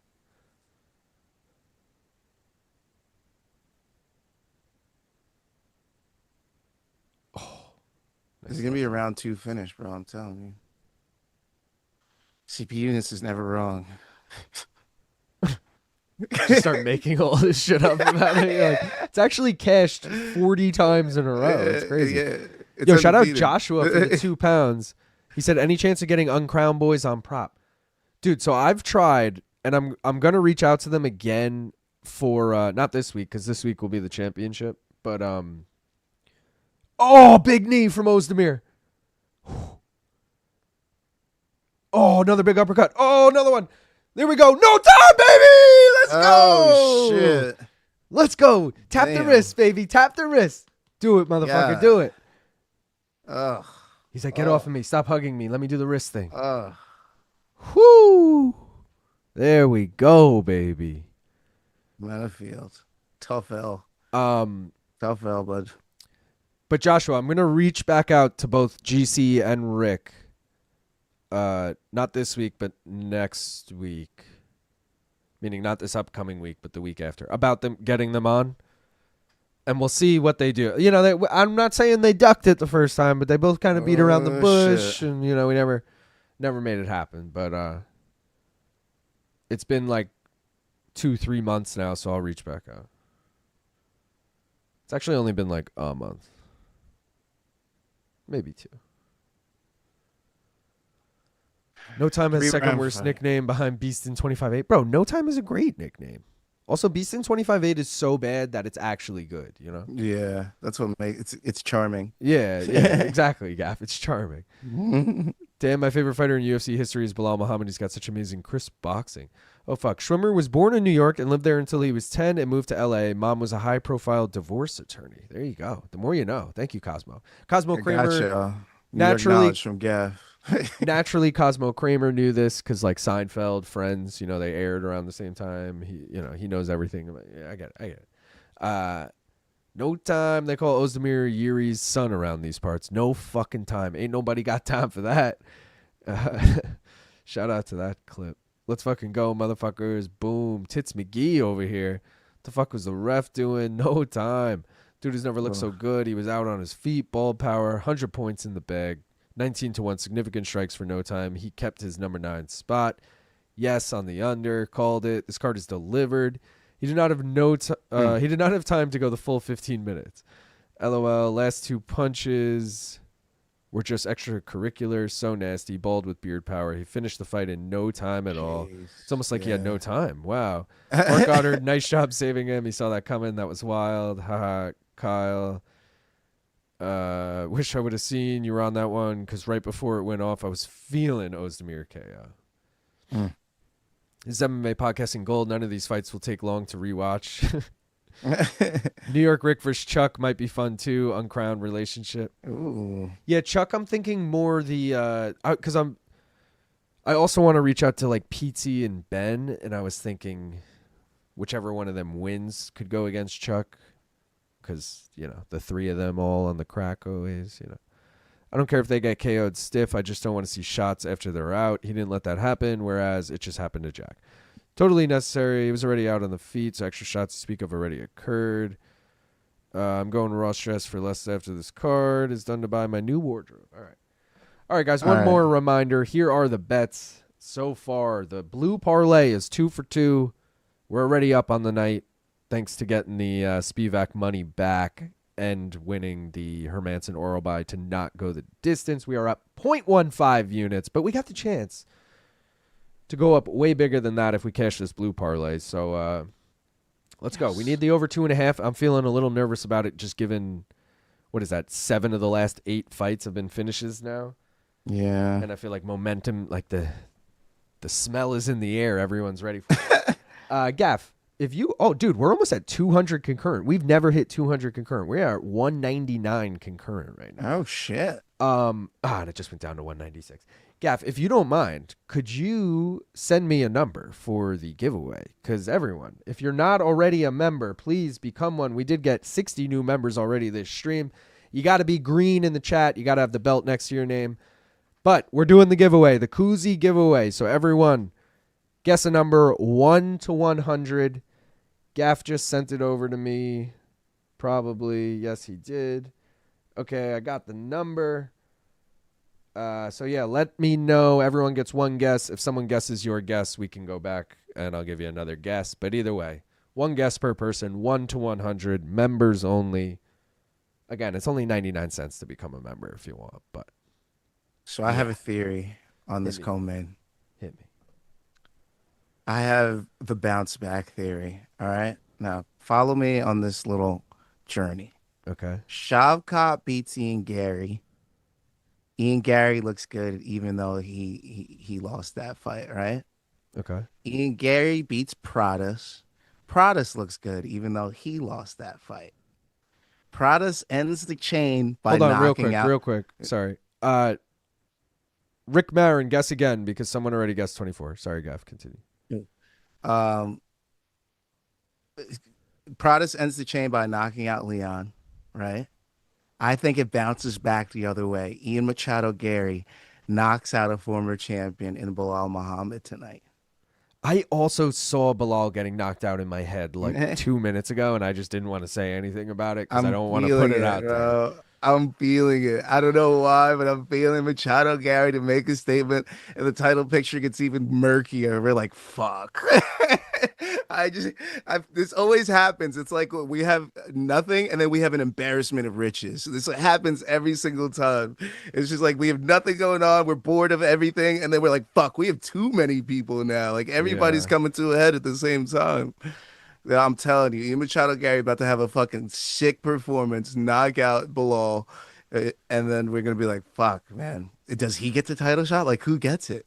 Like, is it still Usman? It can't be Usman. Like, it's gonna be so much, bro. I just seen the future. I seen it with my own two eyes. Shout out to everyone who's guessed so far. I'm just making sure. Y'all suck. Okay. No one has nailed it on the head. I'll say that much. Not a single one. So if you haven't guessed yet, get it in. Someone is very close, though.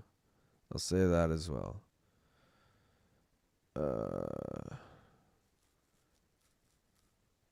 Yeah, bro. Tom Aspinall's fighting before the end of the year. He's fighting in the PFL. We're dropping his. I'm just kidding.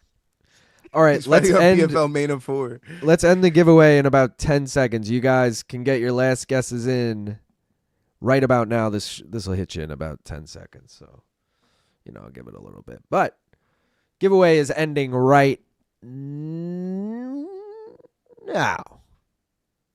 All right. I'll give this another 10 seconds or so.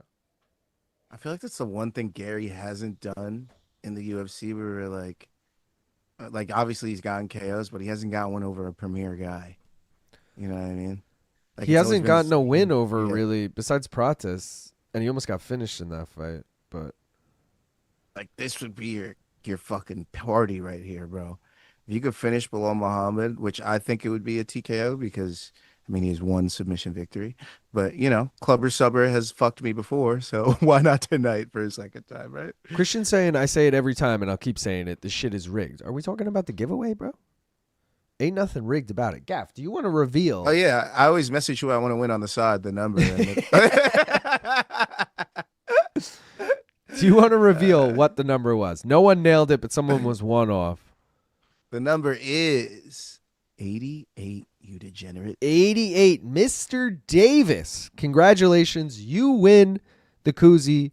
Email me, maincardminute.com, maincardminute@gmail.com. And let me know what color you want. I'll flash the colors again for you. I am out of the black and I am out of the purple. I will get more of those. And one that you're not seeing there is silver, the grayish silver one. So I got gray, silver, gold, the 2 blues, green, and red. I'm going to order more soon, too. I'm going to restock the black, the purple, and then I'll get a couple more new colors. Any colors you guys want, let me know. Even if you're not going to buy them, you just want them for giveaway. That would be the one I would choose. Let me know. Because there's like 50 colors to choose from. They're all just various shades of basic colors kind of vibe. But you know what I mean. If you're like, dude, I really want a pink one for my girlfriend, let me know. Yo, so what's the plan for Paul? Joshua? Paul Joshua. Paul Joshua, we will be doing a watch along right here. Let's fucking go. December 19th. Am I excited for that fight? Am I really looking forward to it? No, guys, I'm not. But we're going literally, as of right now, the rumored UFC date is like January 24th. So we're going literally 6 weeks without any UFC events. So we'll at least extend it one more or less week by doing Paul Joshua to at least hang with you guys. But then there's 5 weeks of nothing between Paul Joshua and the first UFC card of 2025. So PFL? I'm just kidding.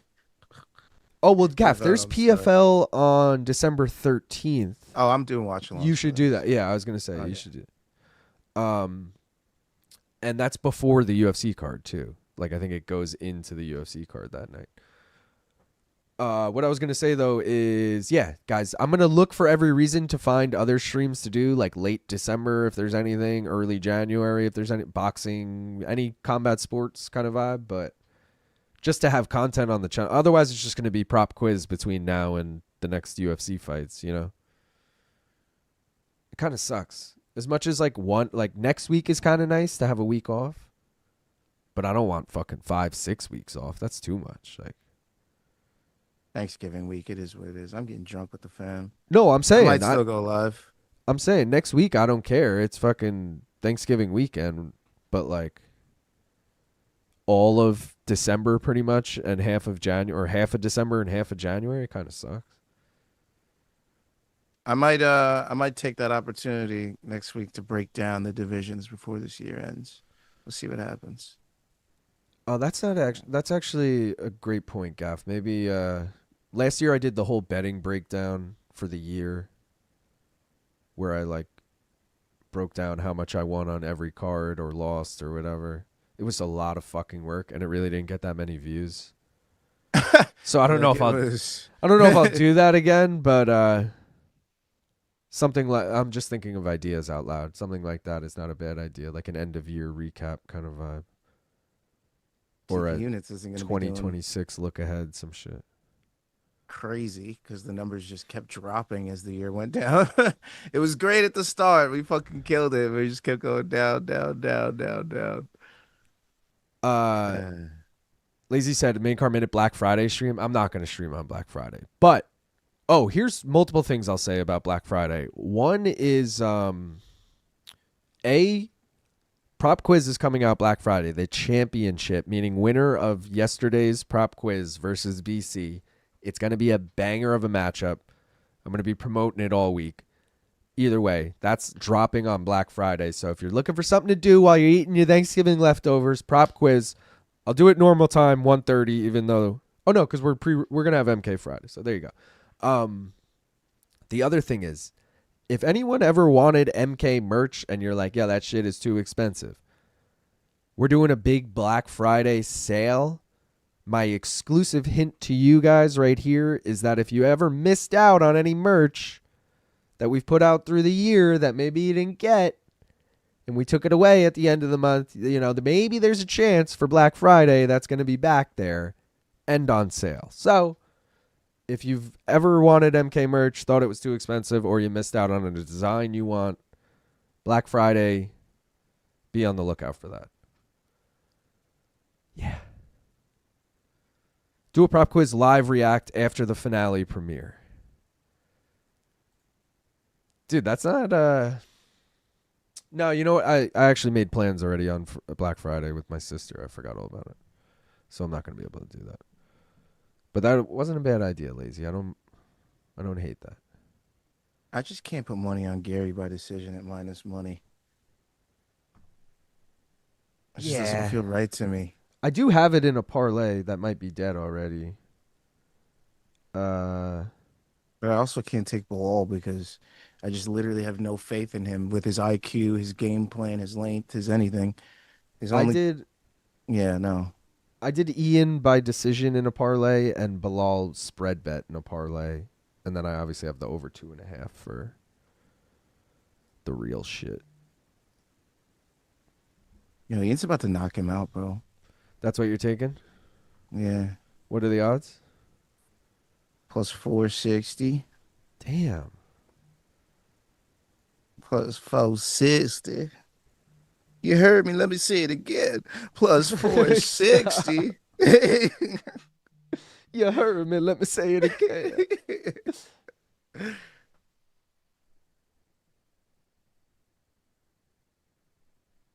Oh, look, bro. He ain't losing with them in the front row. He might be Bro, boring this They're out, always but in the he ain't front row. losing. Get the fuck out of here. He They've ain't been front losing, row for dog. every fucking fight.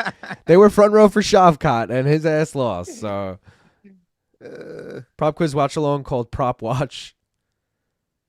Kim Bong said bomber jackets back. No, when I said all old stuff, I meant like within the last 6 months. Shit that since we've relaunched the merch, all that stuff.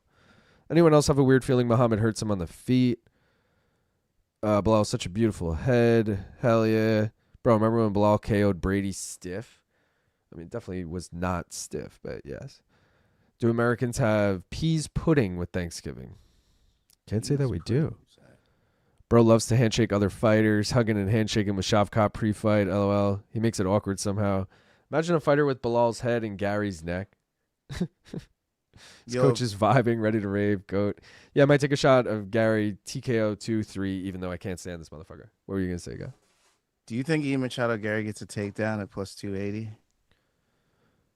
Plus 280? I think that's worth a flyer no matter what. What is Belal takedown line? Also one takedown, or is it higher?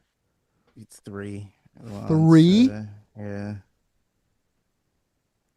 Like, I don't doubt that he gets Ian down, but 3 to me is crazy. I see this more being like both of them try and shoot and kind of stuff the other one, and then I don't know, actually. If Belal's smart, he'll wrestle. I did it. Fuck it. Garry to get one takedown. Yeah, I'm kind I of can root for it. I don't mind that. I like it. 280, bro. Fuck it. And I got him to get the KO. So if he doesn't get the opportunity, maybe he sparks him. But decision, I just can't put it. Like, it's probably gonna happen. I just can't put money on that. I'm sweating this over 2.5. I'm not gonna lie. Just the way these fights have been going, I feel like we're gonna get a finish. And I'm actually, I think I got. Wait, he's only minus whatever. Maybe I should just put on Machado Garry money line. I'm looking. You took the minus 340. Fuck off. I'm out of here. You took Garry KO on FanDuel, I'm assuming. Yeah. All right, so on DraftKings, it's 400.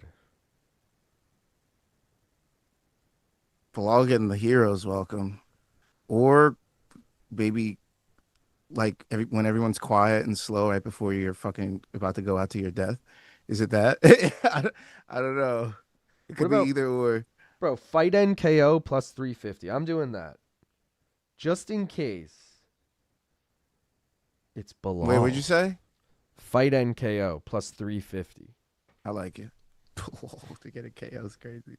That would be. It's not, though, because I'm thinking about how, like, let's be real. People don't really love Ian Garry. People don't love Belal either. But, like, for either of these guys to get KO'd would be pretty, like, as a fan, would be like, oh, satisfying for everyone. So it's like, I don't want to be feeling a little left out if Belal knocks Ian Garry out cold and we can't really like celebrate it. Yeah. Imagine he couldn't even knock out Sean Brady and then he knocks out like, you know what I mean? Like knockout, not TKO.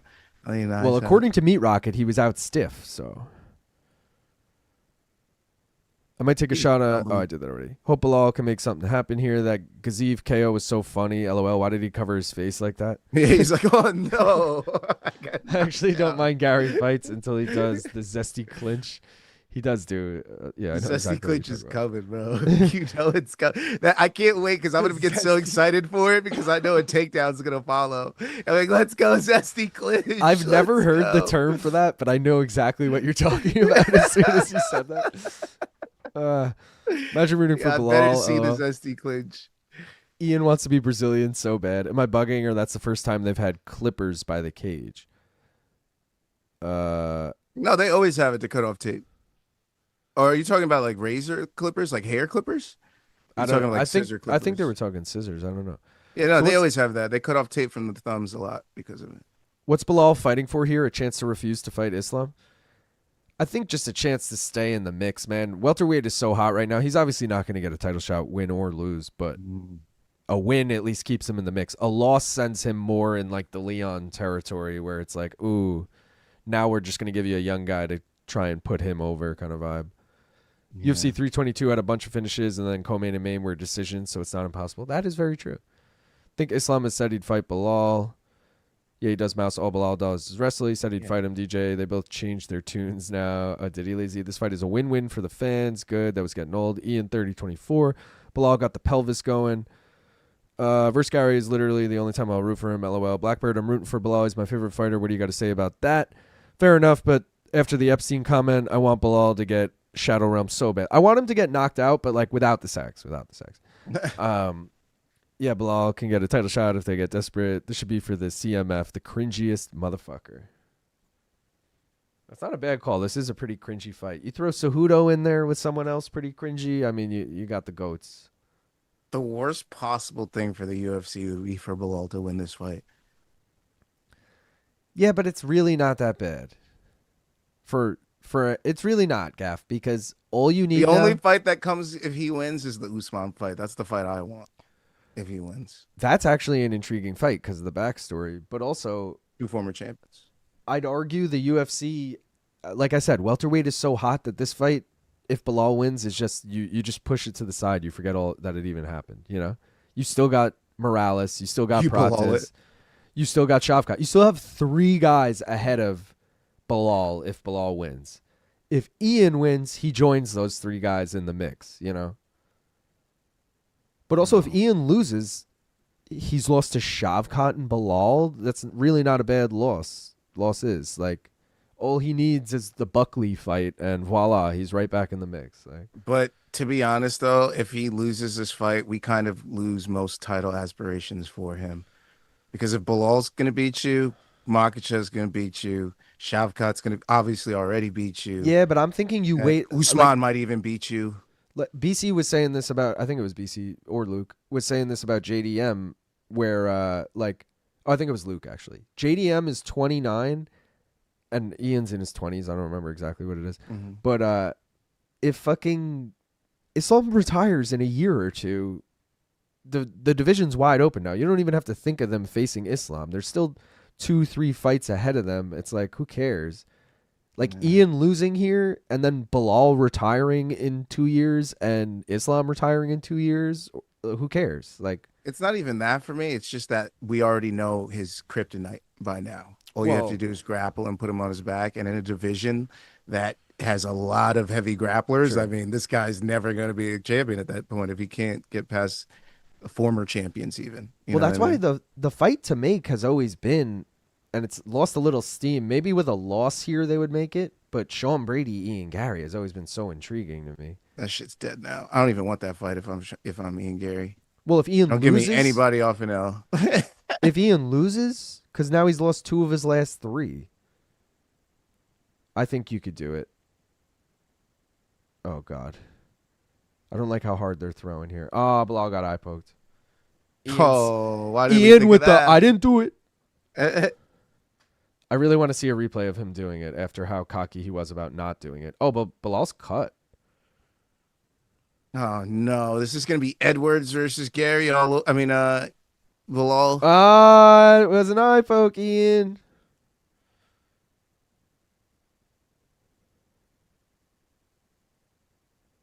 No, it was. Here we But it was go. on the other side. Isn't he blinking his left side out?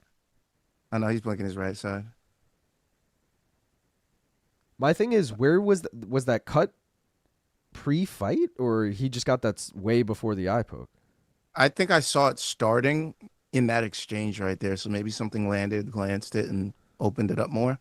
But I definitely saw something on his face before that eye That's poke. what I'm saying. Like when I don't know when that cut. It wasn't on the initially walkout. His face was clean on the walkout. All right, so.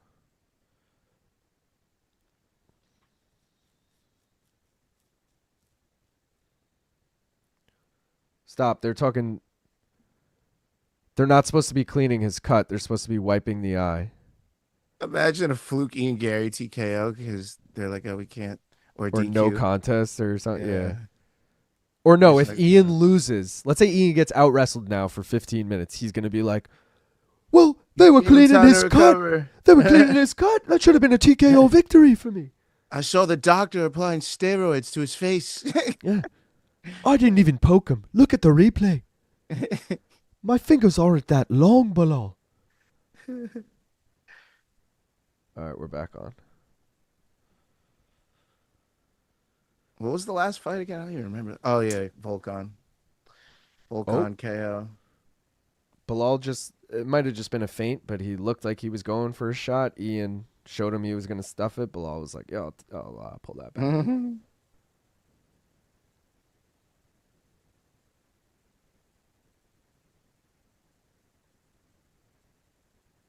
It's going to be pretty, let's just say Belal looks like shit in this fight.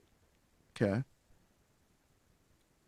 Like, did we all overhype JDM at one point going, wow, I can't believe he beat Belal? And it's like, but Belal, like that could have been Ian Garry if Ian just got or that could have been Sean, that could have been X guy. It's just JDM got the call. It's interesting to think about. It could have been Shavkat. Like, it's just crazy how, like, this fight seems so... This fight doesn't seem that important in the division, even though it is, like, a top contender fight. But if this was a championship fight, this would have been, like, I don't know, hyped for weeks, and we would have been like, bro, I can't believe it's Ian versus Belal. Like, I don't know. Just crazy how much the belt changes your perception of, like, a fight. Shavkat definitely would have been champ. He's probably kicking himself right now. Bro. He's probably like, fuck, I should have took that fight against Belal. Yeah, even if I was injured, I would have fucking... Yeah, I should have took that fucking fight. Oh, Ian slipped there. Got me nervous. Nervous in the sense that I need the over here. Because then it would be Shavkat waiting for the Islam fight with the belt. Healing injuries. Dude, and that's the most intriguing fight. People are saying Morales. It's Shavkat to me. Yeah. Some people Do are you saying think Shavkat gets an immediate shot when he comes back, or he has to fight someone? It seems like everyone is in agreement that he needs to fight someone, but I wouldn't care if they gave it to him. That's the most intriguing fight. Yeah, I agree with that. He beats all these other guys that you're going to say. So, ooh. On one hand, though, if, like, let's say Shavkat's like, oh, I'll be ready in June or something, and Islam's like, fuck it, I'll fight in March. Like, then sure, throw Michael Morales in there or some shit. And let Shavkat fight someone then. Or I don't know. The division moves so quick, you know? It's hard to justify Shavkat after a while if other people keep winning. Especially with guys as active as Pradas. That's what I'm saying. Morales. If let's say they did Prates Morales in a month and Prates wins that, like, most people are going to be clamoring for Prates at that point. Yeah. Pradas Shavkat, I think Shavkat wins. Bro, yeah, Shavkat's I like Carlos Prates, but I've never been sold on him as definitely not a title contender in my book. What if that cut just gets so bad that they have to stop it? Oh, Belal just got his nose fucking pushed the other way. I really hope that doesn't happen, Gaff. That would be a huge disappointment. But I know you need that Ian Garry KO, so I'm sure you'd be into that. I'd love a takedown, too. I forgot all about the takedown. Give me the fucking zesty clinch, bro. Do it at... I'd love to see one of them shoot at the 10-second mark here, because it seems like no one's really... Again, Belal feinted one shot earlier. Other than that, no one's really tried to wrestle. Yeah. Oh, and as I say that, Belal in on a single leg. Useless. Can't get it, though. Good defense from Ian. That's why 3 takedowns for Belal is crazy work. That's why I was like, I'll take Garry for 1, please. Yeah, I am in full agreement with you there, Gaff. They're just value-wise. I'm not saying either of those things are like. There's a chance Ian never takes him down, but it's definitely worth the shot. He tried spinny shit. Belal countered perfectly. Then he did the Sean O'Malley just spinning back. Mm-hmm. All right, guys, we're out of round 1. I'm cool with it. That's an Ian Garry round. But Oh, I forgot. I actually have a Belal's 7.5 bet. All right. So I need one judge to give him a round. So if he could make round 2, like if he can take Ian down in round 2 and just lay on top of him for 5 minutes, that would be fantastic. And then round 3, it's 1-1. And maybe we get we hit the over 2.5 and then we get a banger KO from one of them. Like that's the dream right there. Or I guess from Garry, because you need the Garry KO. Yeah, it doesn't matter. It's not going to hit. I see the pace. It was, it was wishful thinking. People are saying, wait. Lazy said 10-9 Belal? Mr. Davis said Belal round? Nah. Lazy isn't the type to troll. Maybe he is.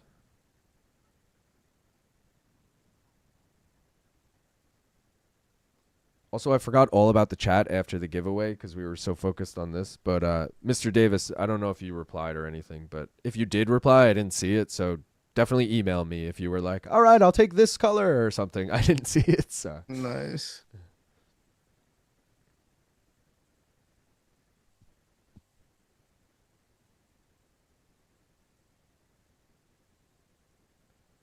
Oh. What are the live odds? I got to take a look at that.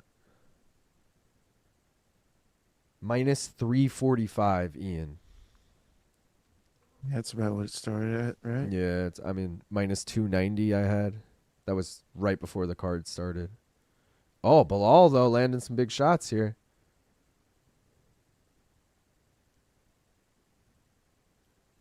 How sick would it be if Ian loses and then they fucking interview Belal after and Ian's son is in the cage and they're like, who's your favorite fighter? And he's like, Belal Muhammad, remember the name? Or something like. That would be cold. Well, you saw the It's like how Bisping's kid used to be. You saw the protest thing with Ian's son? That's why I'm saying this. Yeah. Yeah. Like, Carlos protest. But Bisping's kid used to always choose the guy who's fighting. Yeah. That's hilarious. I think now Bisping's kids fought MMA. That same kid, they used to pick the other guy. I don't know if I know his Callum was in college. I think he might be old now where he's out of college, but was definitely at wrestling D1. And then the younger son, Lucas, I feel like isn't even like 18 yet. Maybe he just turned 18 or something. But Bisping told a story once about how his the younger son, who was like 16 at the time, knocked out the older son in sparring, like totally clean too, just like caught him. Imagine knocking out your older brother like clean, bro, like not even like a cheap shot or anything. Like fuck yeah, dude. Like God's so ass. satisfying. Like, damn, I keep grabbing this mug and it's empty. It's just water.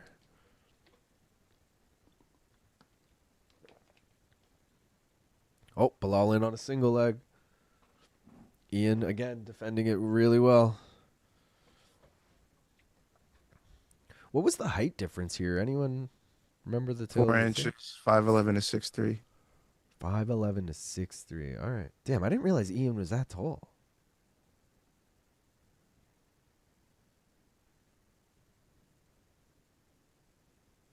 Him and Shavkat are the tallest ones, right? Probably proudest, too.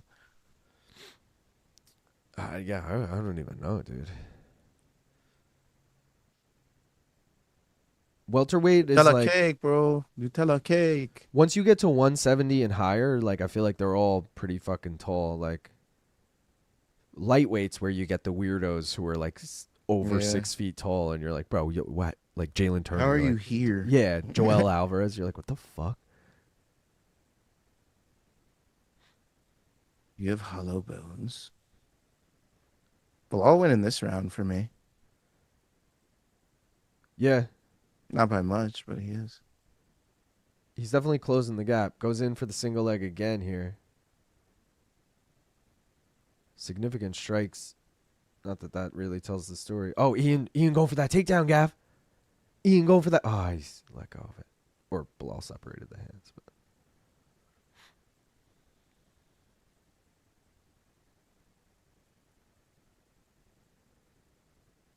Oh, he definitely just pushed him with his fucking eye. or like he pushed him with his fucking fingers. That's a point, honestly. That's the second fucking one, bro. Same eye or not, that's a fucking point. Look at that shit. What the fuck were you even doing there? Yeah. That's not even a move in MMA. Who the fuck throws 2 punches at the same time? Throw the money on Belal. Quick. If he wins the round and gets the point, it can only be a draw. Or Belal wins. It's a win-win. Poor Belal, too, dude. He had the Leon Edwards fight go this way, and now he's just getting fucking gouged out here. Like,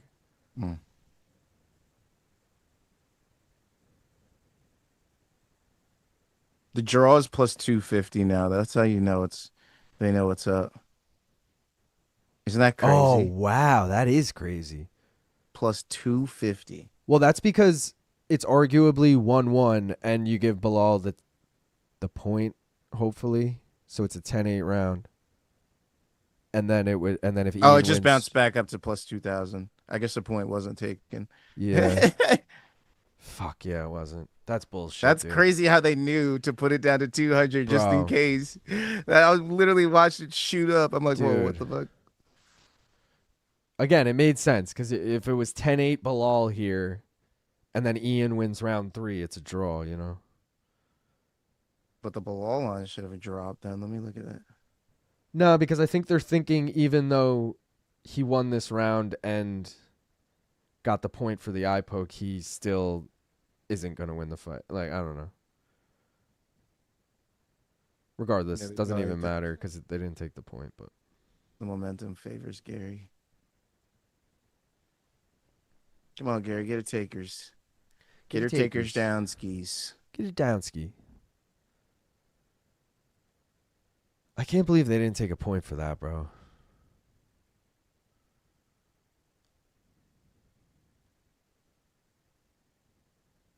I think it's 1-1. Yepers. Let's go. Let's go, boys. I'm curious is what Bronstetter said about this. What do you think he said? I'm going to say he also has it 1-1.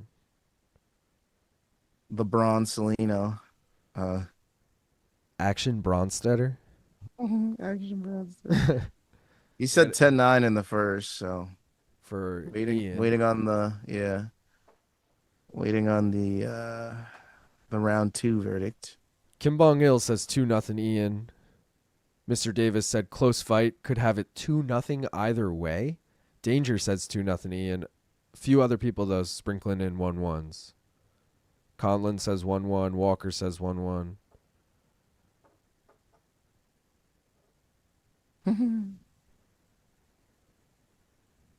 It's just so funny that the people I wanted to throw in my parlay obviously all won, and I deviated. Shaking my head. I really hope that Belal got that round on at least one judge's scorecard. That's all I need for my parlay. Assuming this goes the distance.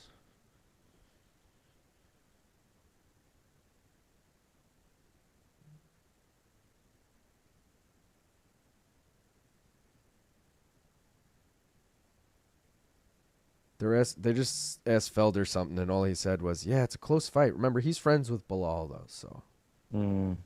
It almost seemed like he was reluctant to give a side, which makes me think that Ian's definitely losing. Live odds, minus 345, Ian. Belal did just counter nicely there.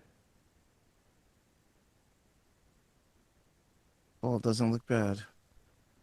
By any means. A classic Ian Machado Garry. Definitely not a title-producing performance.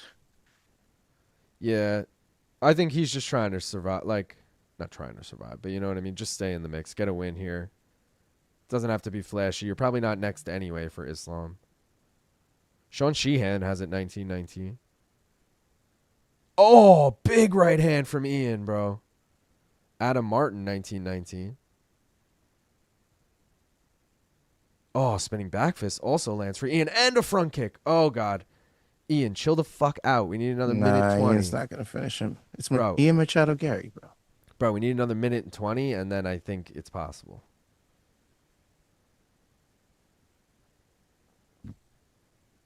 Oh, Belal in on a single leg here. Lets go of it. Tries to throw an elbow. I don't even think it hit. Oh, that front kick to the fucking... Isn't he vegan or some shit? Belal or Ian? Ian. That wouldn't surprise me, but like, I don't know. What are we saying about that? He's a bitch, or No, usually not conducive to KOs, but sure. isn't Wasn't that Sean one O'Malley heavyweight? Yeah. When's his last KO been? I know. Don't bring it up. Don't bring it up. Don't bring it up.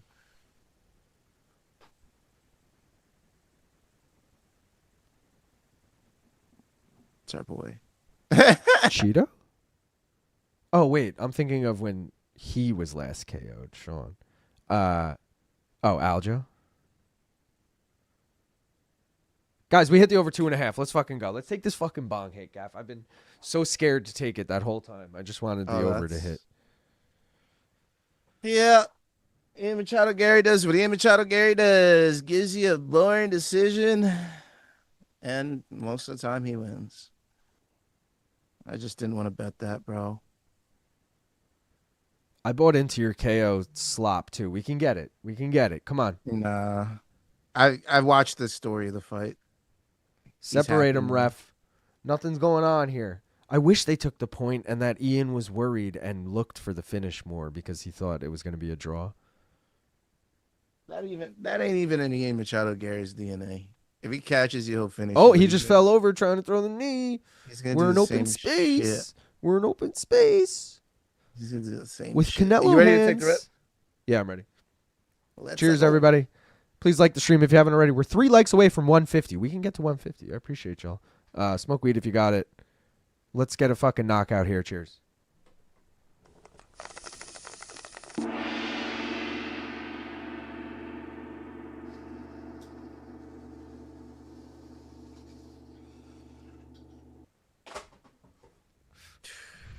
Smoke weed every day.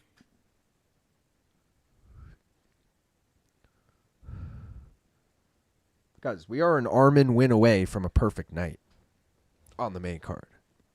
So, that being said, I'll have to fucking funnel a beer. I mean, I didn't think I was going to be drinking on this stream, but, you know, rules are rules. Takedown's defended. Why are we even showing that stat? I guess because everyone thought Belal would be able to take him down. 3 takedowns. Thought I'd take that fucking line. Dude, that's what I'm saying. Out of That's a your crazy mind. line. Takedowns was not it tonight. I could see it being like 1.5, maybe. But 3 or 2.5 is fucking wild. It was not a night for the grapplers. The grapplers got fucking wrecked tonight.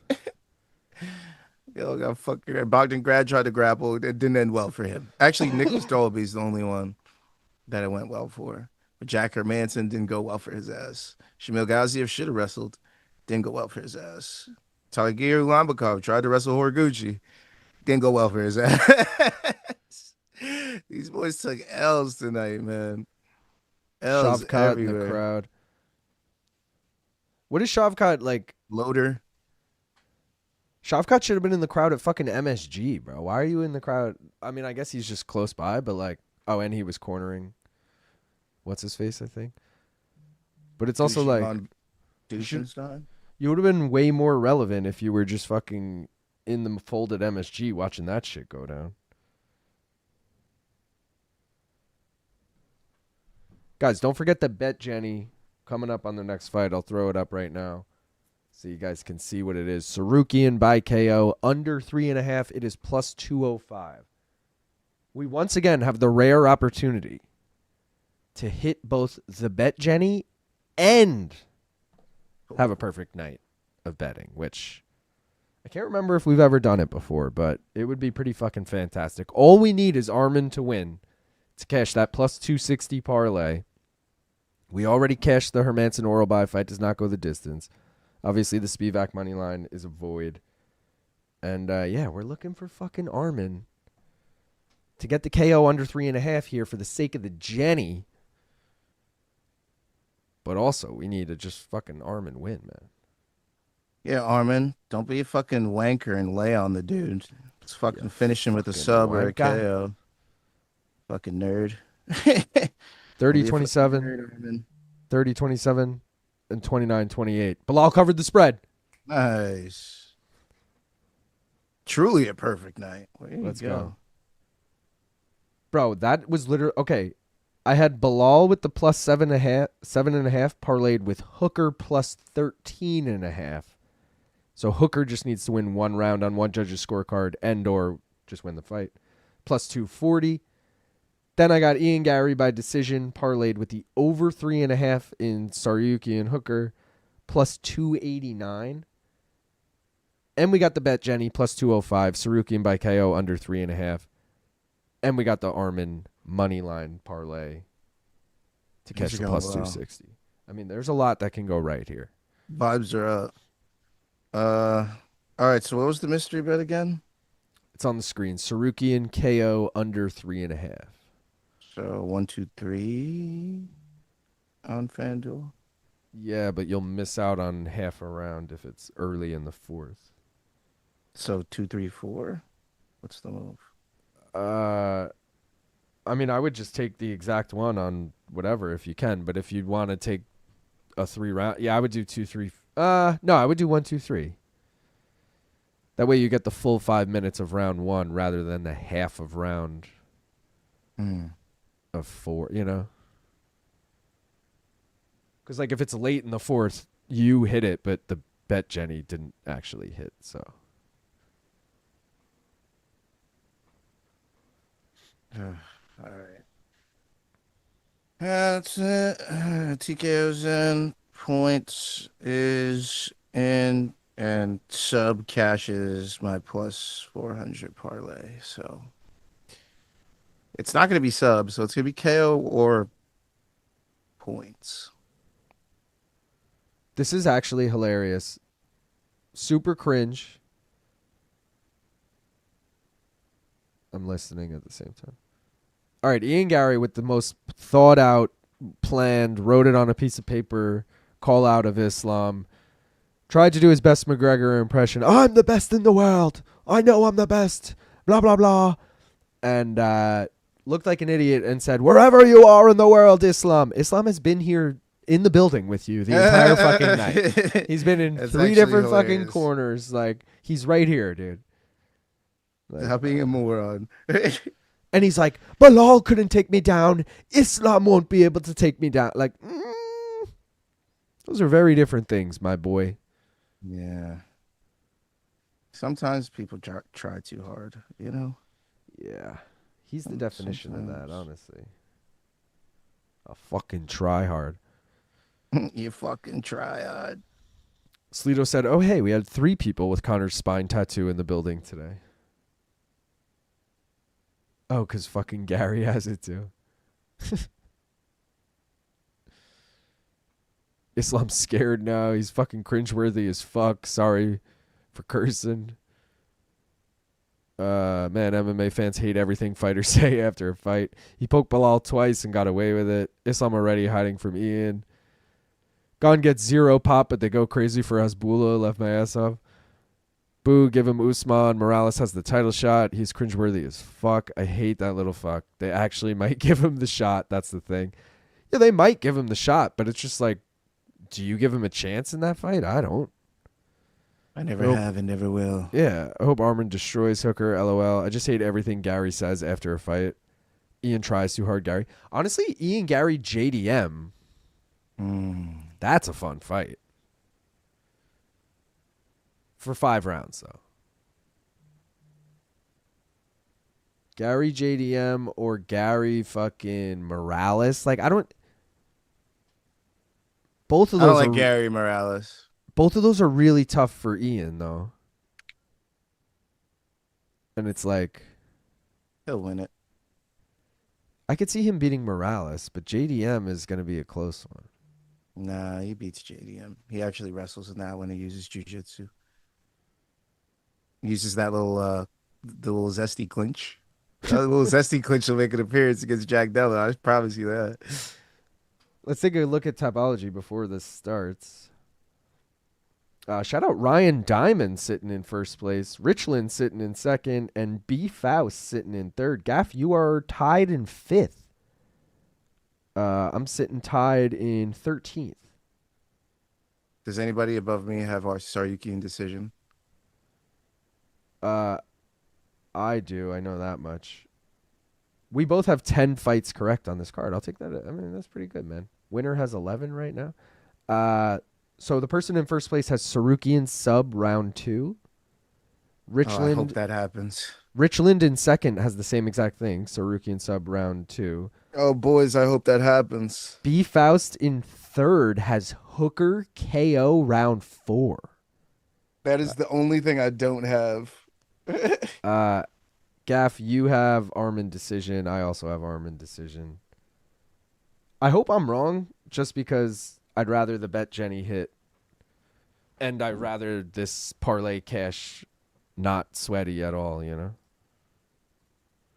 It's not the life we live, Luke. Yeah. I live Exactly.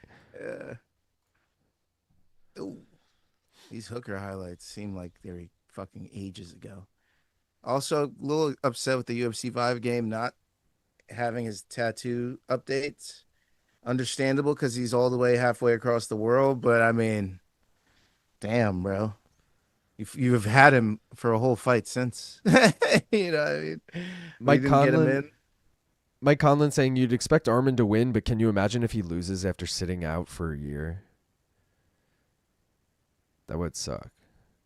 But he also didn't Against this sit. type of opponent. He didn't. I mean, he hasn't fought in that amount of time, but like, I don't know. He was supposed to fight in January. He just got injured. You know, it's not like he's like. I get your point though. Either way. Been drinking all weekend. Forgive me. Problem is, if JDM wins, you can't just run him versus Islam back. Damn, where was my invite? Garry versus Morales is the fight to make for sure. I would give Ian JDM. Morales has the title shot. What about Usman? Usman, Sean Brady. That's I think the fight. The only way to beat Islam is to KO that man. Garry has no KO potential. Someone said yesterday he still has lingering back injury. LIL, both of those are hard for Ian, MMA fans. That's the point. I mean, I want him to be in hard fights too. I'm saying Ian's not going to take those fights, you know? Zesty Vibes will beat Islam. Ian Hate is crazy. Now we can see Canelo hands versus the man who wanted to face Canelo.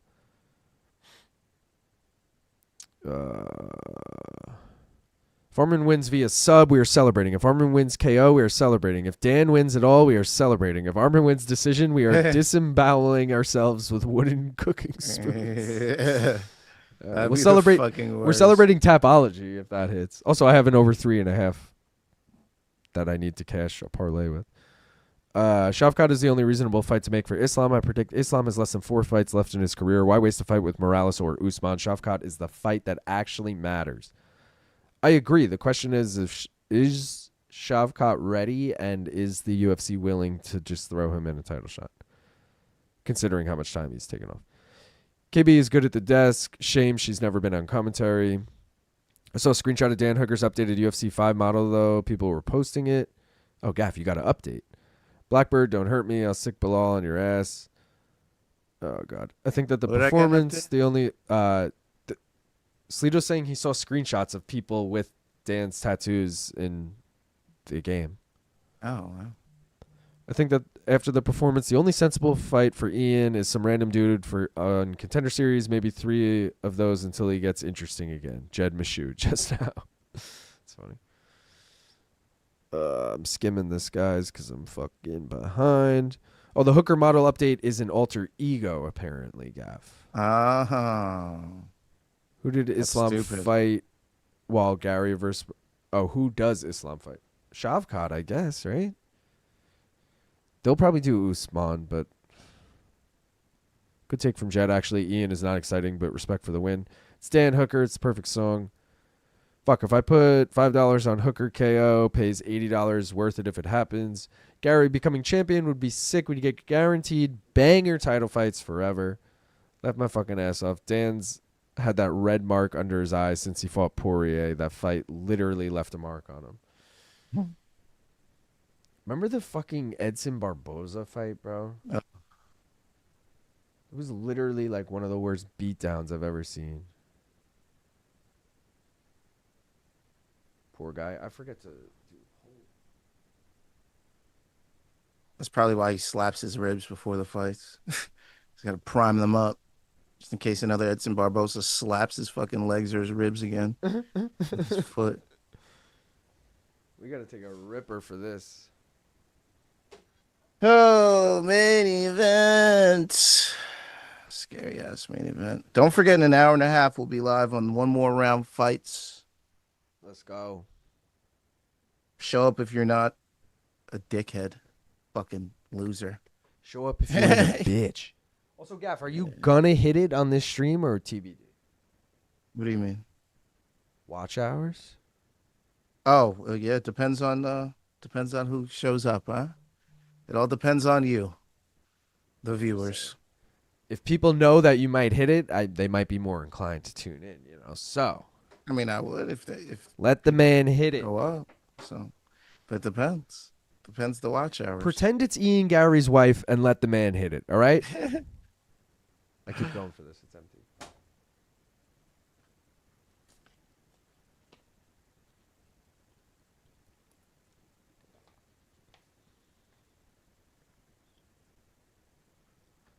Oh, Dan Hooker versus Edson is literally one of the worst beatdowns in MMA history. I got Dan by not being a sore back sissy. Oh, Jake Roseman in the house. Gaff, you going live for the Vito Melnecki Jr. fight? He's on the card. Yep. His walkout is 5:15. I'll be live at 5 o'clock, Jake. Jake, I was saying earlier, you're like synonymous with Vito Melnecki Jr. and me. Like when I think of Vito, I think of you, Jake. I have no lowers for that card because there's no bet I could put. So, you know. Oh, true. What are your You'll just be watching for that one. I know you're going Brian Norman. Oh, Hamzat in the corner of Arman here. What are you doing on? I think it's straight knockouts. I think Saudi Arabia is pleasing us with a nice fucking finish card to end out the year. We're getting 4 straight KOs. What are we thinking for Benavidez? 1-6 or 7-12? Tough because sometimes he comes out like a marauder, like fucking crazy combos up top and shit. And you're like, fuck, that's over already. And sometimes it's like, oh man, he's just jabbing him all night. Yeah. And you're like, what the fuck is this? So it's like tough. But I think he'll get the KO. I think it's late. I think we'll be like, fuck, I guess they're stretching this card out. Like, oh, or it might be one of those weird ones where the ref steps in. We're like, oh, I guess that he thought it was enough there. You know what I mean? True. Like one of those weird ones. What's the Abdullah Mason? Are you're taking him? Abdullah Mason against Sam Noakes. They're both knockout artists. Both only have gone to like decisions twice each, which usually spells decision, but I like Abdullah Mason. So I do have a parlay with all of them just money line, and I do have them with all just KOs. So yeah. No, that's the high risk and the low risk, by the way. And so then what's the one fight? Is I'm forgetting. Brian Norman Jr. and then you said Abdullah Mason, right? Yeah. Who the fuck are we forgetting? Oh, Jesse Bam Rodriguez. Oh, yeah. Bam Rodriguez. Yeah, Jesse Bam Rodriguez by KO. Fernando Martinez, solid. I just don't think he has the power to keep somebody like Jesse off of him all night. So he's going to get caught. And also definitely Jesse money line, obviously, because he's minus 1,000, minus 800. But especially because he's trying to become undisputed. So he's trying to get this belt, get one more, and then have all the belts. So keep that in mind for him. Damn, bro. Arman's 29. Shout out John Ray, who gifted a membership. You the man, John Ray. Hooker by backbreaker. You guys see cum shot? Yeah. Islam fights Shavkat while Garry fights Morales. That was the craziest array of words. Hooker by backbreaker. Did you guys see cum shot? I'm like, wait, what? Did you just say?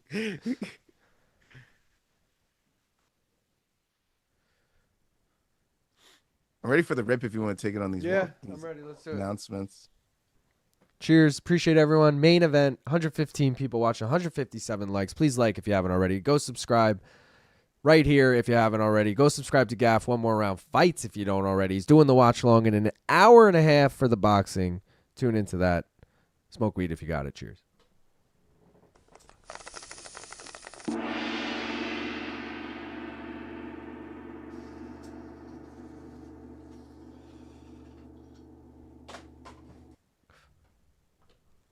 Smoke weed every day.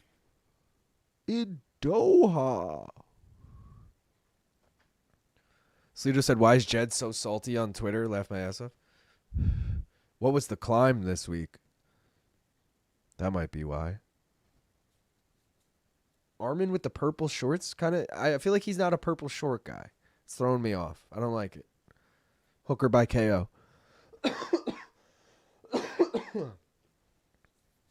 Hooker by KO is a wild move. Purple shorts. Are they going 2-2 on the night? Are we getting Who both else our had him? purple I know boys? Ian did. Who's the other two? Ian Machado, Garry. I And thought you were Tsarukyan. saying. I thought you were saying 4 different fights, 2 Oh, and no. 2.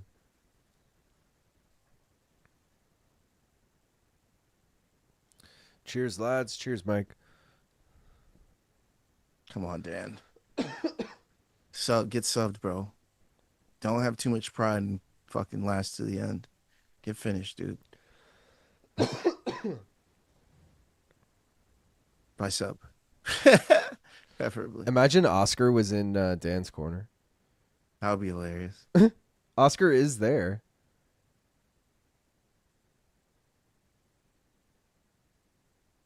They have such a good like buddy duo. Like they need to do. I know they've done like various episodes of Pub Talk, but they really need like an actual reoccurring podcast. I feel like they would call it like the Knuckleheads podcast or some shit. You could just keep it as Pub Talk, but do it even if you did it remote. I feel like it would be fucking good. Battle over who gets drunker remote. Yeah. Chat gets to vote. And I feel like Dan would be so funny with technology. Like I feel like he'd be like, I don't fucking know how this works. You know? I can't do a good Kiwi accent. Here we go. Here we go. Dan Hooker could change his life right now. I mean, someone's life's gonna change after this. Arman's is going to be largely this, but Dan could change his whole history right now. But Dan's such a like Gaethje-esque fighter where we don't even really care win or lose. Yeah. Yo, somebody said earlier this week, which I have been thinking about for a while, why doesn't he get to fight for the BMF title? Like, that would be a perfect title fight. It would. Yeah. Hooker and Holloway. Mm-hmm. That would be a lot of fun. He could get it. Even with a loss here, he could get it. Yeah. Remember, he was going to fight Gaethje on one of those pay-per-views earlier this year. That would have been a sick fight, too. Hooker, Gaethje. I'm upset we didn't get that. Arman got the trip there, but Hooker right back to... Like, I don't even know if that's technically a takedown. I don't actually think it was. I'm fucking starving, bro. And I'm fully willing to funnel a beer as my meal.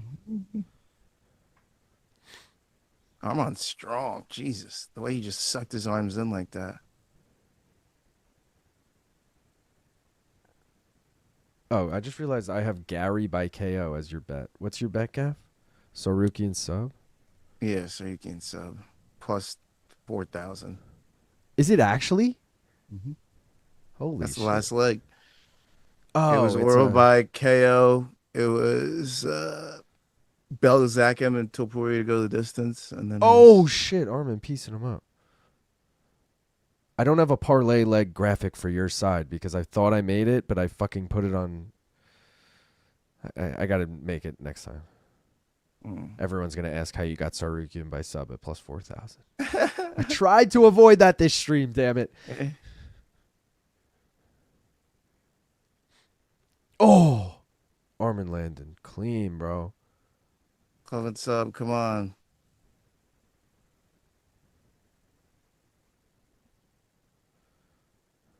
Look at Dan in the clinch, though. Oh, Dan on the back, bro. Imagine Hooker subs him. No, all right. Guillotine? Holy shit. No, Arman's fine. Imagine, bro. That was pretty stupid from Dan in hindsight. 2.5 minutes too. And we seen Charles. He get out of that with Charles. So he's getting out of it from Dan Hooker. Dude, a triangle? Reverse triangle? No. Toby Yamada and Jorge Masvidal. Davey Grant, Raffael Sansa. Ooh.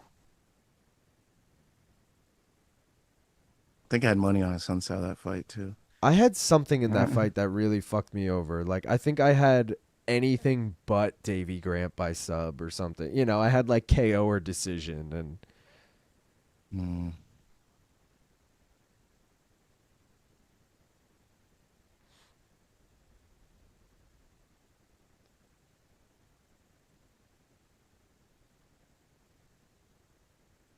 I'm kind of impressed. Not that he's like doing anything with it, but I'm actually kind of impressed with Dan Hooker's grappling. Yeah. Staying safe enough. That's what I mean. Keeping his head safe. And he like almost jumped the back before they went to the ground kind of thing. And like he had a hook in. I don't know. It was very smooth transition. I was like, damn. He's like, oh, don't forget I'm dangerous. Yeah, he's like, well, you think we don't grapple?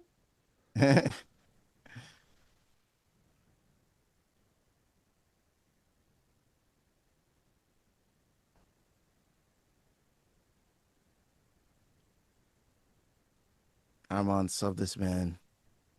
Boo, sub this man.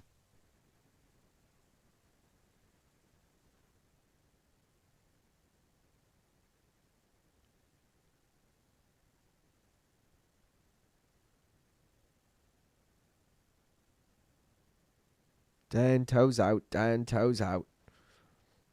That's my best Mark Goddard impression. All right. That's a 10-9, Arman. Yeah.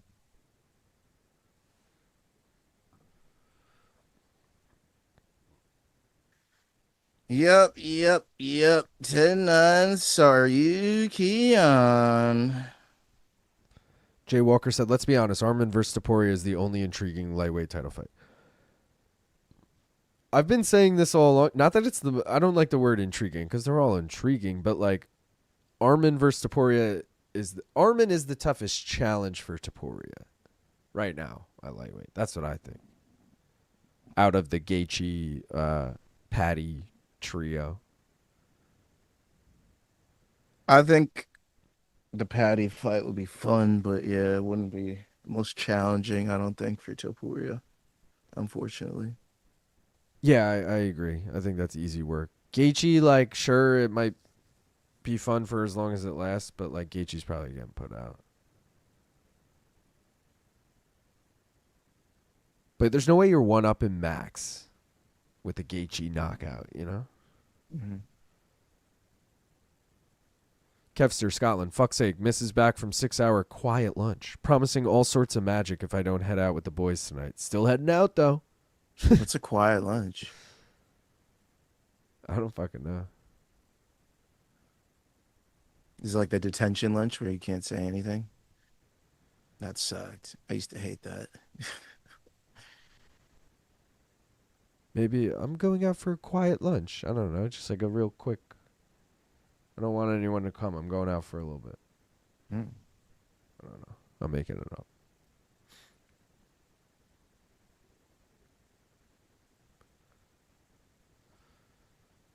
Dan Hooker's tough to face off against. Oof. Oh, Tsarukyan in on a single leg, though. And Hooker again jumping the guillotine, bro. What are you doing? Dude, the spinning? That's what he's decided is his defense. You know how Arman does that fucking weird ass, like, where he sits on his head and, like, crab crawls around? Like, and that that definitely helps. Bro, he literally just pulled that in the fight. He was in a weird position. He's like, I have the most head strength. I'll twist out of this. And did it like super easily. That was crazy. Yeah, that was freakish. But if you're Dan, like, bro, why would you, even if you thought the opening was there, to win this fight, it stays on the feet for you. Like, you're not winning this fight on your back. Tsarukyan's going to win the decision, isn't he? There's going to be so many opportunities where I'm like, get that sub. He's not going to do it. Yeah, because he's going to gas himself out trying to get the finish in the first 3 rounds. And then, like, every round I see looking like this going forward. If it goes that long. But I don't see, like, I feel like a finish hasn't been close. Buckle in, boys and girls. Oh, big ground and pound here. Oh. Can we get that bet, Jenny?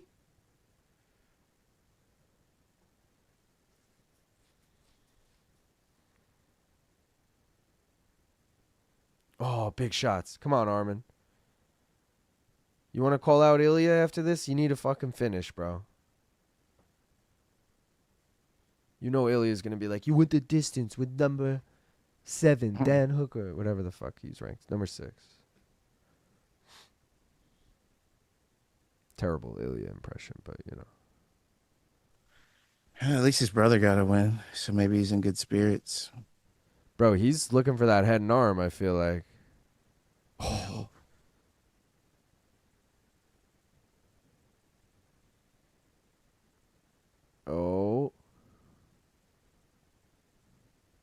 Oh, right into full mount, bro.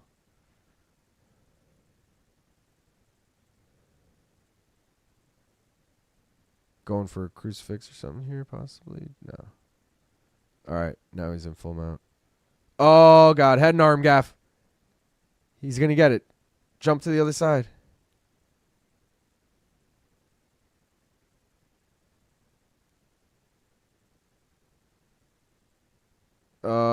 Dan's going to tap.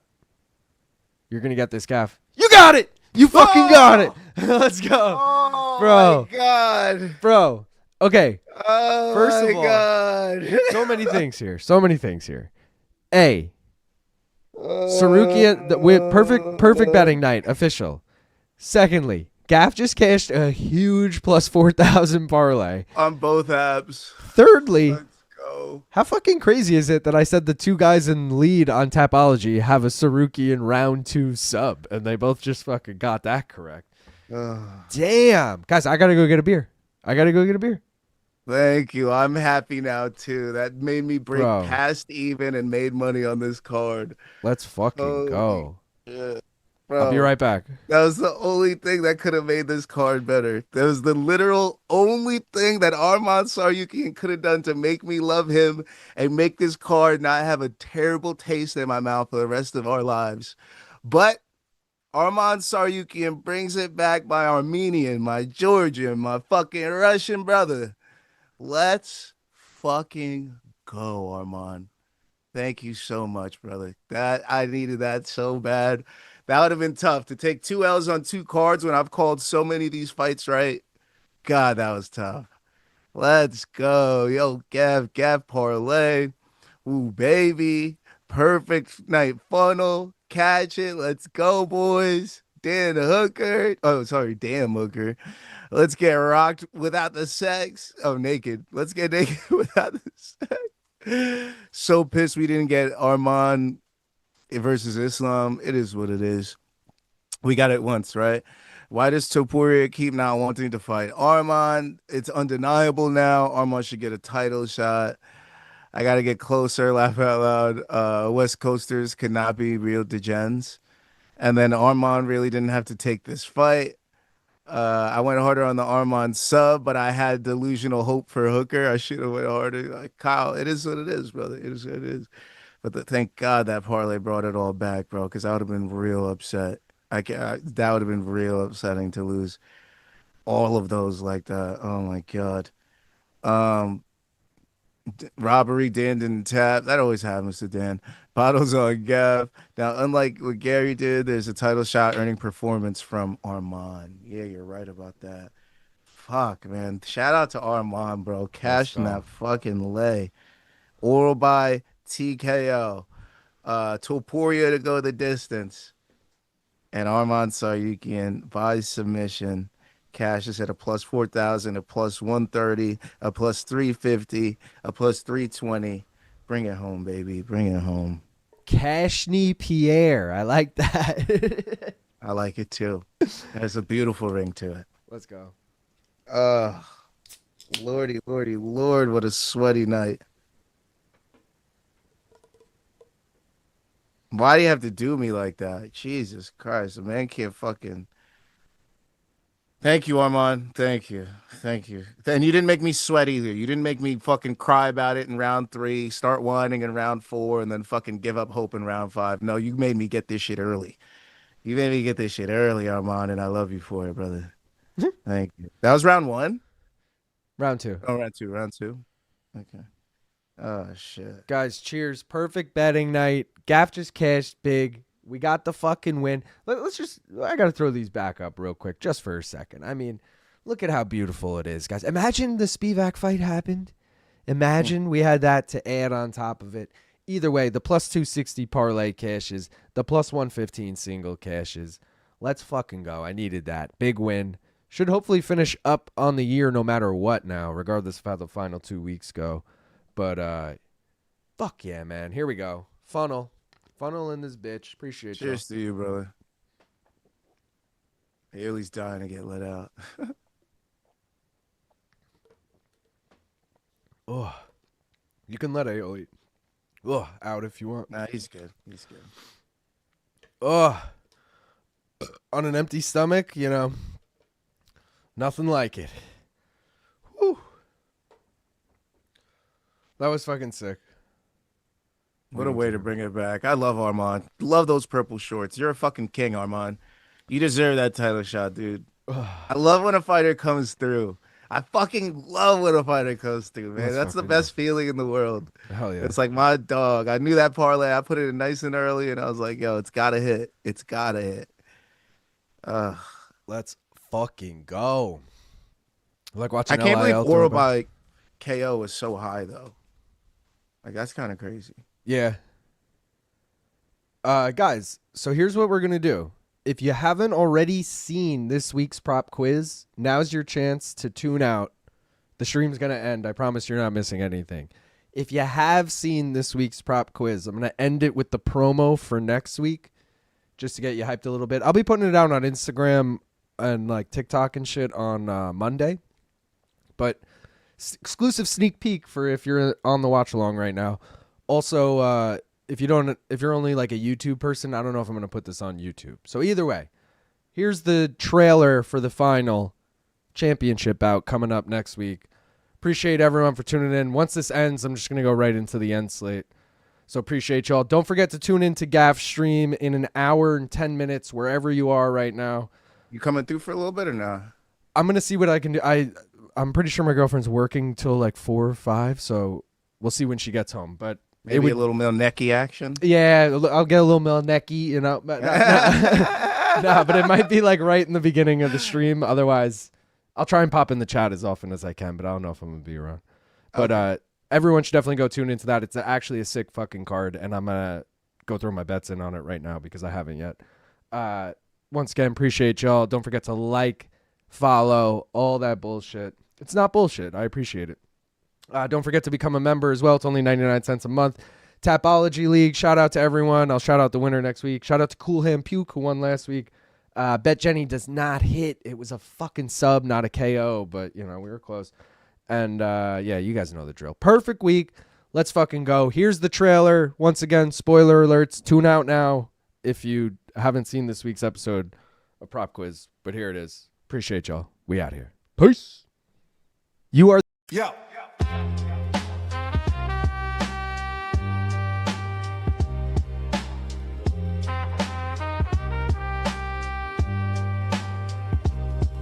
Yo. Long Island Loop. Big Gaff, Ruby, and that Yoli. Main card minute. One more round. Let's fucking go. Who got the pick, the hot pick that ought to hit? With the parlay to get the best money, I'm a bet.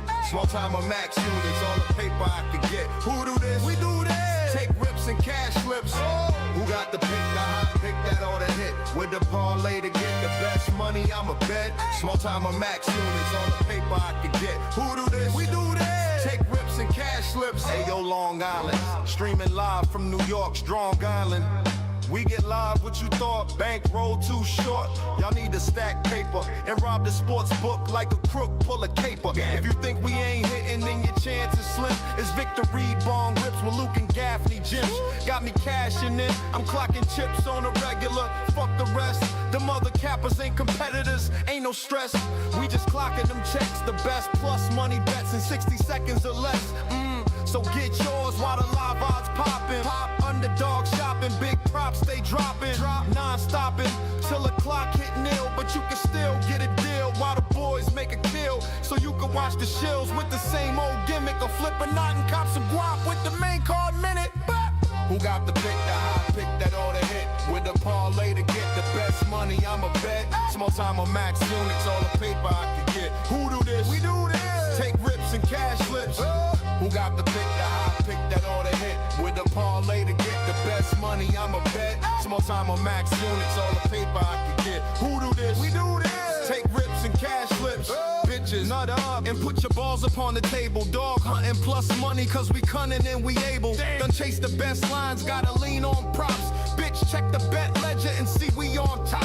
Might OD on pop, bong hits. Rip many votes, see if you with me, and let's hit the bet, Jenny. Let's rip the pen plenty and cook the books. See my MCM koozie got him shook with looks. There ain't no small time crooks, click robbing the bank.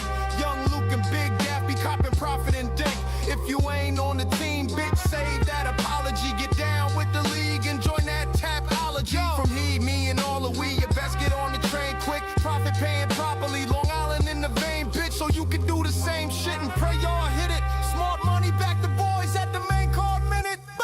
Who got the pick, the hot pick that ought to hit? With a parlay to get the best money, I'm a bet. Small time of max units, all the paper I can get. Who do this? We do this. Take rips and cash flips.